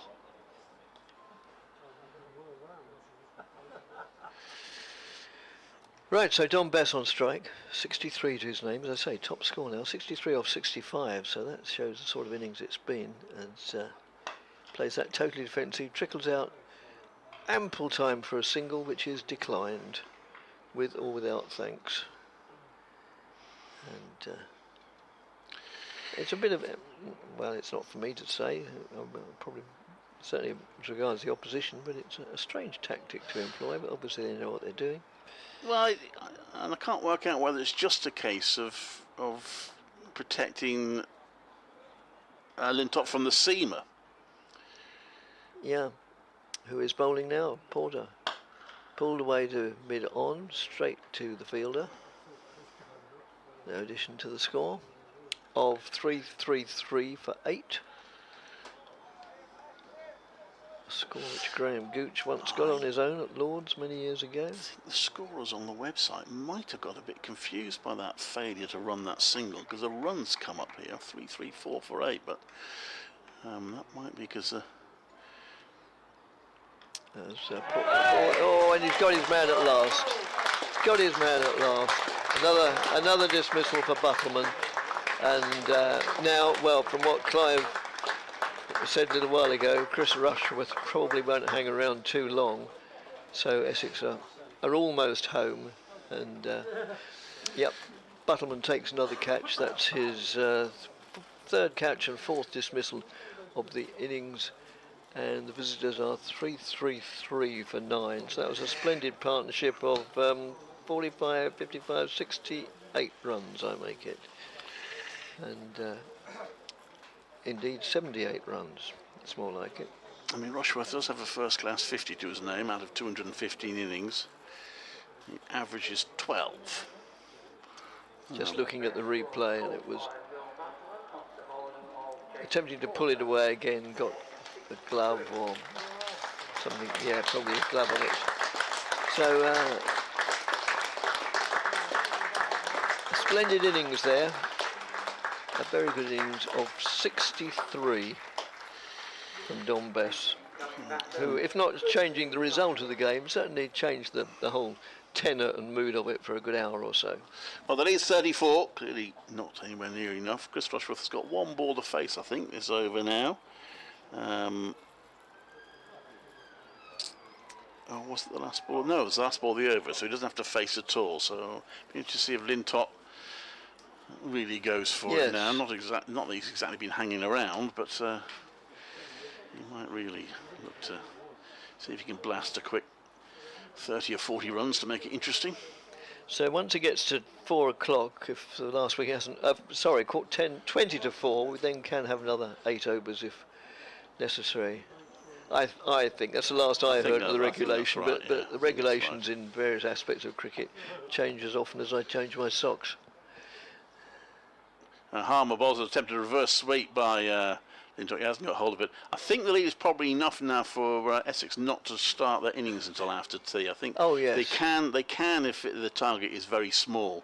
I think I'm right in saying just carry on and not bother with tea, but I don't think we're there now. Harmer bowls, and that's played off the back foot by Lintott. Now he's taken the single, which...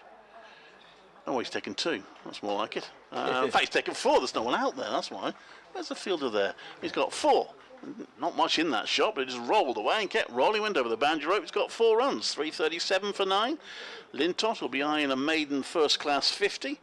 It's now on 45. And the lead is 38.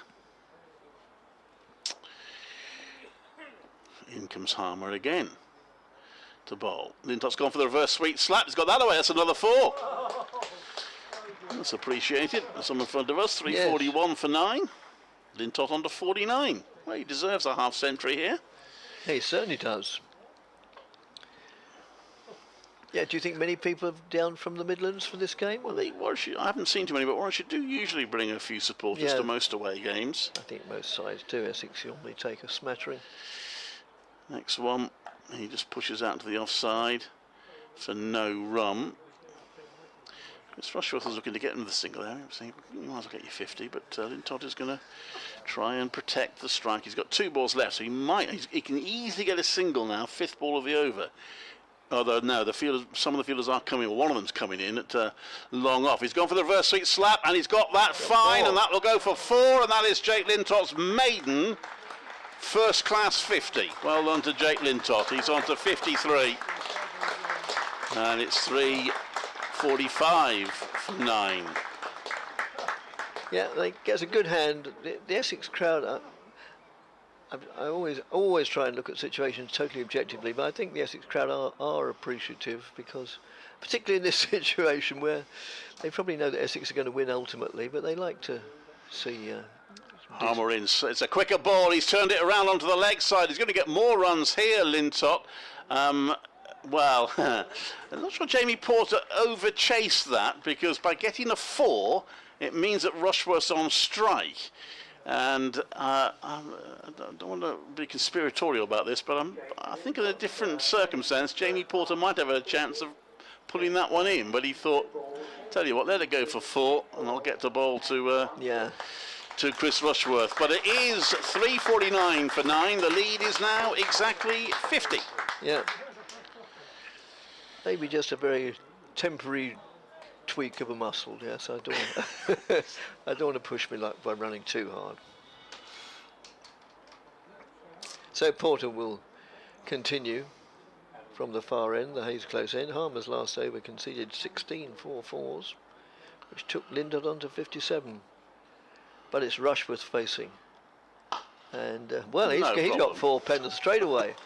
Just pushes it out in the onside through mid-wicket, crosses the boundary just by one of the floodlight supports, and they go through for 4 runs.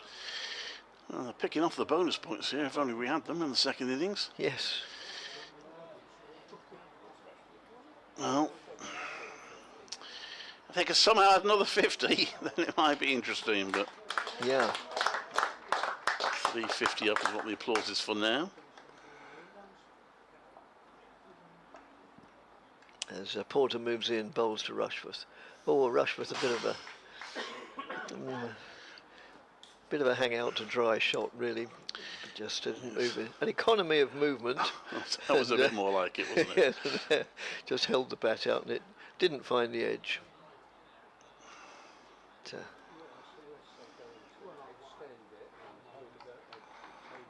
But nevertheless, that 4 through mid-wicket looked a very good, classy shot. Faces up to Porter now. Moves in and bowls to him. And hits him on the pad, but it was going well down leg side. Didn't even get a vestige of an appeal from Porter. I'm probably being a bit unfair on Rushworth. He actually got 20 against Notts in his last innings. Oh, right. He also got 22 second innings against Surrey. So that's usually the way. There's very few genuine number 11s now. No, that's right. One of the spin-offs from one-day cricket, really. When it's quite often all play in a mist goes through to zipping through to the keeper. Yeah, when quite often, although bowlers generally are employed and hired to bowl, sometimes it's down to them to win games for their sides, particularly in 20 over version of the game. We're not allowed to call them tail enders anymore, are we? They're No, lower order batters now. Yes, and they're treated as proper batsmen. I mean, what I mean by that is when my dad, and that's pulled away, not quite as convincingly as the first shot he played for 4, but the same place, bit aerial, and it wasn't too far away from the fielder, but far enough, not for him to be in with a real chance. But yeah, when my dad first took me when I was knee-high to a nat to watch Essex cricket, it was considered very much not the thing to do to bowl short pitch delivery at number 11. Oh no, come off it. That's not in the spirit of the game. Rushworth got one first innings, I remember, but Porter has refrained so far. Maybe he'll try one now. But if they bat like batsmen, they're going to get treated like batsmen, which is fair enough. And that's pushed out in the offside. And of course, also now that virtually all batsmen under all circumstances wear helmets, and that's fair enough. But I think in the old days it wasn't just courtesy, but there's always been a great respect for amongst the they want to beat each other, but there's a great respect among county cricketers, I believe. And in the old days, probably they just didn't like the thought of seriously injuring one of their fellow professional cricketers anyway. And usually, when the word genuine rabbits at the end, just a decent Yorker on leg stump would probably clean them out anyway. So the lead is now 58. Well, I should be counting off these extra overs and see if they could still be there at tea. It's asking a lot, but who knows? It's getting quite dark now out there. I think I should take them off. Oh, yeah, yes. Lights will be on soon. Harmer into bowl. Oh, and he comes dancing down the pitch, Lintott. He's hit it all on the ground. It's a good shot. It will be cut off, so he's not going to get a run for it because he doesn't want to expose Rushworth to Harmer. So it would normally have been 1, but as Wesley feels it, it is no addition to the score. Just a short leg for Lintott, who's swept that in the air, and it bounced just short of Cushy. And he runs half a run there. Lintott then realises there's no chance of 2, so he jogs back again, and there is no run at the end of all that. All that fuss for a dot ball. He went for the big shot. Risky, 2 men out there on the boundary. In comes Harmer. Always gone for the reverse sweep, missed it. It rolls away. So 3 balls bowled. When does he dare to take a single? They're still available for him. The field is still well spread out. Harmer in. He's come down the pitch. He's hit that over the top. That will be 6. Lovely shot straight down the ground from Jake Lintott, who hits his first. Oh, hang on, how many 6s? Where am I? I was looking at the wrong innings. He hits his second 6 of the innings and takes the lead to 64. Yes, so Essex will be getting a bit. I mean, there still shouldn't be a problem. There shouldn't be, but they'll be getting a bit annoyed, won't they? Yeah, they won't enjoy their tea all that much. Lintott on to 63. Umpire again just checking to see if the ball's been damaged by that hit. And after a little bit of thought, he decides it hasn't, or at least not sufficiently. And tosses it back to Harmer. Well, that was the 4th ball of the over, and it's still offering him a single here, but he's come down the pitch and says, I won't have a single, I'll have a 6, thank you very much. Over long on. Oh no, it's a 4, it bounced in front of the ropes, but it's a 6 and a 4 for Lintott. 367 for 9, he's on to 67, and this is now the last ball of the overs. Surely the field's going to come in, aren't they? Aren't they? Well, it doesn't seem like it, and there are singles absolutely everywhere. And Lintott takes one. Including down to long on. Do not understand that, and they can only assume that they thought he was going to go for another big shot. Well, but why would he do that? Yeah, why would he do it? Exactly. I couldn't agree more. 368 for 9. The lead is 69, and Lintott is on 68. Very strange. Thank you, Trevor, for your email. You've probably discussed this subject ad nauseum. Very sad as I am to see Lawrence go. It's totally understandable. Surrey prepare better pitches, and Alex Stewart has promised to use his all-round skills. I don't understand our two captains' reluctance to use his very effective spin. It could be his one way into the England team, and I think he knows it. At present, his average in the T20 bowling table place him at number 6, way ahead of any other Essex bowler. Morgan, who knew a thing or two about captaincy, understood his value in the 100. Please discuss. Well, I'll leave that one to you, Dick. Yes, quite for a start. I didn't know he'd been promised to use his all-round skills. I'll come back to that in a little while, or during this over. Porter moves in, bowls. That's nudged down to third man, so it does put Rushworth on strike. Interesting. It is, isn't it? No, I didn't know that he'd been. And yeah, this business of Alex Stewart promising he would get a bowl. Well, I mean, you know, politicians promise us all sorts of things when they're not in office. But it is a way sometimes of signing players, and Warwick's done it both ways. Sometimes if a player's not playing in all formats or not doing as much as they might, another team can come along and say, look, if you come to us and we will play you in all formats, or we'll bowl you more, or what have you. So sometimes can be a way to entice a player. Yes, but basically they're going to do whatever they need to win games and carry on winning games. That's played out in the offside for at least 2, maybe 3. As Cushy's in pursuit, and they'll turn for 3 quite comfortably. But I am inclined to the view that since Harmer arrived, that Lawrence doesn't seem to have bowled nearly as often as he could and possibly should. Harmer is obviously a very good bowler, but that doesn't take any. I mean, until Harmer appeared, then Lawrence was not just the main spin option, but almost the only spin option, apart from the skipper, Wesley, who seems very, very reluctant to bowl himself. As that's another powerful shot, and that's gone for 4 more. It's thumped into the boundary boards at mid-wicket. Can I raise another question here, Dickie? Yeah. The lead is now 77. Yes. We have an hour and a half session, plus potentially the extra half hour in the final session. Could we potentially be looking at coming back tomorrow now? We could be. We could indeed. I haven't booked a hotel. As Porter moves in and bowls, and that's gone hard, high, and bounced well in front of Wesley at long off. And yeah, you could be sleeping on a park bench in Chelmsford tonight. Well, this little box is quite cosy. Well, yes, I mean, it's a bit of a hard floor, this, but I'm sure we can find something for you. As Porter moves in and bowls. And that again is swung away. And that again is going to be 4. No, it's not, I beg your pardon. They don't take a run. They don't take a run because it's a 5th ball of the over, and they don't fancy Rushworth facing Harmer. No. So the lead of 78, 377 for 9, Lintott 74, Rushworth 11. We are now in the area where, although a Warwickshire victory is very unlikely, it's not now completely impossible. Certainly not. Agree entirely. And sometimes it sounds paradoxical, especially to people who don't really follow cricket that closely, but sometimes a small score can be more difficult to chase than a bigger score. Well, you have to think back to the end of last season where Warwickshire actually declared to set Hampshire something like 135 because they needed a win and nothing less than a win would do. It looked, actually they didn't declare anything, they got bowled out, but only because they were going for a declaration. It looked utterly ridiculous to me, but they ended up winning the game, so it can happen.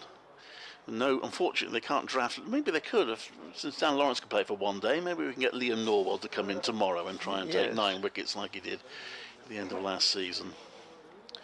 Had one more email from Martin. So what have we Former pupil of the same school as mine. The way that the batsmen have been clobbering the bowlers, new ball and all, indicates that there are plenty of runs to be made. Well, yeah, it's a good point, really.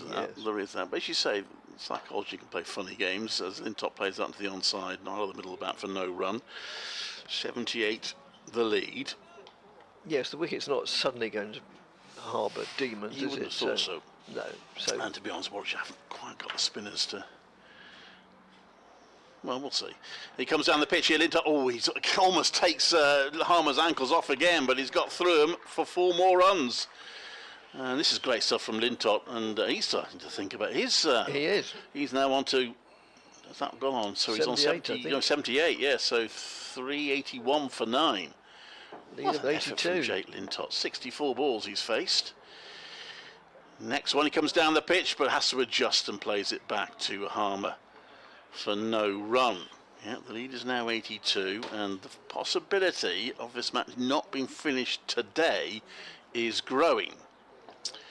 Harmer. Bowls always a reverse sweep. It's in the air, and there's a fielder out there who falls over the rope and has managed, I think, to keep the ball inside. Or has he? Yes, he has. So there's actually no runs for. The umpires are just consulting. But I think that's a top ball in the end. The fielder's managed to keep it in play. So he didn't take the catch. Well, he couldn't have taken the catch because he was always going to fall over the rope. Yes, I think it's. But they should have tried to run a couple there, I would have thought. It's well fielded, that. Tell me who it is in a minute. That one is swept away on the offside. That's in the air, and that is the end of the innings. Cushy takes the catch, and Warwickshire have been bowled out for 381, and Essex will need 82 to win, which they should be able to do in the time available. They might need the extra half hour, but they should be able to do it today. So they are heading for a 3-day victory probably. But great innings from Jake Lintop. He's eventually out for 78. Chris Rushworth supported him well for his 11 not out, and Warwickshire and Simon Harmer ends up with 5 in the innings and 10 in the match, and Warwickshire are all out for 381. Yeah, that was caught cushy, bowled Harmer. So Harmer took, they've taken it off the screen now. He took 5 for 165. Thank you, 5 for 165, which means in total, luckily, that's 100 more than he conceded in the first inning, so that in total is 10 for what? 10 for 230. Yeah, so you might say that's expensive, but any 10-wicket haul is to be cherished. Well, so if you bowl a team out for 230, that's not bad, is it? No, it's not. Exactly. So, we'll just run very briefly down the scorecard. Not even giving you how they were out, but just the scores. Out today, that is. Yates made 44, Rhodes 46, Mosley 61, Barnard 6, Burgess 2, Jacob Bethel 36, Best 63, Hassan Ali 9, Chris Rushworth was not out 11, and Jake Lintop was 78, the top score in either of the visitors' innings. So, as Clive said, it will mean that Essex need 82 to win sometime after tea, hopefully today, but if not, they've got all day tomorrow to do it. So thanks very much for listening this afternoon, and tune in again in about 20 minutes, please. Thank you.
The Essex, BBC Coventry and Warwickshire, and online rather BBC Sport website and app. This is Nick Leadhill with Clive Eakin and Dick Davis on what remains a cloudy afternoon here at Chelmsford. In fact, whereas a little bit earlier we had little bits of blue sky and some high wispy cloud, the cloud cover has built up somewhat and it's now fairly uniform and fairly sort of grey cloud really all around as we look. There is still no forecast of rain, but the change in the cloud cover just makes one slightly suspicious that perhaps we might have a bit of a weather surprise during this final session. If we don't, the weather allows play to continue uninterrupted. The game will end today. It's going to be a slightly abbreviated final session, but Essex will only need to score 83 runs to win. But it's a little bit familiar to me to a game at the start of, I think it was last season between Somerset and Essex, which I'm going to look up, but the target was very, very similar. And Essex won by 1 wicket, I think having been about 2 for 4 or 3 for 4. I'm not expecting that sort of drama this afternoon, but we'll look up that game. It was the one where Craig Overton nearly got Somerset over the line. That was a sort of similar target that Essex had, but it was a remarkable afternoon session. I mean, 225 runs. They started 143 behind Warwickshire. They ended 82 in front. Dan Mosley, I thought, set the tone, Clive, who's just joining us, but then a tremendous partnership between Bess, who obviously has known qualities that England have recognised in obviously seeing him as a spinner who can bat, and particularly, I think stealing the show in the end, Jake Lintott. A fantastic performance, and the way he took the attack to Harmer was particularly impressive. Yeah, I should just be thinking if only they could have added another 50, who knows? Yeah. It shouldn't be a problem this for Essex. But it gives Warwickshire something to bowl at, gives a chance for their bowlers to claim a few wickets. Chris Rushworth is a leading wicket taker in the First Division, so he has an opportunity to enhance his position. Just checking the latest is on that. He's only 1 ahead of Simon Harmer, funnily enough. So he has a chance to pull further clear. And a question that came up on our emails, is Brown allowed to bat where he normally does? I presume the answer is no, because obviously he's a light-for-light replacement for Dan Lawrence, and Feroz Khushi is opening the batting. Now, that doesn't tell us definitively that he can't. I think he can. I don't think there's any rule that says he can't. But they just decided tactically to leave to make it a light for like. Yeah. I mean, that's what I thought, I must admit. The light for light rule is a little bit of a grey area anyway. It's not actually explicitly said in the rules, but it's sort of down to the match referee to take a view. So it's going to be Chris Rushworth, and obviously Warwickshire do have momentum. You always do after a 225 run session, even if you end up being bowled out. And Khushi, of course, didn't get runs in the first innings. So here is Rushworth coming in from the Hayes close end, and Khushi gets right forward and just plays that head over the ball up into the covers. And well, needless to say, dramatic things have got to happen. Clive, and I suppose the first thing that they've got to do, Warwickshire, is get Alistair Cook out. Yeah, I mean, I'm just looking at it, there's a minimum of 26 overs left in the day, to which, if necessary, they could add another 8. Warwickshire have Essex 9 down by that. So it shouldn't be a problem them winning it today. 2 slips and 5 men saving 1. And here is Khushi, playing uppishly and through mid-wicket for 4, but it wasn't a particularly controlled shot. He got forward to that, went through with the on drive, but hit it slightly uppishly. And it did fall in the end short and wide of the mid-wicket and goes away for 4. So he gets his account up and running, 4 for no wicket. I said the third, in terms of finishing today, much as Warwickshire would love to win this game and will do everything they can, they won't be too upset not to have to come back tomorrow, I don't think, with the heavy schedule they've had. Yes. Give them an extra day's break before they resume the T20 blast. Yes, and they've clearly got some big games coming up in that competition, as that's a delivery outside the off stump, and it's left alone by Khushi, of course, building up to the quarter-final. The games in between, perhaps not quite so vital, but obviously there's going to be a schedule for them of white ball cricket for a while. Indeed, that's very much the theme next week, because I think the quarter-finals are on the Thursday and Friday, aren't they? So it basically stops any round of championship games taking place. Here's Rushworth again, 2 slips waiting, and he's up to the wicket and bowls, and that's outside the off stump, and Kushi is happy to leave it alone. Kushi, of course, is a good, you know, chance to advertise his credentials as an opener in the first team. Because who knows how many vacancies there might be in that area in the next season. Slightly difficult position for him, though, isn't it? Because the innings can't go on long enough for him to make a really huge. But if you're there at the end, it helps. Yes, if you're there at the end, that will be a merit by his name. Yeah. Here's Rushworth again, up to the wicket, and Kushi gets right forward to that and just plays it well, head over the ball, and there is no run. Yes, of course, both sides actually lost a couple of early wickets, but of course the difference was in the first innings that there was a massive partnership in the Essex innings between Wesley and Lawrence, which is, I suppose, more or less the difference, really. But certainly, Warwickshire have done themselves proud this afternoon with their approach, realising that attacking probably was the only option, given that there was wickets with your name on it, with Harmer bowling every other over, and Kushi comes forward to Rushworth and just plays that back down the pitch, and Rushworth just tosses the ball away, and that is the end of the over. I'm thinking about a game, April 2002, Essex's target was 84, and they made 84 for 9 against Somerset. Well, that'll be exciting. So 4 for no wicket, 79 more required. Let's see who bowls for Warwickshire. Don Best looks like he's going to do a Simon Harmer and take the new ball from the river end. So Ed, thanks for your question about Nick Brown. Yeah, so thinking about it logically, I've not seen anything saying that you can't play in your normal place. I'm pretty sure he can bat wherever he wants. So it doesn't have to be like for like in terms of the batting order. Obviously, if he came in mid-innings, it might complicate things slightly. I have seen a match, I think it was Warwickshire, and it was Boyd Rankin, I think, was in mid-innings when he had to go away, and someone did resume that innings, which was really weird. Imagine made the scorecard look a right mess. Imagine if it was a much more demanding chase and Lawrence were allowed to come back.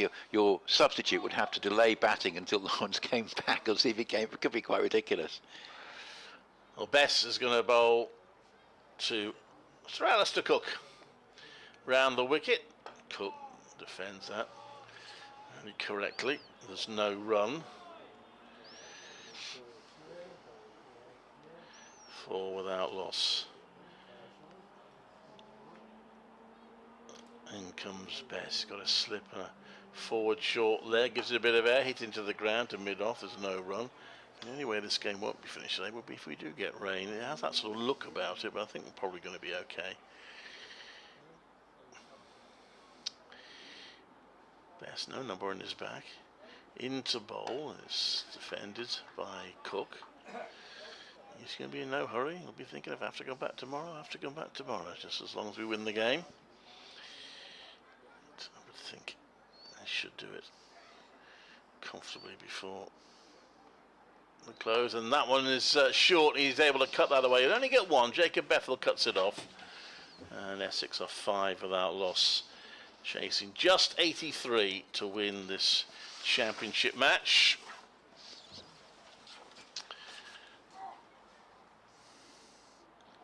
Essex looking to secure their 3rd win of the season, and they will move into 2nd in the table. Warwickshire, I think, will be down to 4th by the looks of things. Yeah, assuming Hampshire win, which I think is still likely. Being held up slightly at the moment. In comes Best, gives that a bit of air, and it's turned round to mid-wicket for another single to Kushi, so he's on to 5, 6 without loss. Just ticking them off here, Essex. Very good first innings performance, particularly by Wesley and Lawrence, being the architect of their victory, their probable victory. And this one is defended out to the onside for no run. And that's the end of the over. Just a couple of singles of it. Not a bad over from Don Best, but not one that had the batters in any real trouble.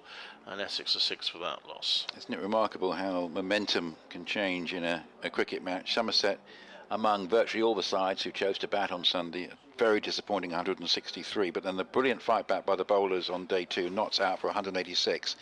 Today, Somerset 514 for 8. George Bartlett 134, James Rue 123, not out his 4th 100 of the season. Notts set 492 to win, 2 for 2. And Matt Henry, who took 6 for 59 in the first innings, has already got Ben Slater, and there's been a run out as well of Haseeb Hameed. So scrambled minds, I suspect, in the Notts camp, and that really has been a great turnaround from Somerset in that game. Here is Rushworth with a short mid-wicket in and a wide slip up to the wicket. He bowls outside the off stump. Good carry, and on its way through to Michael Burgess.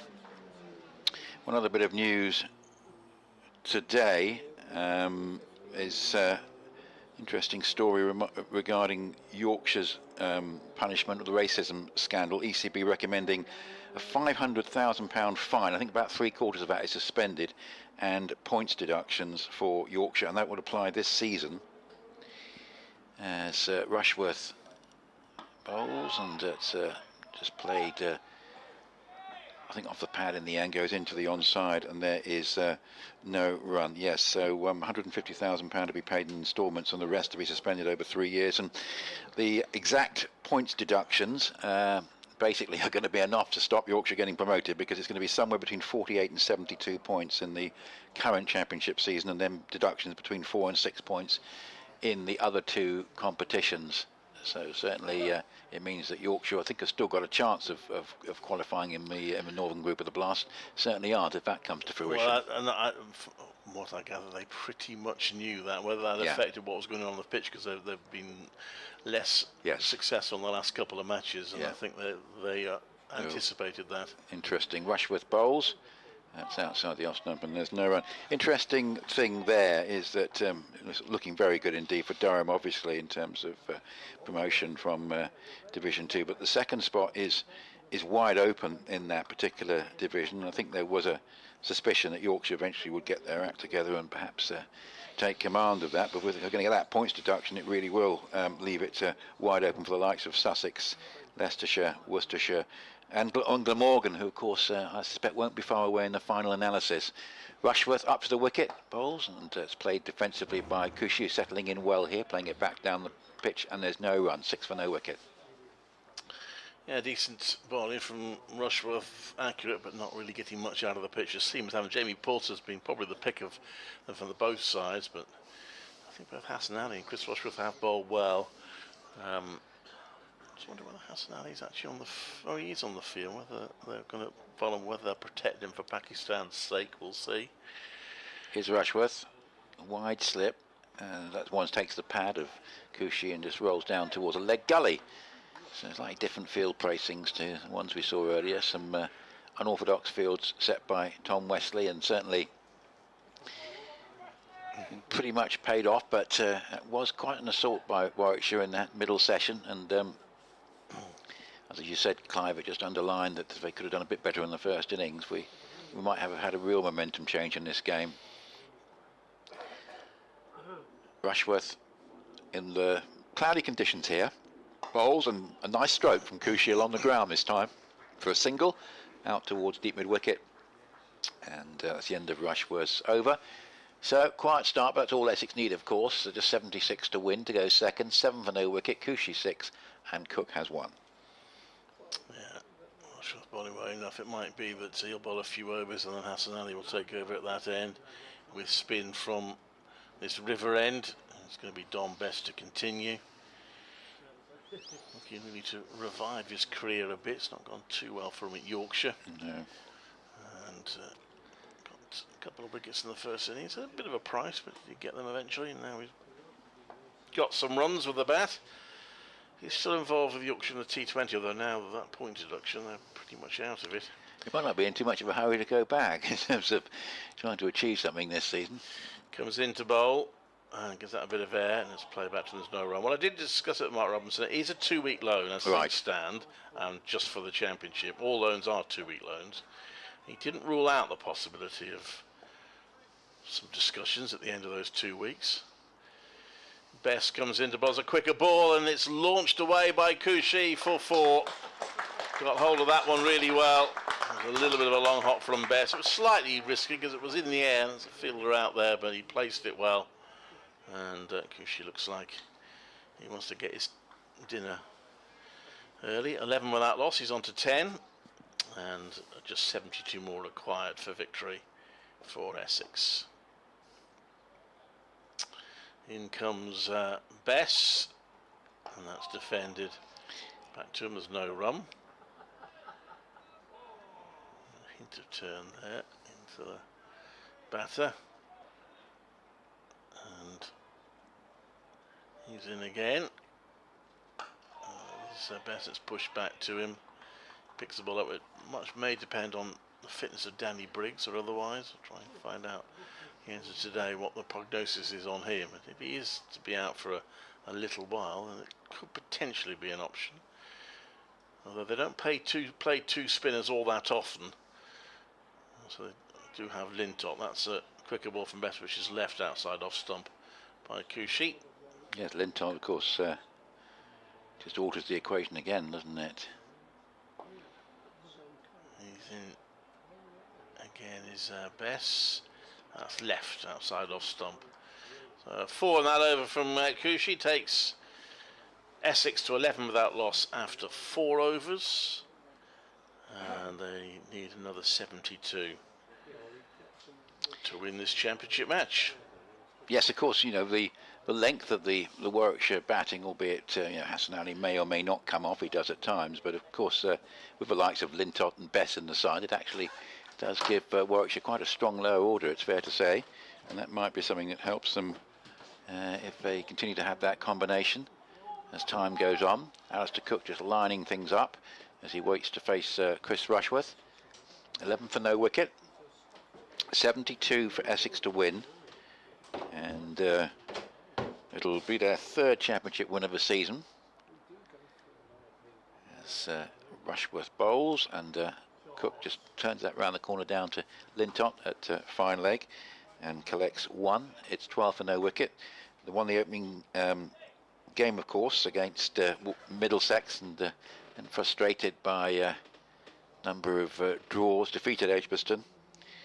But it's a very good win here against Somerset, and that was a big victory.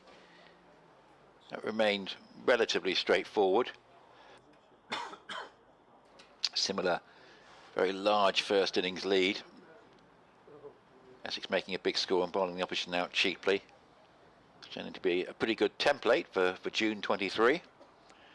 And here is Rushworth under cloud cover, bowls to Cushy and plays it up to mid-off, and there is no run. News of Surrey is that Lancashire's last pair, and it is very much numbers 10 and 11, are hanging on with a lead of 201. Difference in that game, the last wicket Surrey partnership between Abbott and Worrell, which ended with a run out, which added 130. I mean, you just can't reckon with that, can you, if you're trying to chase Surrey? It's remarkable. So here's one that Cushy gets away off the pads, goes down towards fine leg and collects 1. Executing the leg glance nicely there, collecting a single. 13 for no wicket, and Cushy on 11, Cook there on 2. Yes, it's, take that 130 runs off, or 120 of them, and it would have been quite a challenging situation, even though, of course, they've only just managed to have a game when they scored 500 in the second innings, of course, at Canterbury on a very flat wicket in the end. As Cook, facing up to Rushworth, plays it up towards mid-off, and there is no run. So it looks as though every time somebody wins a game to threaten to close in on Surrey, then just win another one themselves, just to maintain the gap. And of course, the frustrating thing from Essex's point of view is there's no second fixture against Surrey this season, as Rushworth comes in to bowl, and that's just played defensively. It's a no ball, stepping, and Cook just playing it, just treating it as if it's the opening day of the match, and he's looking to try and bat all day. and gets an addition to the score via the no ball. 15 for no wicket means that a further 68 are required for Essex to win this match.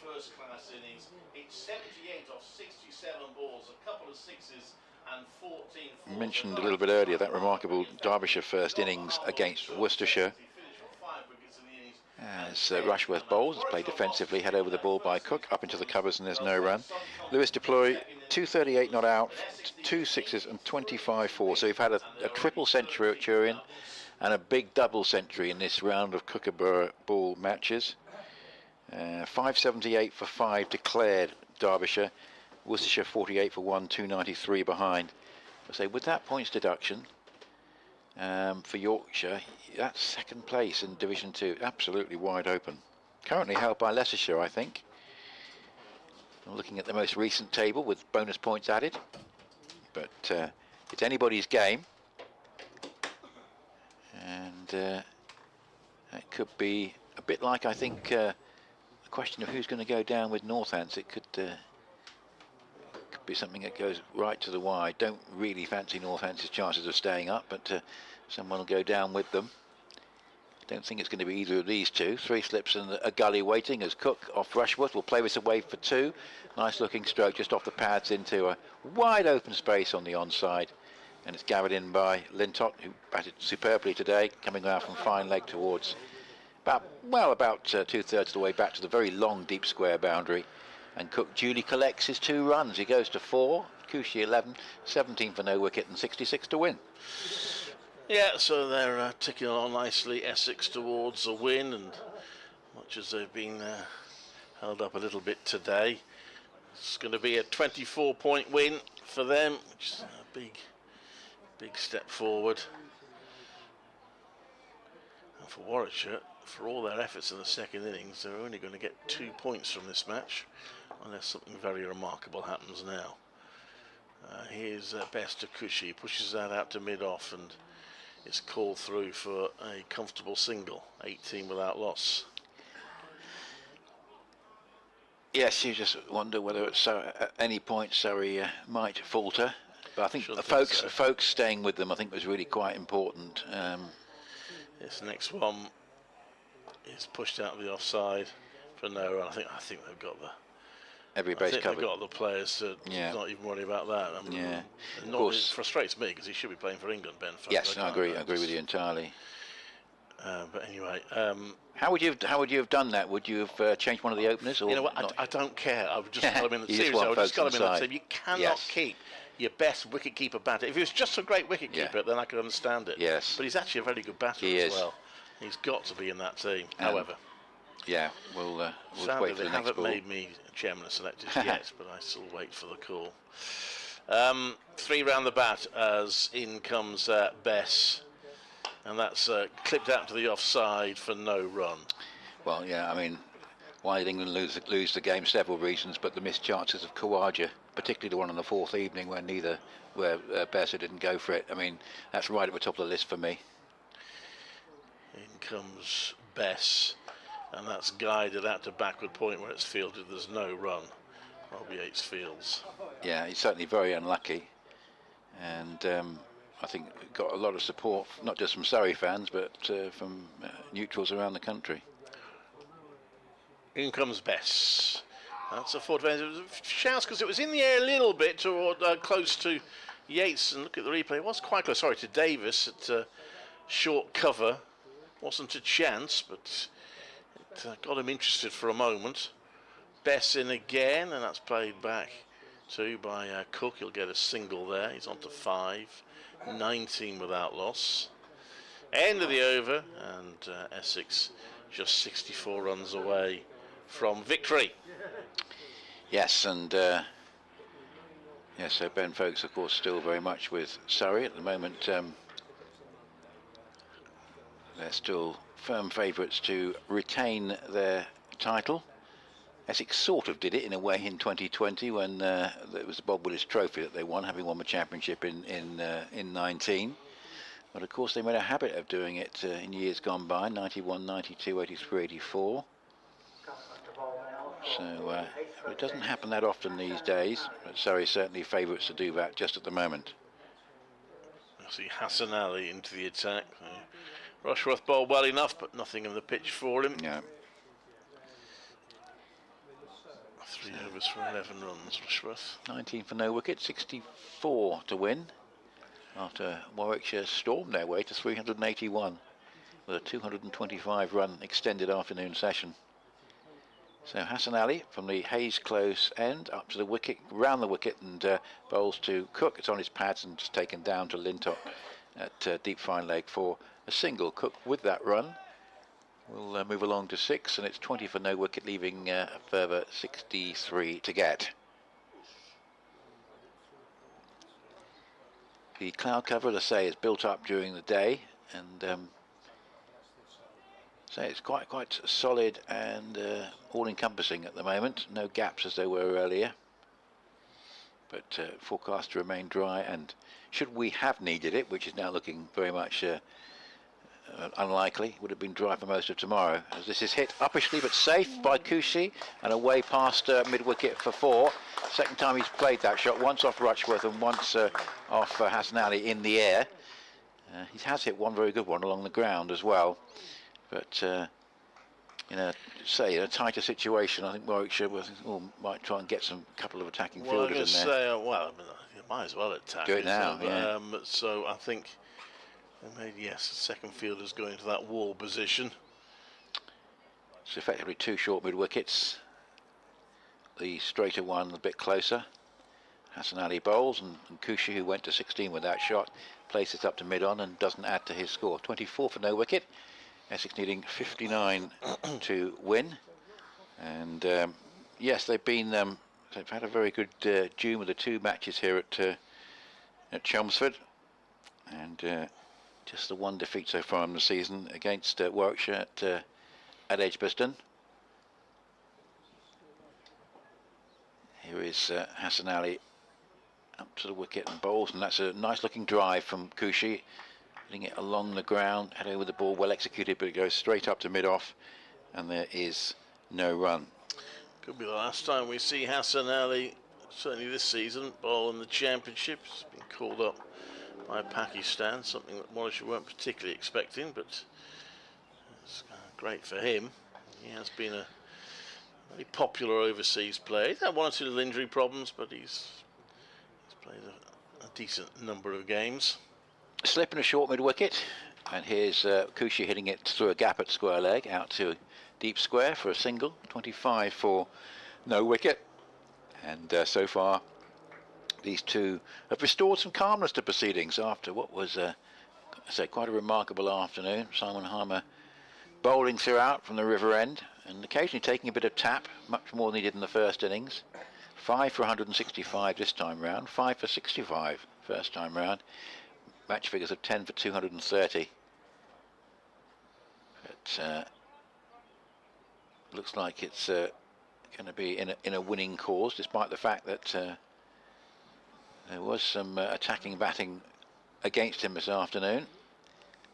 As Hassan Ali bowls, and Cook just goes across his crease and plays a typical on the walk defensive stroke of his up towards mid-on, and there's no run.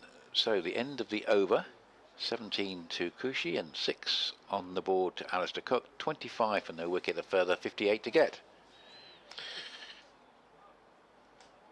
Well, it's been a good third day's play. The crowd have been given good value, effectively a full day's play, and a match heading towards a conclusion. And a conclusion that most inside the ground will be happy with. So Tom Best to continue.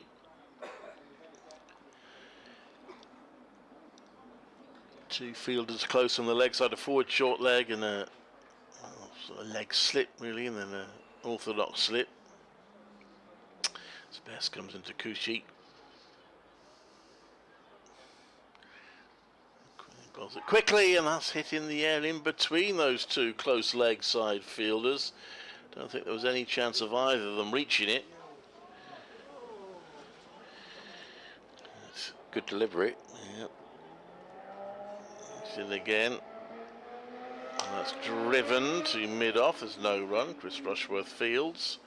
Good throw from Rushworth.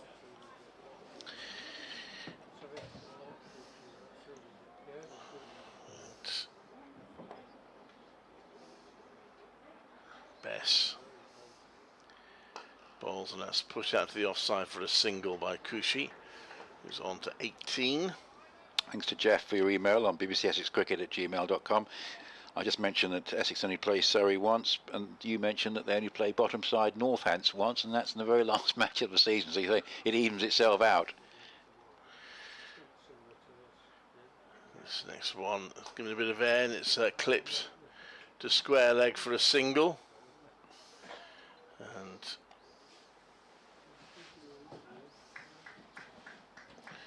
And I suppose in a way you could argue it's a disadvantage because they can't take points off Surrey more than once. Yeah, that's the thinking. I mean, if you're looking to try and chase Surrey, your best bet is to play them. This one is right in the block hole. It's hit out to mid-wicket. It's fielded there by Ed Barnard. Not just because Essex have quite a good record at the Oval, but they gave them a good game here.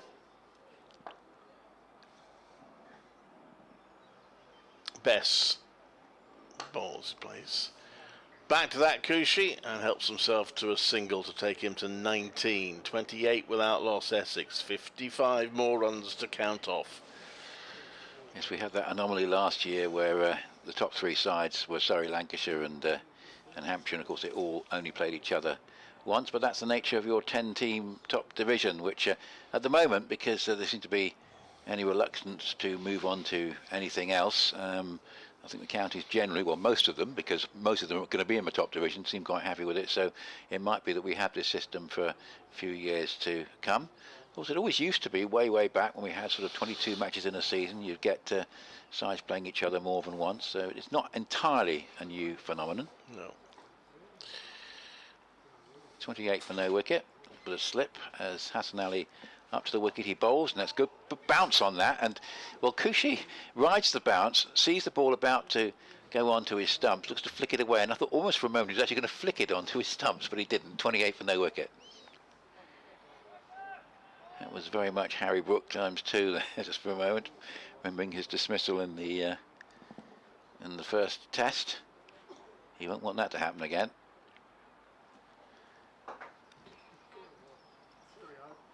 So thanks, Jeff. It's yeah, that's very much what I think what we're going to be stuck with for the next couple of years. As this is a pull shot in the air and safe, and he's got quite a lot of bat on that. Cushy's going up to the mid-wicket boundary and all the way for 6. Yeah, got really good connection on that, just a little bit short, and he's gone through with the shot. He's really only got to clear a sort of wide mid-wicket. That's the only man there, and other than that, plenty of open space, and it's the shorter boundary as well. Very good connection on that from Feroz Cushy. And 6 to his total, 25 to him, 34 for no wicket. Good shot from Cushy. So these two have got another lost ball here now. Was sure how far that one went.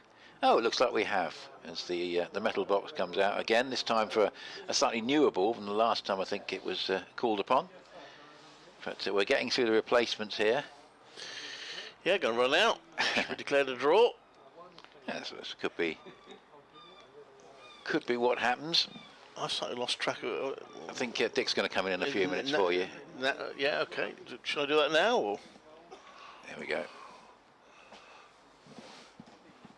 So we've got a relatively correct ball in terms of its age to replace the one that Cushy's obviously hit right over the boundary and out of the ground. I'll leave you then, Nick. And thanks very much.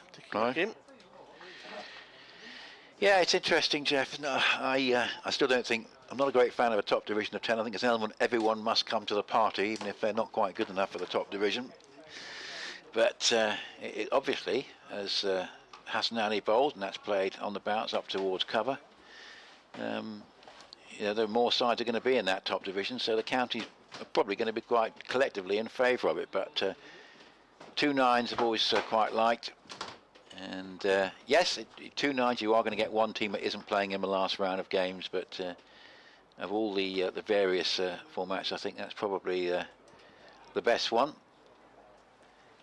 As not quite symmetrical, but a little bit closer. You only play a couple of sides more than once. And here this is attempted hook shot from Feroz Kouchi. Really goes for that one, and it goes through to Burgess, but he's really looking to put bat to ball here. Welcome back, Dick. 34 for no wicket, and Kouchi once or twice hitting the ball in the air early on, but he's played some good shots as well. Yes, he certainly has. Yes, I was a little bit surprised to see him open, to be honest. I thought Nick Brown would. I'm sure he can. I don't think. Well, you probably talked about this email. Yes. Do they have to be strictly like for like? I wouldn't have thought. No, so. we didn't think so until No. we saw Kouchi come out. As this is an attempted back foot force from Kouchi. He's gone into T20 mode at the moment against Hassan Ali. His strike rate in terms of connections is fairly low, but when he did make connection, it went out of the ground. So I suppose he'll be relatively happy with that. 34 for no wicket, 49 more required. What do you make of Jeff Seymour? He says that only playing Surrey once is evened out by only playing Northants once, but we think that if you're chasing Surrey, your best bet is to actually play them, to try and take points off, take responsibility yourself. Nobody else can beat them, maybe we can. That would be my thinking. Yeah, 34 right. for no wicket as Hassan Ali bowls, and that's a pull shot. Uppish again, but safe. That's pretty well executed, and away to the mid-wicket boundary for four. He's plundering runs through the leg side here. That's again a bit short from Hassan Ali, and Kouchi spotted it, went onto the back foot, hammered it away for four. He's got 29 of 38 for no wicket, and the ask now, well, it's going down quite quickly, 45 to win. Yes, it is. Yes, to answer your question and to pass comment on whoever it was who put it. Jeff. Yes, I mean, whoever it was absolutely right, of course. Yeah, not playing Surrey, but not playing Northants either does balance itself out. But I mean, that's not sort of any cunning ploy on the part of the fixture making computer. It's just the way it comes out the hat. So, Yeah. Yeah. So all's fair in love, war, and cricket fixtures, or more likely. Don't expect it to be fair in any of those three areas. But it just happens to be this time. Yeah, it's a moot point as to whether you gain by or lose by not playing the top side twice. If we can beat them twice, it's jolly useful. Yeah, but I would have, as best moves in bowls, and short of a length, cracked away to the extra cover boundary.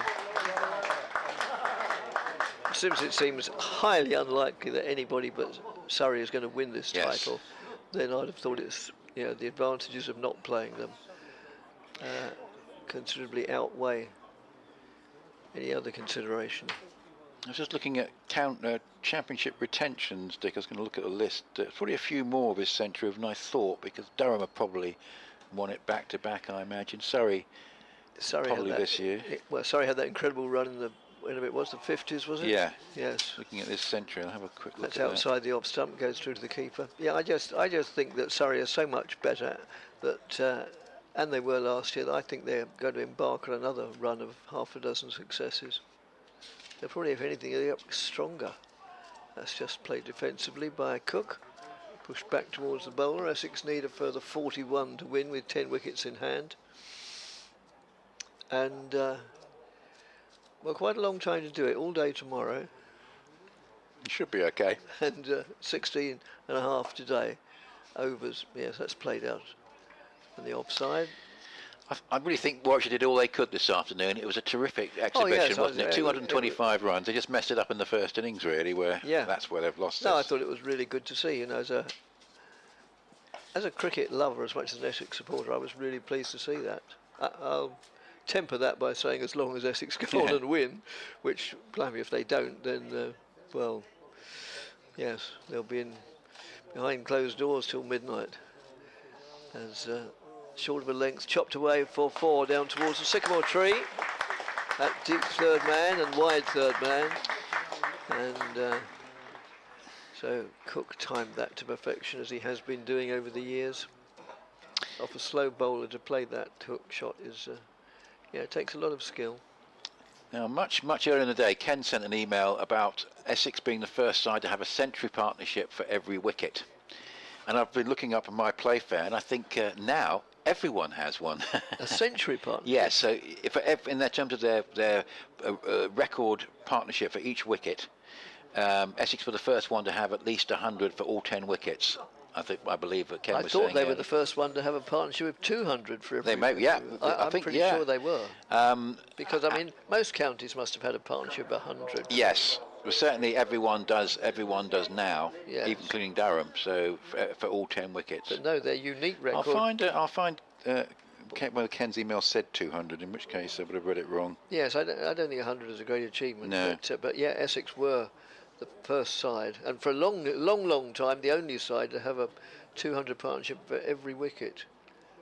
But that's now gone. Well, I just noticed looking through the. Oh yes, he does say 100 partnerships, but maybe meant 200 because that will be the point. Yeah. Here is Lintott bowling, and that's played defensively back down the pitch by Cushy. And what a day Lintott's had with the bat. I mean, that was really impressive. And I think you know, he's got Danny Briggs in terms of the other spinner in the in the main Warwickshire side, as that's pulled away. A good connection there from Cushy. He's going to get 6. He's really hit that. He's getting these runs more or less in the same area all the time. Yes. There's a man on the deep mid-wicket boundary who's not having too much involvement because the ball keeps flying past him. Yes. It's another 6 for. Well, this is an audition for being Essex opener. It might sort of be more of a one-day innings, but I have to say he's doing okay. And the openers have put on 50, of which Alistair Cook's made 15, and it's 52 for no wicket, and he's got 35 of them. Yes. So yes, it's. So if he did mean that, Ken, 200, then yeah, that's. Yeah, I mean certainly Warwickshire have got 200 for every wicket. Yeah. Including the 10th. And that would be that's Nick Knight and Alan Richardson. Yes. Isn't it? That was a very famous one. 2003. Yeah. 2, I mean. 2002. Richardson couldn't bat, that was the thing. He wasn't very good as a batsman. He was good by all accounts, and from what I remember, but he managed to be involved in a double 100 partnership. I'll look him up. I don't think he was much shake, but Nick Knight, of course, was pretty useful. So. Yeah, Warwickshire's highest partnership for any wicket is 470 for the 4th between Alvin Calacharan and was it Jeff Humpage? Jeff Humpage, yeah. Yeah. And South. I think I know what their second wicket one was. 52 for no wicket as Lintott bowls, and that's played off the back foot. And it goes past mid-off. Oh dear, that really was a bit of a miss, and it's going up to the long off boundary. That probably ought to have been stopped. But just an indication after their resistance earlier in the day that Warwickshire know that the end is nigh here. And Cushy 39, it's 56 for no wicket. Yeah, 465 it would be between Rowan Canai and John Jameson against Gloucestershire, I would have thought. Correct. Unless that's been beaten. They were 0 for 1, and the partnership only stopped because of a 100 over rule that was in play in those days, as that's played defensively by Cushy. Yes, you had to stop at 100 overs, if you remember, in those days, back in the 70s. That's what spared Gloucestershire. 465 unbeaten for the second wicket. 56 for no wicket here, as Lintott bowls, and that's beautiful delivery, beating Cushy outside the off stump. Another 150 to his target, and it'll be quite interesting. Yeah, it's good to see Lintott, who doubtless will be involved in a big way in the 100 in August. But good to see him getting an outing with the red ball. Very talented cricketer. And here, that's a nice bit of variation there. But Cushy spots it. Just rolled his wrists a bit more, and Cushy spots it and plays it up towards long on, getting a lot of these runs in front of square on the onside at the moment. 40 now to him, and he's 43 balls, 57 for no wicket. Yeah, Warwickshire's oldest wicket partnership is the 3rd, which, good grief, even I wasn't around when this was created. 327 in 1901, and I say couldn't add to the names of S.P. Kinnear and W.G. Quaife against Lancashire at Birmingham in 1901. Good grief, that's a pretty ancient record. 122 years. Well, this amazing turnaround at Taunton continues. We'll mention that in a moment. 57 for no wicket.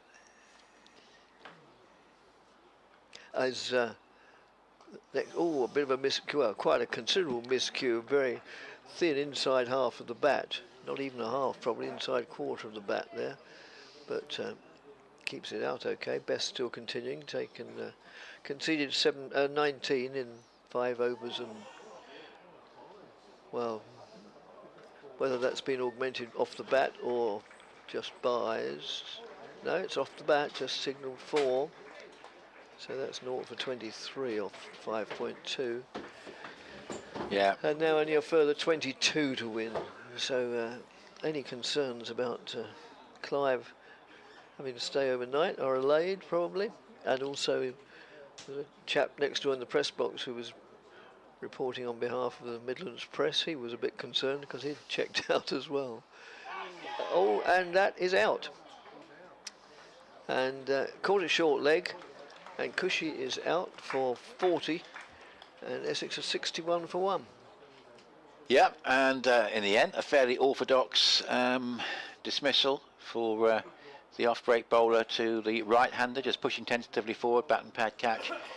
And at the end of Feroz Cushy, not before considerable entertainment, so he's done very well there. And if that was an audition for opening, you know, if you had a Brown or a Walter or a Cook at the other end, playing in a different style, you know, that sort of innings would be, you know, quite enterprising and would get the team off to a flying start. So it might be that's not the last we see of Feroz Cushy as an opener for Essex this season. You could argue that he'd be equally valuable in the middle order, but he's getting a generous round of applause, 61 for 1. Just mentioning that Nottinghamshire score, 23 they were ahead on first innings. They're 28 for 4, 492 is their target. They're 28 for 4, and Matt Henry, formerly of Kent, now has 8 wickets in the match. Yeah. Dan Mosley took the catch. All right. Yeah, and Tony Choate on the public address also calls it Mosley.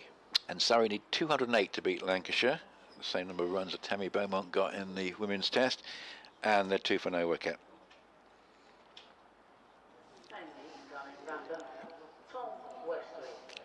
Can any of the England men's players bat long enough to get to 208?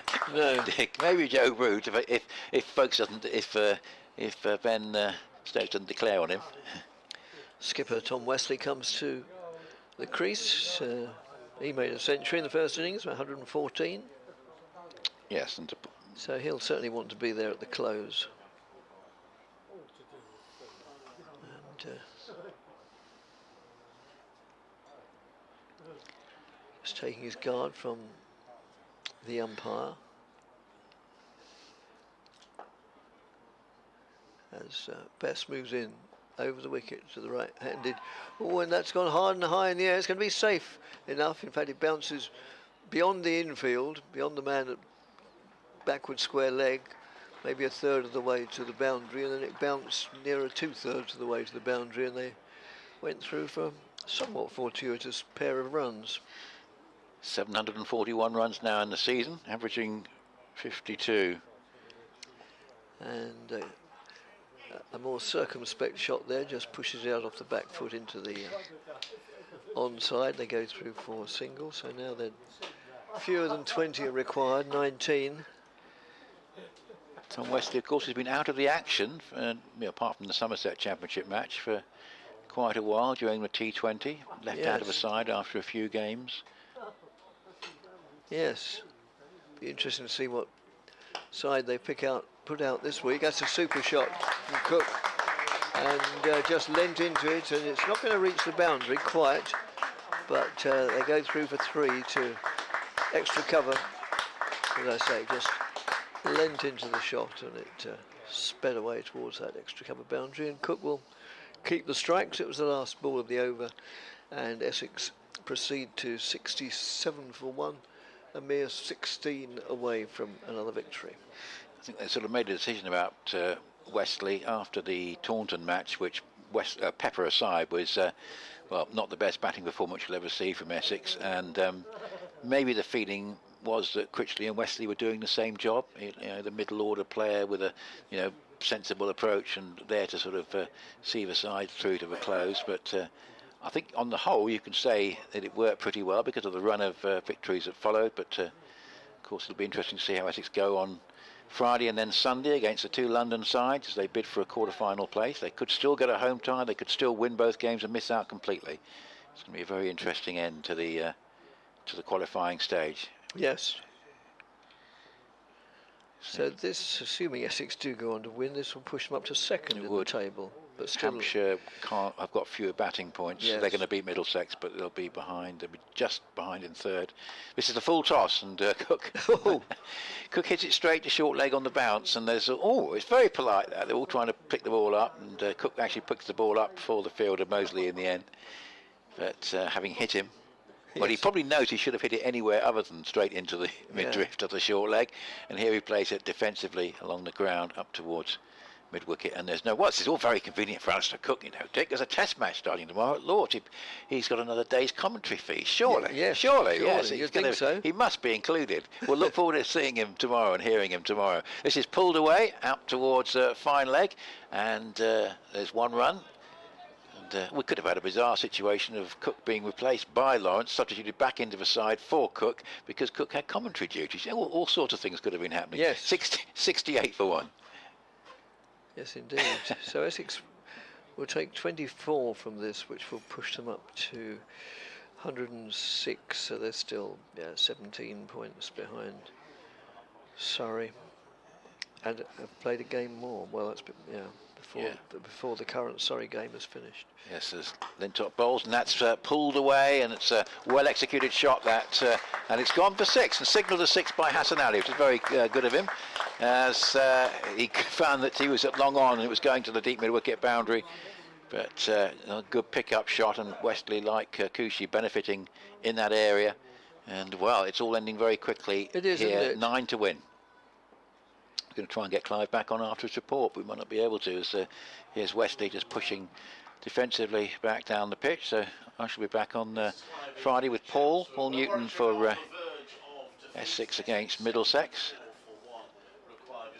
Banana skin? Who knows? One would think not.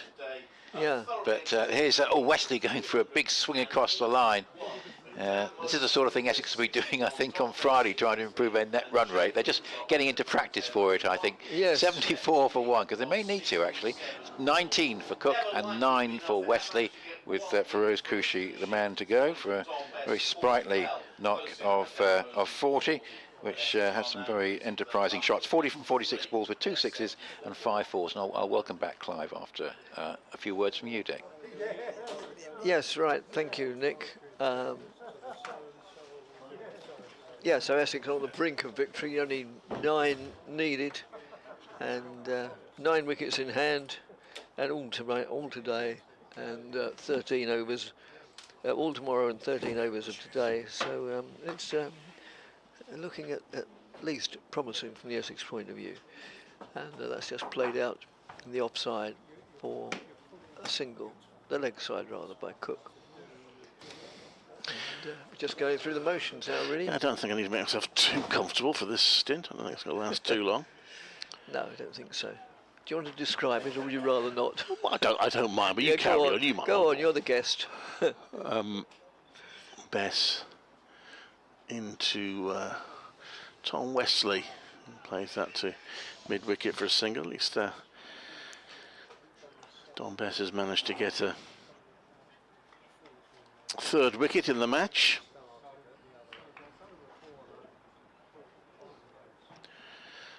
And next one is a 4 defensive out to the offside. And there's one more run scored. 77 for 1. So he just, can do it in one blow now. They want to be spectacular here, Tom Westley. Come on, bit of bounce ball here. We're supposed to entertain. See if you can get it out of the ground and win the game that way. Or best ball. Instead, he just pushes out to mid-wicket for no run. And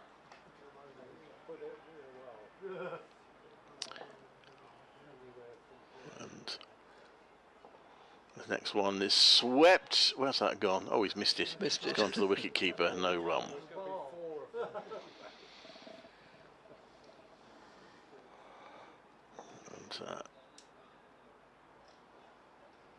And in he comes again, and that's a 4 defensive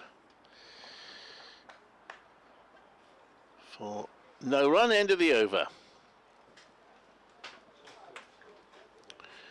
So, 6 to win, and it looks as if it's going to be quite sure who it's going to be. Sticking with Lintott. Where are we? Yes. Yes. I mean, sometimes under these circumstances, a side will sort of just put on a... Well, Alex Davis just fancy a bowl in those circumstances, Right. but I guess, you know, do Lintott no harm to Oh, no. another over. It's all good experience. All good experience. And he turns now, left arm out. Oh, sorry, Clive. Oh, no, Well, you it is carry me, on. It is me. And that's pulled away down to deep backward square for a single by Alistair Cook. I'll take over when he's on a hat-trick. Yes, okay. Right, that's fair enough. So now 5 required. Field still spread. 1, 2, at least 3 right on the boundary, and probably somebody else that we can't see. Let's just play defensively back to the bowler. Yep, certainly is. I'm just trying to book a parking space for our T20 match on Friday at Trent Bridge. Goodness me, you have to go through some rigmarole. How many buttons have I pressed now? Is that it? Have I got it? I can't work it out. It's played handsomely through the covers. It might, but it won't be sufficient to tie the scores. I thought it might make the boundary, but they just get a single out to deep extra cover. So yeah, Cook just plays that very respectfully. So yeah, Lintott has impressed. Just looking him up. Taunton lad. I mean, he bowled a few full tosses in the first innings, but actually he never really got punished for them, and he almost got 2 wickets from them. Yeah, moves in now and bowls, and Wesley pushes it out to mid-wicket where they where it's fielded. I wasn't quite sure whether it evaded the fielder or not. Dedicated fielding from Bethel. I mean, what do they need? Yes. 3 to win, and he's hurled himself, with the stress fracture in his back, by the way, he's hurled himself full length to stop that. Yes, he fell on himself, fell on the ball in the style of a rugby fullback. Oof. Oh, and that's 4 off the edge for victory. Or it might even be Byers, but it is Byers. And that concludes the match, and Essex win by 9 wickets. So they make their 85 for 1 in the second innings, and just put that on the card, 85 for 1. So Essex 457, Warwickshire 158 and 381, and then Essex made fairly short work of the runs they needed to win, 85 for 1. And well, as we've said earlier in the afternoon, the difference between the two sides very clearly was that Warwickshire didn't really come up to standard in their first innings. No, look, it was a good toss for Essex to win, but they took full advantage of it. Very impressive partnership between Tom Wesley and Dan Lawrence was the point where they took hold of the match, and they never let go of their grip after it. And Warwickshire fought back a bit with the ball after that, but 457 always looked a big total, and Warwickshire did not bat well enough, while Essex did bowl very well. I thought Jamie Porter was excellent in that first innings and taking his 3 wickets, and Simon Harmer was Simon Harmer in taking 5. Good defiance from Warwickshire today. They'll hold their heads up. They'll feel a little bit better about things just because of the efforts they put in today and some personal successes. 61 for Dan Mosley, 63 for Don Bess, and Jake Lintott 78 in only his second first-class match. But Simon Harmer 10 wickets in the match. And in Essex, no real alarms. Well, she might be slightly disappointed they didn't get 2 or 3 early wickets just to make it interesting, but they were never likely to prevent Essex to get 83 to win. 24 points from the match. That takes some doing. So great boost for Essex. Warwickshire, alas, only get 2 points as the players line up to applaud each other. And that'll be a blow for Warwickshire. They'll drop down to 4th place. They'll get back to T20 action. They're in a good place for that, and concentrate on that before they resume the county championship again. Yeah, and so Essex go on to 106 points, but still 17 behind mighty Surrey, who not only seem likely to win the championship, but from what I've seen county cricket this season, which is a fair amount, when Surrey do win it, or when they win it, they will have deservedly done so, because they're undoubtedly the best side of the 18. So, well, that's it really. At was it just gone 5:10 on the third day? Whatever you're planning to do tomorrow as regards coming here, you now can't do it. You can find something else. You can, mow the lawn or whatever you were trying to get away from doing. So whatever you do tomorrow, enjoy, and this evening. And well, earlier in the week, or earlier in the match, you had my colleagues Victoria Polly and Don Topley, and today you've had Nick Gledhill and Clive Eakin. I personally haven't seen Clive Eakin for some years, maybe even pre-COVID. So it's good to see him back again. And I'm Dick Davis. Thanks very much for listening over the last 3 days. And yeah, and remember to tune in again to listen to Essex playing Middlesex here at the County Ground on Friday evening. Thanks very much. Thank you.